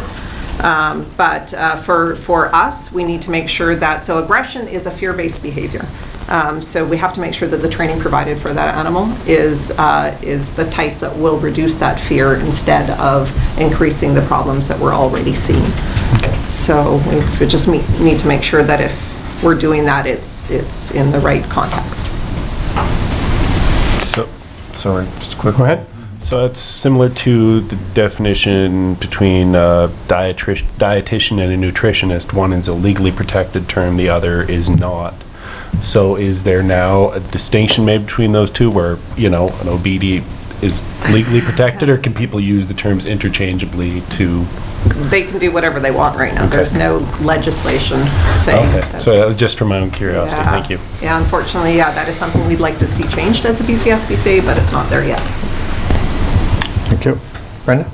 All right, moving on. Restriction on number of animals.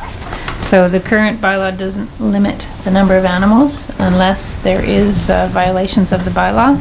So if following SPCA verification of 2 separate complaints of a violation, then no person will keep more than 2 dogs or 4 cats. What we're proposing is that the number of complaints be increased to 3 before any action is taken, and then at that time it would be to reduce the total to 2, but a combination of dogs, cats. So 2 animals, either 2 dogs, 2 cats, or a combination of both.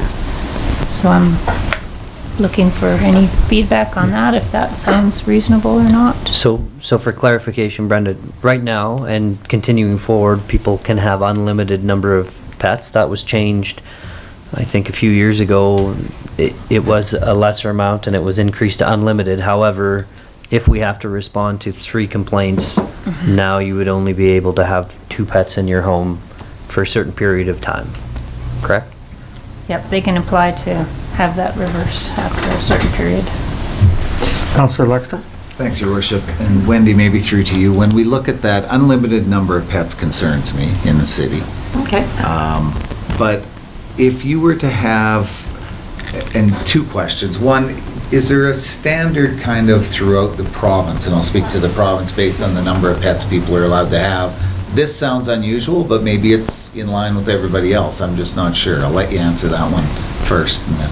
Yes, so I think that we're still looking at, past thinking versus forward thinking. When this bylaw was, or when this change was made, it was with the thought that, first of all, the number of animals you can have without breaking bylaws is self-limiting. Like, you know, eventually you're going to be in a situation where you won't be able to manage enough your animals, and you're going to be violating bylaws. And when we were limiting, lots of times municipalities have like a limit of 2 dogs or a limit of, you know, 4 cats, or, you know, whatever it is. And what we were finding was happening is that we were punishing responsible people, right? You might have 3 dogs and you're a fantastic pet owner and we've never had an issue with you, but then your neighbor doesn't like you and they're going to say, we're going to make you get rid of one of your beloved pets, even though that you're not doing anything else wrong except for having too many animals. And the other thing people would start doing is lying and hiding their animals. Like it was like, you know, law-abiding good people were having to feel like they're doing something criminally wrong, or like, I don't know, bylaws are criminal. But anyways, you know, so what we found when we changed the bylaw, this was also changed, I believe, in 2015, you'd have to verify, but we actually haven't had a problem with this. You know, there's a lot of great pet owners in this community and we just don't have any issues with them. You know, some people have 5 dogs and they're 5 little dogs and they're adorable and we never have any problems. So where this bylaw, this change here has come in that has been very helpful for us is when we do have a problem. So we have, you know, say a person has 4 cats and 2 dogs and their animals are always at large. And we've been up there multiple times and then we say to them, look, you know, all we're asking for you to do is be a responsible pet owner and keep your pets at home. You know, if we continue down this road, this is what could happen. You could be then limited because you're not being a responsible pet owner. And that's usually enough for people to start working with us, honestly. We've never had to implement this yet. If we were going to implement it, it would be going through the city the same way an aggressive animal designation would be done. This isn't just us saying, oh, we're going to do this to you. That we would present the case to the city and proceed forward with that. It's just been a very useful tool for the people who aren't being responsible. All right, and just a follow-up, and I would agree, I think most bylaws are put in place to deal with the select minority who don't want to follow, you know, what makes our community a better place. But the last one, barking dogs, for example, and that's why I raised the issue of the number. If you're in a neighborhood and your neighbor has 4 dogs and one barks for 4 minutes and quits barking, the next one jumps up and takes its turn for 4 minutes or 5. Is it barking from the yard or barking per animal that resonates that the complaint would be based on? It's barking from that property, so noise complaint from that property. So the number of animals means that, thank you. Okay. Good answer. Thank you. That's the answer he's looking for. Brenda? I think are her complaints going up now? I think the rest shouldn't be too controversial. We're going to be adding an aggressive dog sign for anybody. Any owner that has an aggressive dog will have to post a sign on their property. Hens and bees and kennel licenses will be required annually instead of just a one-time fee, and that's just to keep track of how many are in the city.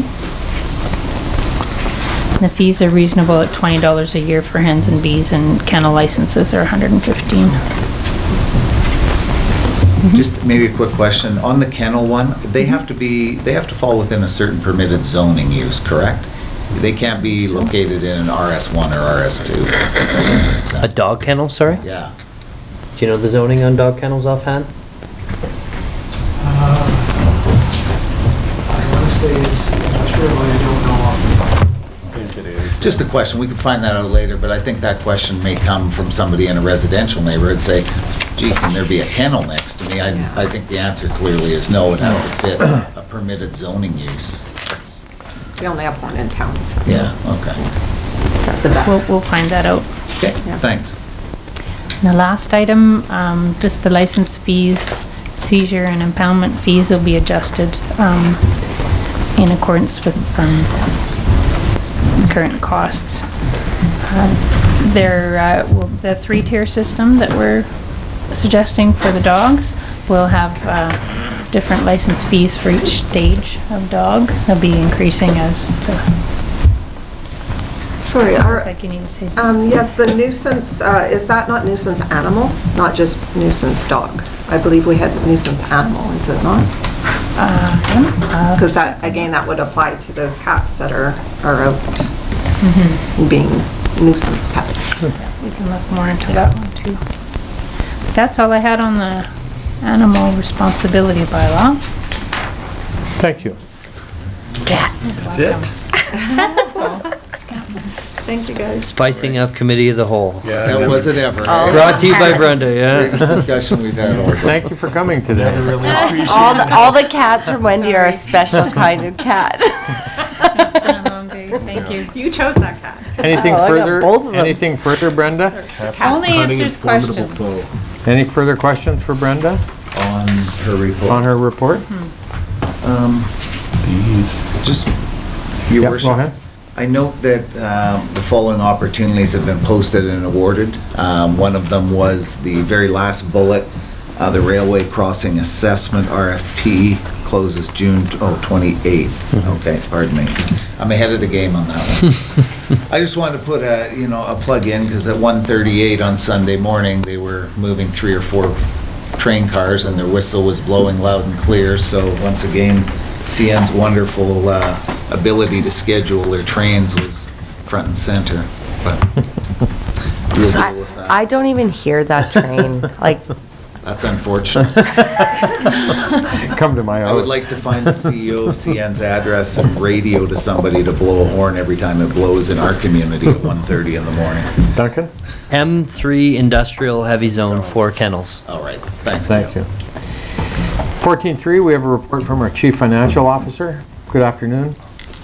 Good afternoon. Welcome. Thank you. Are you cold? As Still? usual. In the council meeting room. It's summer. I know that, but not in the room.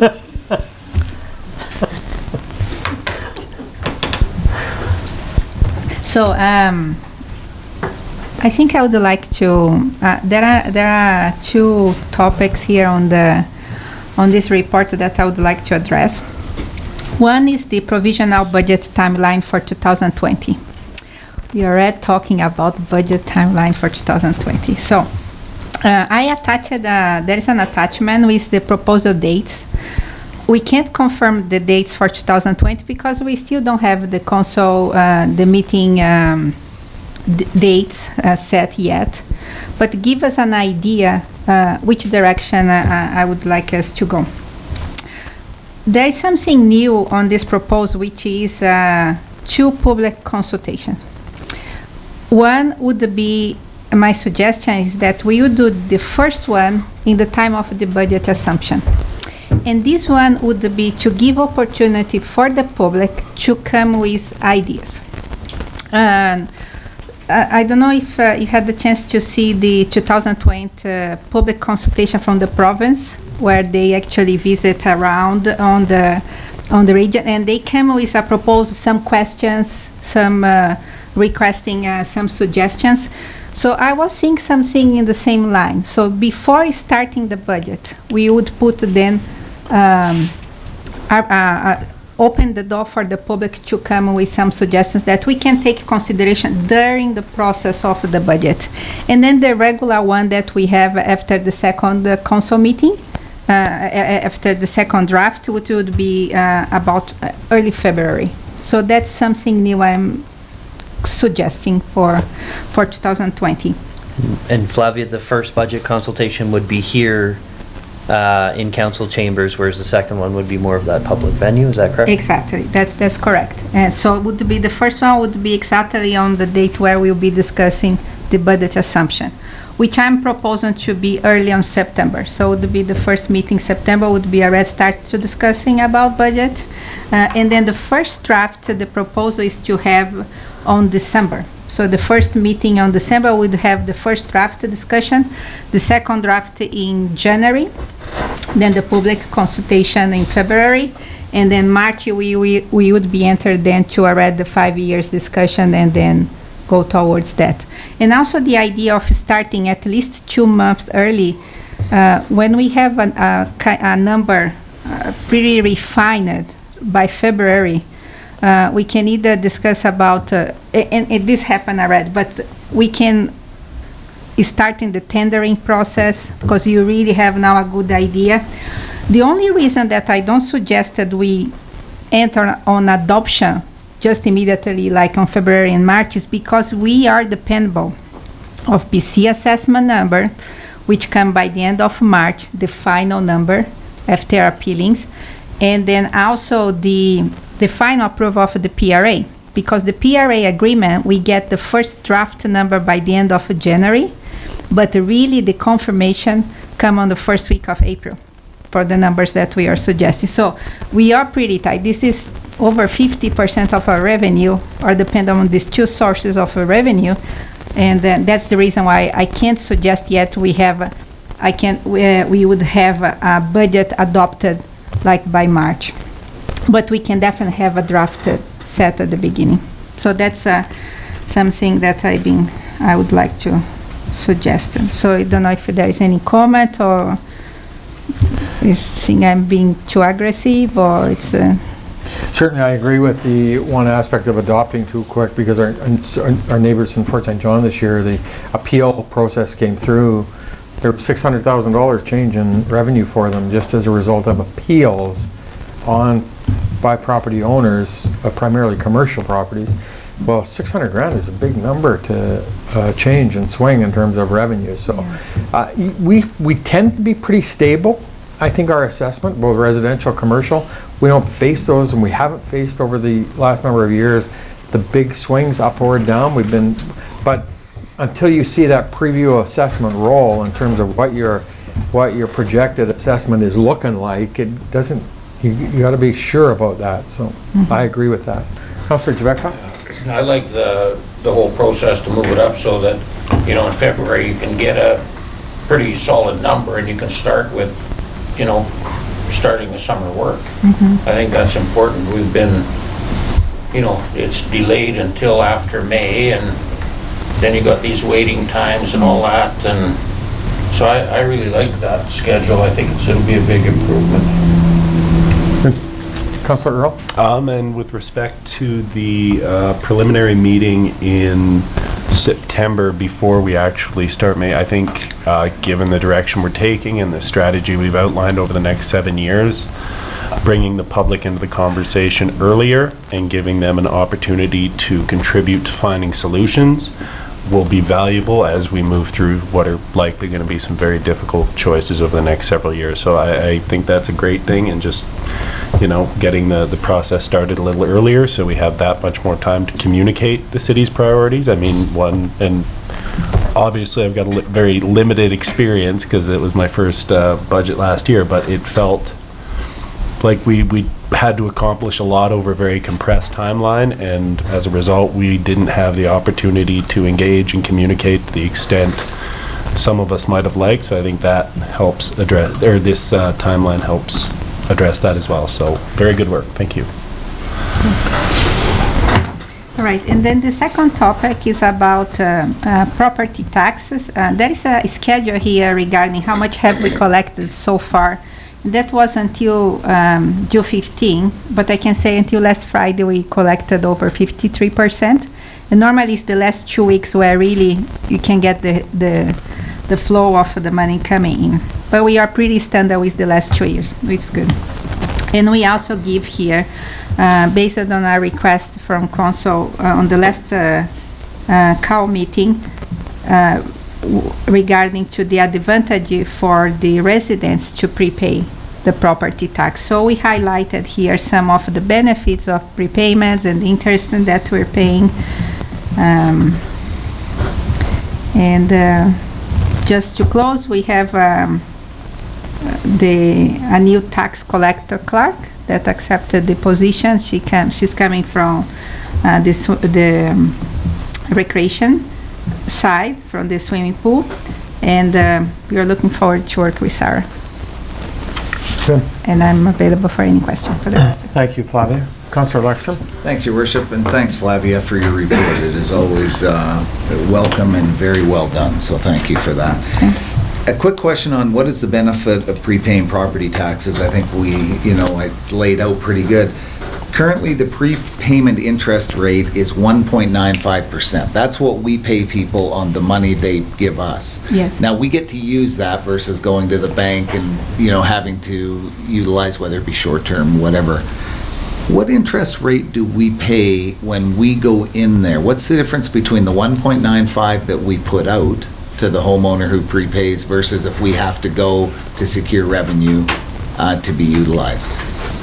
Yeah, it depends. Right now, you can get like in a short term 2.48, 2.65. Okay, so, and what I'm getting at is it works for both sides here. This is a very good deal. Most banks aren't covering or going to 1.95%, so you can prepay your taxes, they're there. It not only earns you interest on that, but it actually, from the city's perspective, we get to utilize money at 1.95% versus, say, 2.5%. So, but thank you. And I really think this is an area that, if we talk about doing some potential marketing on our social media and on behalf of the city, is to really raise the profile of our current benefits of prepayment of those taxes, for us to be able to leverage that. And certainly the banks and credit unions, I know, are looking at changing that model. And I'd asked the question about 2 or 3 weeks ago, and 27% of our current receivables by residential taxes are paid by the banks and credit unions. And so as that model changes, how do we incent people to come and prepay their taxes, and for the benefits of them as well as for us? So, Councillor Earl? You covered off what I was going to say with respect to the 27% and how, you pay the banks every month, or mortgage companies, what have you. They keep the money, they make interest off it, you get none, and then they pay the city once a year. So they pocket the interest. Anybody who's particularly proactive or keen sees there's a benefit there for them, and opportunity to cut out the middleman. The other thing to me when I was thinking about that is there a aspect of, sometimes you see people's, if they're paying it monthly in their mortgage payment, so all they do when tax season comes around is they take it over to the bank or bring it here for their, but they don't, sometimes maybe that's maybe why there's a little bit sometimes of some apathy towards the taxes, because they have no idea what they're paying. And maybe there's a way for us to engage in that discussion with people. We say 27% of the people are paying property taxes through the banks and financial institutions. Councillor Lexington, your comment? No, good. Thank you. Flavia, thank you. You're welcome. I'll get you a warmer coat. If we got any money in finance.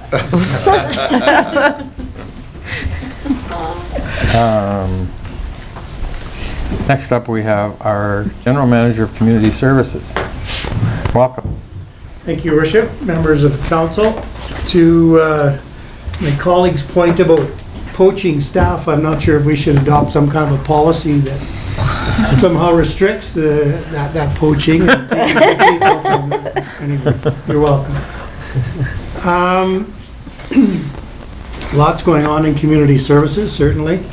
At council's direction, several weeks ago, we engaged the services of JCP and Associates to conduct a user participation data profile on our behalf. Our staff has been working diligently with the consultant over the last couple of weeks. There's been a lot of people collecting and assisting with getting that data. We're very close to a first draft. We had a look late last week, and we're just tweaking a couple of things. We hope to have that completed by the end of the week, and then we'll share with council from there. The fire department is in the process of purchasing Scott Sight in-mask thermal imaging cameras. I know that's a mouthful, but quite technologically advanced. These are cameras, these are thermal imaging cameras rather, that will actually work with the self-contained breathing apparatus that the firefighters wear. So right from their masks, they'll be able to see a great deal more in a smoky situation. I suspect that will increase the safety dramatically of our firefighters and hopefully save some lives at the end of the day. I'm sure you've seen our park staff out and about in recent weeks. We've now installed 100 hanging flower baskets, and just the last couple of weeks have been finishing up on the flower boxes around town. Definitely, we face some challenges, given the 2019 budget reductions and trying to maintain our historical standards. Some council may have been starting to get some feedback on that. What we are trying to do is really take a look now, we're a couple of months into the program, at perhaps revamping our schedules a little bit, recognizing which are more high-profile locations, if you will. We know we've cut back to, one cut every 2 weeks or one cut a month or whatever the case may be, but trying to juggle and somehow stick handle in those schedules a little bit in our favor so we can, hit the most prime locations in advance. But that'll be a work in progress, and we'll certainly have some further discussion as the summer goes on. Ongoing maintenance, memorial and kin arenas. Typically this is the time we're in there, we're painting, we're cleaning, we're replacing glass, we're looking at equipment and those kind of things. That's kind of ongoing throughout the course of the summer. As much as I hate to talk about this, we have, I think, inked most of our aquatic center shutdown contractors now, which is in this fall already. But we've got a number of things that are going to take place. We're going to be replacing diving boards in the front reception area there. We're going to be replacing some more tiles inside the building. And so that shutdown will take place August 30th through September 30th. And I think we've got our ducks in a row for that one at this point in time. We have completed, and the guys are in the new Public Works addition at Public Works Yard. However, we're still working on, in the old fire hall, moving our stores area into that section of the building. So we've shuffled a few offices around there, and we're going to hopefully this week start moving our stuff out of the Atco trailer, which has served as our stores trailer for some time now. That's a rental unit, so the sooner we can get rid of that unit and move in permanently, the better that is for everybody. Council approved the after-school sport and arts initiative at the last meeting. We're going to be meeting with school district representatives, Mike Friedman, this week to negotiate the terms of a partnership agreement. Everybody's pretty excited about moving that one forward. I'm not sure if we touched on this or not, but each May is our annual cleanup. Community cleanup. We had approximately 800 participants take place this year, so it's pretty well received in the community. There were actually 34 local nonprofit groups that collected 301 bags of garbage. The regional district waived the tipping fees on that particular weekend. We did receive a small Trans-Canada Trail grant that expanded our areas to include 5 additional cleanup sites. So it's a good initiative for the city. Lots of volunteers that help out with that one, including the Kinsmen, who host a barbecue for the participants. Again, the RD waiving the dumping fees, and the Rotary Club, who go and pick up yard waste at 12 of the seniors' homes in town. So, again, we're already talking about fall, but staff have hosted a number of very collaborative meetings, I would say, with our ice user groups. And I'm led to believe that we've had our first major ice schedule change in 20 years going on this fall. So big hurdles out there. Not sure why groups change from year to year dramatically, but we've had a number of discussions with minor hockey, with speed skating, with figure skating, with all of our user groups to say their requests, their demands are changing a bit, and we've been able to sit down with the groups and have some collaborative conversations to assist us and actually make some changes. So we're looking forward to see how we roll that out in the fall. And Shantae and her crew have done an amazing job with that one. You know that Melina is now our Parks and Facilities Manager, and we have backfilled her position with Veronica Murphy. Most of you will probably know Veronica. She's been with us since 2008 and brings with her a great many years of aquatic experience. I just had recently, we've changed the way we offer summer swim lessons at the pool and only offer lessons in the morning, which allows us to open up the afternoon for private lessons. The private lessons have been so popular that I think there's only 6 lessons out of 105 scheduled for the summer that are not accounted for. This is July 5 days, 30-minute lessons. 21 days times 5, 30-minute lessons per day. it's a gross revenue of about $3,150 for those private lessons. So a good news story for the pool. DC Seals, Swim Club kicked off their summer program May 6th. 150 swimmers gives them their highest registration they've had to date. And of note is they're celebrating their 50th year in operation in Dawson Creek, so big club. And that's pretty much the highlights that I had today. Happy to answer any questions that you might have. Thanks, Ross. Questions? Councillor Lexstrom? Just a couple of quick ones, Ross. Thanks for your report. The arena users, and you touched on it, that has been an issue that has been brought to my attention, not just recently, but dating back those 20 years as well, based on that. So I want to say thank you. Hopefully we are moving in a direction that can see probably, I guess, better accommodation to each of the groups and how we utilize that ice time in each of the arenas. So thanks for that. A quick one, under the Ken Bork Aquatic Center and the capital upgrades that we're going to take on, you mentioned the front desk at the Ken Bork. Is there something, is it an ergonomic issue? I mean, when I walk in and I look at it and go, wow, I like this. It's a nice facility. It's looking new. What's the requirement there to redo that?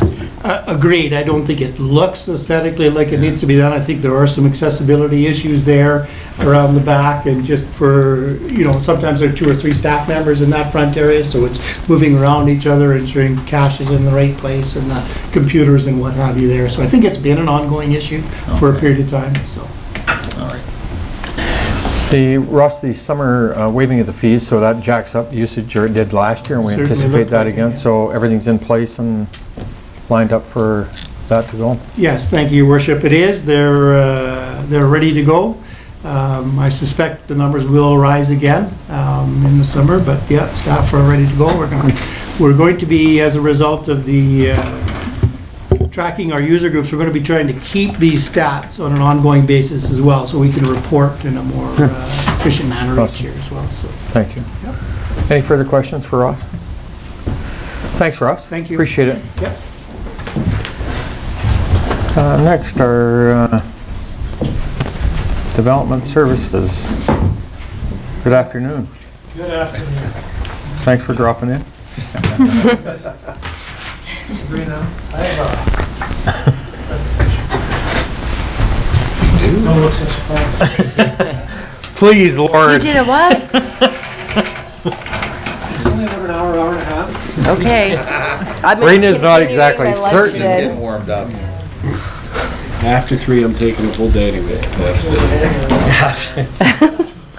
Talk as much as you need to. I have to be till daycare till 5:30. All right, we got all kinds of time.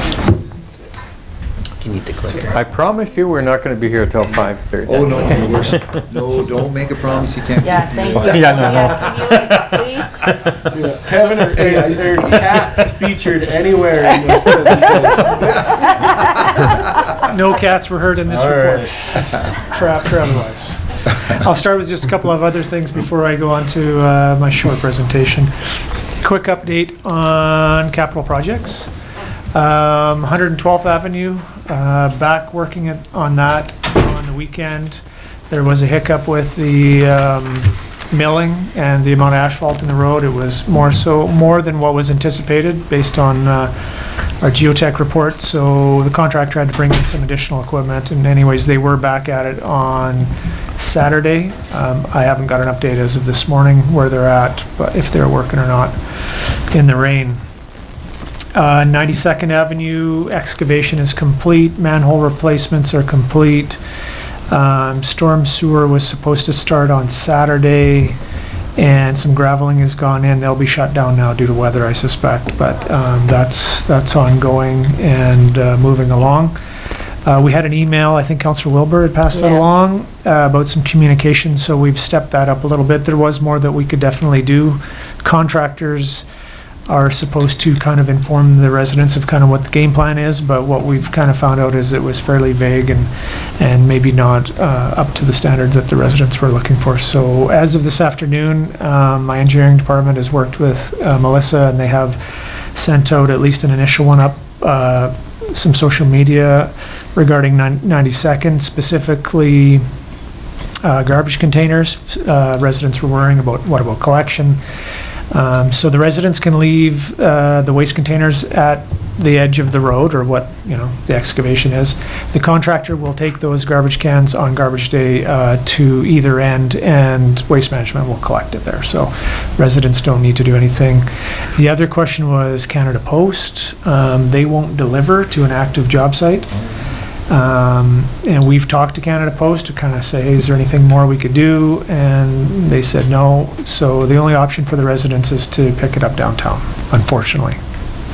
So that's a little bit out of our hands. We did offer, even I know my engineering guy, Kevin, said he would deliver it himself if Canada Post would give it to him, and they said no. So anyways, we tried.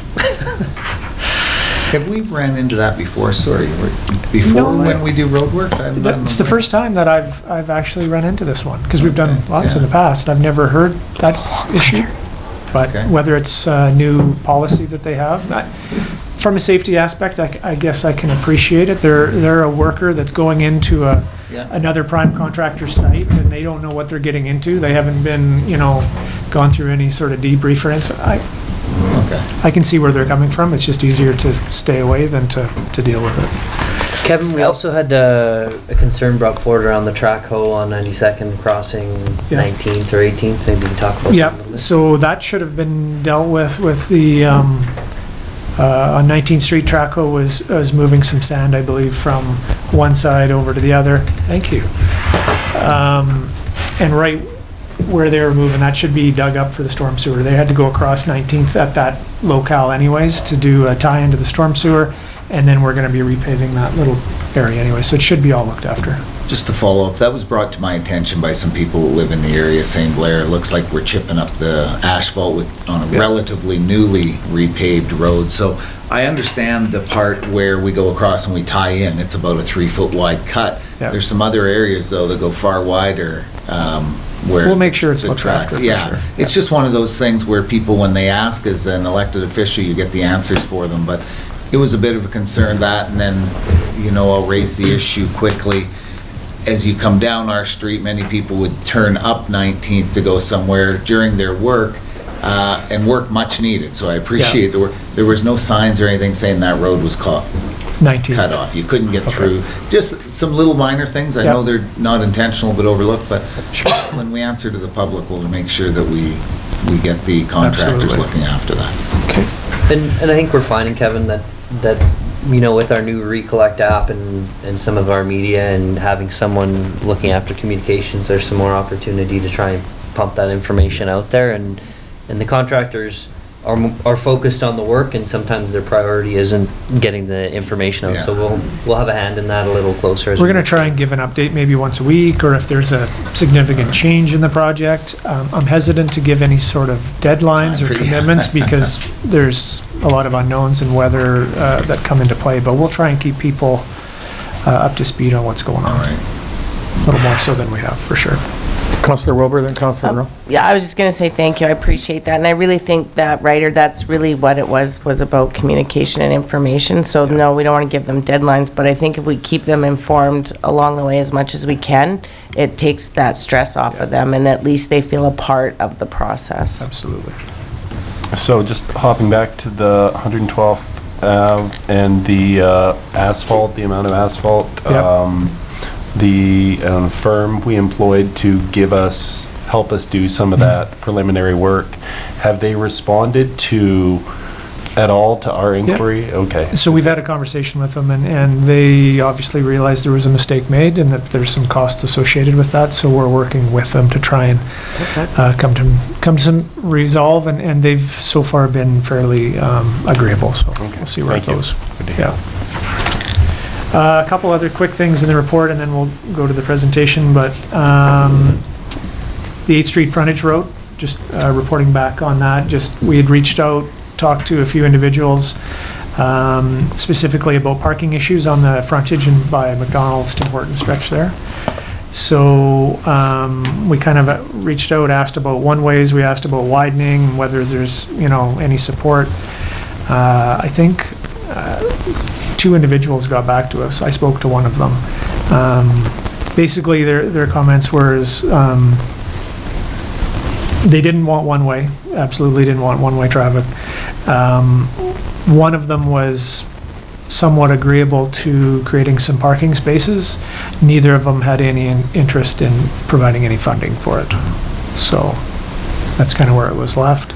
Ministry of Transportation simply commented that if we did anything, we'd have to work with them because, again, it's adjacent to their highway and they'd want to make sure they're in communication with us on that. So that's where that was left. Yeah, and so Kevin, I think as far as parking on that frontage, bumping or trying to bump out that road is probably one of the only things we are able to do. Yeah, I mean, it certainly can be done. We can look at creating some bump outs, some parking slots in there. That's just going to be a capital cost that we would have to incur based on the feedback that we've got. You could try and do a local area service, I guess, propose that, but I'm not sure. So. Or removing parking altogether, I guess. Yeah. It's always an Okay, we kind of want them to stop and use the business. Interestingly, one of the comments that I spoke to the individual that owned a restaurant on that stretch, and he wasn't so sure that they were seeing any benefit from the trucks. He wasn't so sure that they were actually frequenting his business. He was under the assumption they were simply parking. So I'm not, I don't have any data to support that, but that was his We'll have comment. a few to choose from. One other quick note is we had put out a RFQ, request for quotes, on a upgrade to the Sager system. We didn't receive any bids. We kind of worked with a local contractor to try and price the work out, see if we could get the work done. End of the day, we had assumed it was about a $243,000 job, and it came in at $520,000, so we're not planning to proceed. It's not absolutely crucial that we do it. It was something that would be good. It was some upgrades with some metering and a few other things that would allow us to control things a little differently and have a little better of a count of our withdrawals, but for that kind of money, just the value wasn't there. So we're still able to do what we need to do with the Sagers and reclaim, but that project's on hold. So. Kevin, just before you move on to this, we talked about some of the challenges with 92nd and whether it be the garbage cans or the other things. I do want to put out a thank you. I mean, I live in the area. I watch, the trucks that are operating there, the haul trucks and all that. Very respectful from what I've seen going by, and that's not always the case. I think on occasion you'll get that, so a huge thank you goes out. I can't say the same about a couple of, I guess, individuals, pickups that just can't seem to wait because these trucks are traveling at a slower speed because many children play or walk on that from the school coming back, but they've been more than respectful in the way they approach that, so a huge thank you out to the contractor there. Perfect. It's good to hear. So quickly go into this Michael subdivision. There was a request from council to provide an update on this subdivision area and some of the work that we did in 2018 looking at the urbanization of it. And when I say urbanization, it was looking at underground services, whether it be new or replacements, and curb gutter, sidewalk paving, streetlights, to bring it up to a modern standard. Right now it's gravel with open ditches and has been for 50 plus years. So it kind of started 2015. We first started looking at the subdivision and doing some initial cost estimates. And then in 2016, 2017, when the RV Sandy dump opened up, or when we were doing that work, there was a request to look at paving 115th. And that's when we kind of said, well, maybe we better look at this in a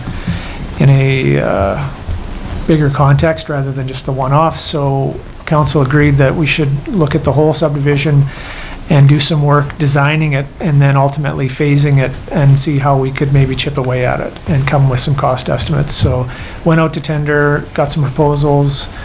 That work went to Urban Systems, and they did that work in 18 and ultimately brought us a package late 2018 with a full design and cost estimates for the project.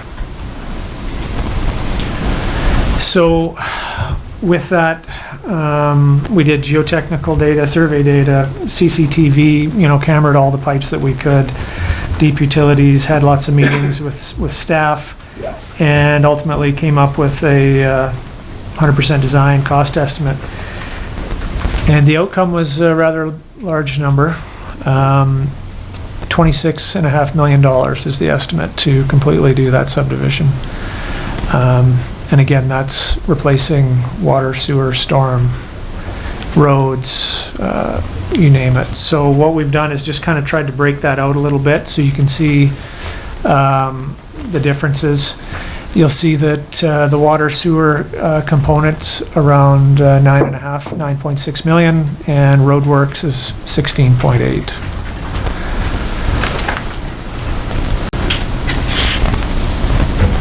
With this, a bit of a retrofit, because it's an existing subdivision area, we had to, or if we were to go into it, we'd have to make some slight variances, just simply because things won't fit based on where some of the existing infrastructure is, like hydro and whatnot. So this really talks about having to alter some of that. Not significant. Some of the road widths might have to go from 12 to 11, or some changes on curb returns, but nothing too significant.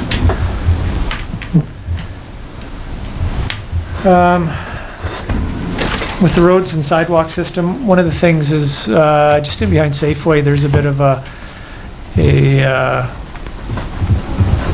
it is. Right back in here, that road does a bit of an S-turn, and it actually is encroaching onto someone's property, and someone actually has stuff out on our property just because of the nature of the way traffic's gone over the years. So that would have to be potentially realigned, and we'd also look at including possibly a multi-use path on 4th to tie into the other walking path towards Brookside if that ever gets up and running again. Water system. We did a bit of a condition assessment on with records. We knew as far as the mains, nothing, no red flags. We'd be looking at doing our valves and some other apertures, hydrants. But the main itself, we'd be looking at doing an extension to provide looping. So this is in behind Safeway again, and kind of back by Walter Heath's trucking yard. And that currently there is no services for that stretch, so that would be a new line.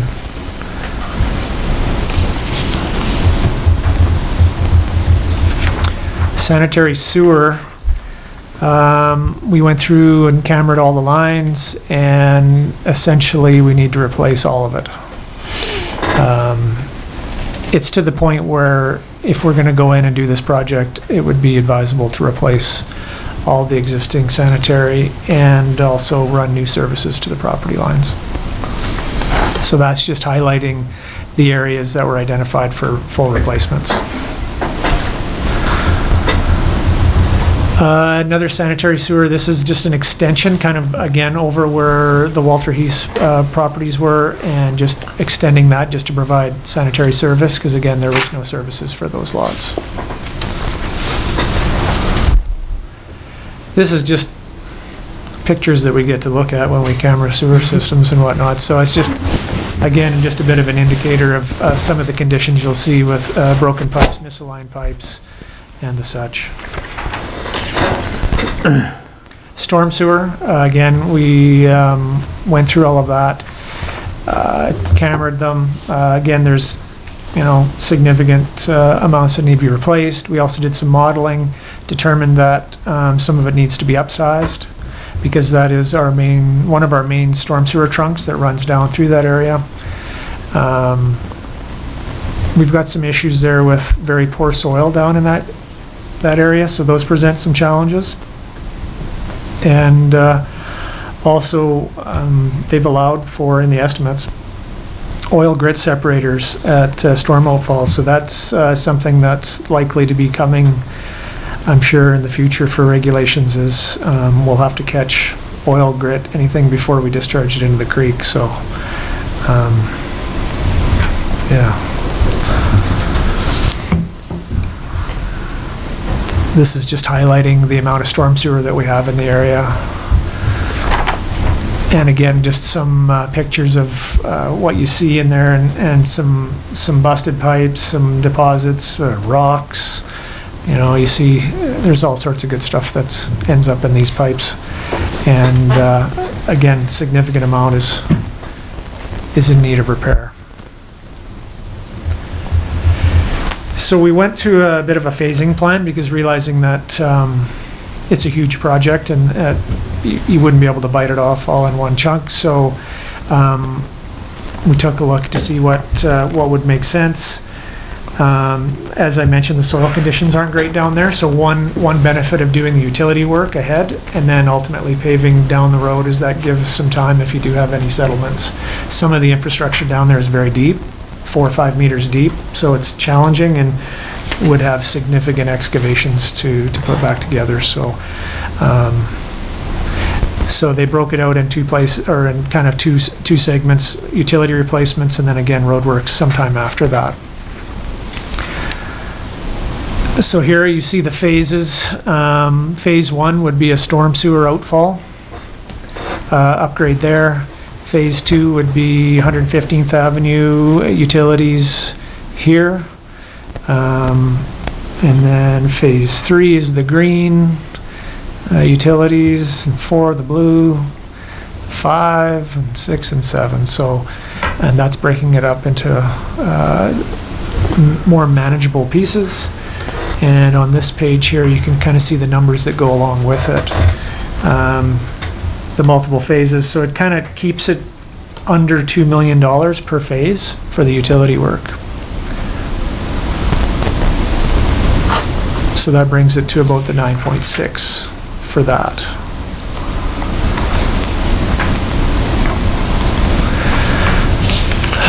Roadworks, again, it's not as critical to which is first, which is second, because once the utility's done, you have much more flexibility.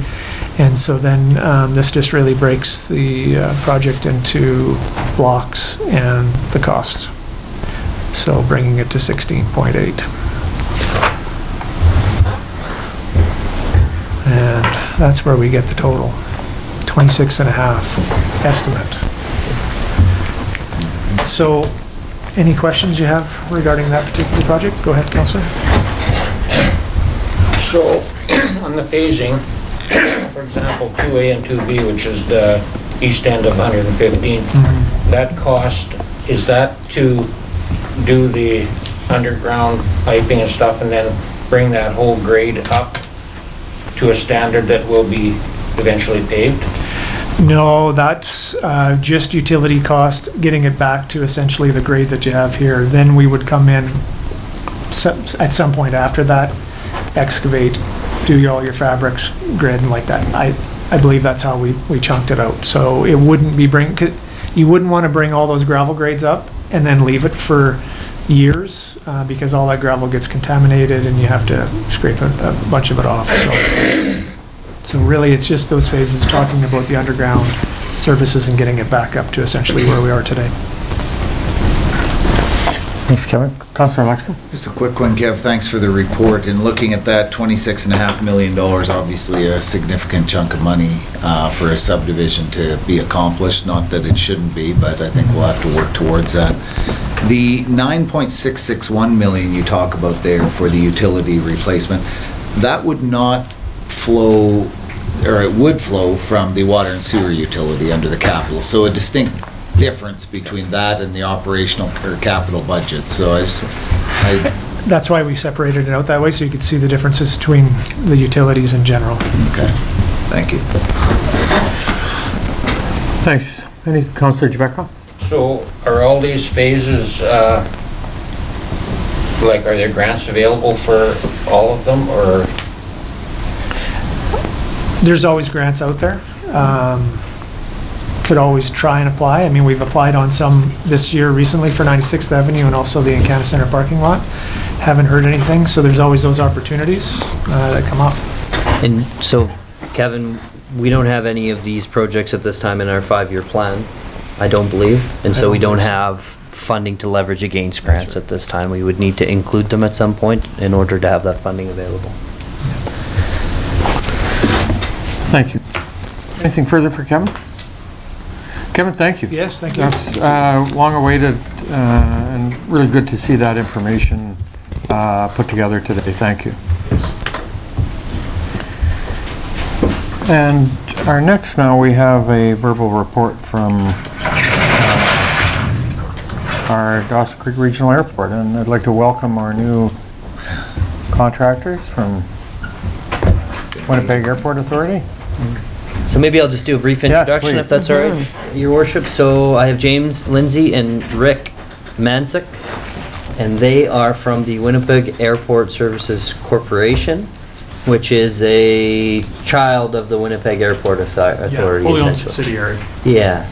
And so the city of Dawson Creek has recently contracted Wasco to operate our airport on a short term as we move forward in a tender process, or as council maps out our steps forward. So I've asked them here today just to update council a little bit on where they're at. They've been in place now for a couple weeks, and talk a little bit about how they're getting involved in some of our outstanding projects that are out there, and just to help council close that gap where we're at today. Thank you. Welcome. Welcome. Thank you, Your Worship. Thank you, Duncan, and members of council. I guess today, just a brief introduction of kind of who we are, what we're doing out there for the next few months, and some of the projects that we're tracking that we hope to get some resolve to over the next few months. So Winnipeg Airport Services Corp, WASCO, is a wholly owned subsidiary of Winnipeg Airports Authority, and basically so the Winnipeg Airports Authority is one of the National Airport System airports. So the land itself is owned by the federal government, but it's on long-term lease to Winnipeg Airports Authority. And so we're a community-based not-for-profit organization, or non-share capital corporation, I think is the technical term. And effectively, the Winnipeg Airport Services Group was formed to leverage the skills and expertise that we have at the Winnipeg Airports Authority and help support other communities. So our first major undertaking was the 30-year P3 concession for the Iqaluit International Airport. So we are the operators, maintainers, and managers of that 30-year concession agreement. And then we also provide other airport services contracts, one of which is quite similar to this, which is for the PA Airport, which is a small municipal airport in northern Manitoba. And for that we provide the airport manager services. So in that role, or on that project, I'm the airport manager for that. And we have a local assistant airport manager who effectively manages kind of the day-to-day activities, but is under the direct supervision of myself. So for this contract here, when we were approached by Duncan in the city, we decided to leverage the skills and expertise of Rick. Rick is a former Transport Canada employee. He was former airport manager for the Churchill Airport, former fire chief for the Prince George Airport, and was a civil aviation inspector. So he has a number of years experience in aviation, and so he's here this is his second week here on site. And the way that we set this 3-month contract up was to provide airport management services on a remote basis. Right now it's the summertime. The staff out there, although they've got important work to do in terms of maintaining the airfield, doing the grass cutting, and there's quite a few summer projects that are necessary to get ourselves prepared for winter. But it's not really necessary for there to be full-time airport management services. The projects out there aren't terribly complex. And so this way, with Rick being on site for an initial 2-week period for us to get an understanding of what's going on. Myself, I'm here for this week doing kind of an audit and understanding from a regulatory and operational perspective how things are currently sitting. And then Rick will come back for a week in July, and then he'll come back for a week in August. And that way we're able to set ourselves up to speak daily with the local staff to make sure that they've got tools and projects and activities just to monitor their performance. But at the same time, we're able to minimize the costs for the city as well, so that we're not necessarily on site 24/7 during this fairly low period. And hopefully that'll set you guys up well for the next 12-month period or 5-year period or whatever it is that you guys decide to do in terms of your long-term objectives for the airport. So that's kind of how we're set up from an operational perspective. The staff are working directly with Rick, and they're working with myself kind of on a lesser basis. But through Duncan, you guys are all free to reach out to either myself or Rick, and please voice your concerns that you have at the airport so that we can kind of work out support you from a long-term perspective. One of the things that I've committed to Duncan is at the end of our term that I'll provide a kind of a list of recommendations in terms of the issues and opportunities that we found at the airport during our 3-month period, and hopefully you can use that to build the next steps for the airport. In terms of the projects that we're tracking for the next 3 months, there's mainly 3 projects. The first one is a relatively small project. It's to change the runway designation. So the runway numbers 0624 are aligned with the magnetic bearing of the runway, 240 degrees and 60 degrees. So as the magnetic north changes, we need to change the runway designation numbers. So they're going to change to 0725. So fairly small project. We've got some paint on the runway that we need to change. There's big numbers on the runway, so we need to change those, and we need to replace some signage. So we're currently working with Duncan to facilitate that and get the contractors in. So there's some tenders that are going to go out for that work. The other project is there's a Historical Airports Capital Assistance Program, ACAP project, for some drainage works. So the consultant on that is WSP. So we're currently collecting the background information so that we can help move that project forward. It's my understanding that Transport Canada has requested some additional information, so we might need to go back to WSP and get some updated cost estimates or whatnot, because it's been a while since that file has been touched by Transport Canada. And finally, the third one is a preliminary design for the runway extension, so taking it from 5,000 feet to 6,000 feet. On that project, the consultant is Avia NG, and so I've already reached out to them and have collected the background information so that I can get a better understanding of what's going on with that project for speaking with yourselves today. And I believe that there is a presentation that will be set up here in the next month or so. August. So that we can speak intelligently on that. So those are kind of the 3 main projects that we've got kind of on the go for the next little while, and I'll be here for the rest of the week, and so will Rick, and he'll be back. And James, so August 12th is the meeting we're anticipating having that runway extension report and presentation. I've asked James if he'll sit in on that presentation and provide, outside of the engineering and the design aspects, talk about what that opportunity looks like. What does a 6,000 foot runway look like? What does that create for the city of Dawson Creek, and his experience and what those opportunities are. So it'll be a bit of a partnership between the 2 firms. So that will hopefully answer all of council's questions, and James is wrapping his head around all of the information. Yeah, that project is again Avia NG, in terms of after I reviewed the proposal and their scope of work to try and understand what they were tasked to do. The work to support the preliminary design came out in advance of that, and so typically it would be the role of the airport manager to get up and say, this is why this is important for this airport, this is what we need to do, these are the opportunities, and then any technical questions regarding the runway extension in terms of the cost estimates and that kind of stuff would be deferred to the consultant. So it makes sense for us to for the consultant to be there to answer those technical questions about the cost estimates and that kind of stuff. But at the same time, those softer things are more up to the airport manager, unless there was a consultant that was brought on board. But I think we're going off of a study that was completed by Tetra Tech in late 2017, I believe. So. Good. Thank you. Any further questions, comments? Councillor Javekwa? That drainage program with ACAP has been around for a long time. Is there any kind of light at the end of the tunnel, or? It sounds like it. I haven't reached out to Transport Canada yet. I'm still waiting to hear back and collect all the background information from WSP. I want to make sure that I understand the picture before I talk to transport. But it's my understanding that they're looking for an updated cost estimate, which is a good thing. And I think there's some scope work as well that they're looking to understand as well. So I should be able to, probably in the next week or so, have a better understanding, speak to Transport Canada. And when Transport Canada is asking questions, that's always a good thing.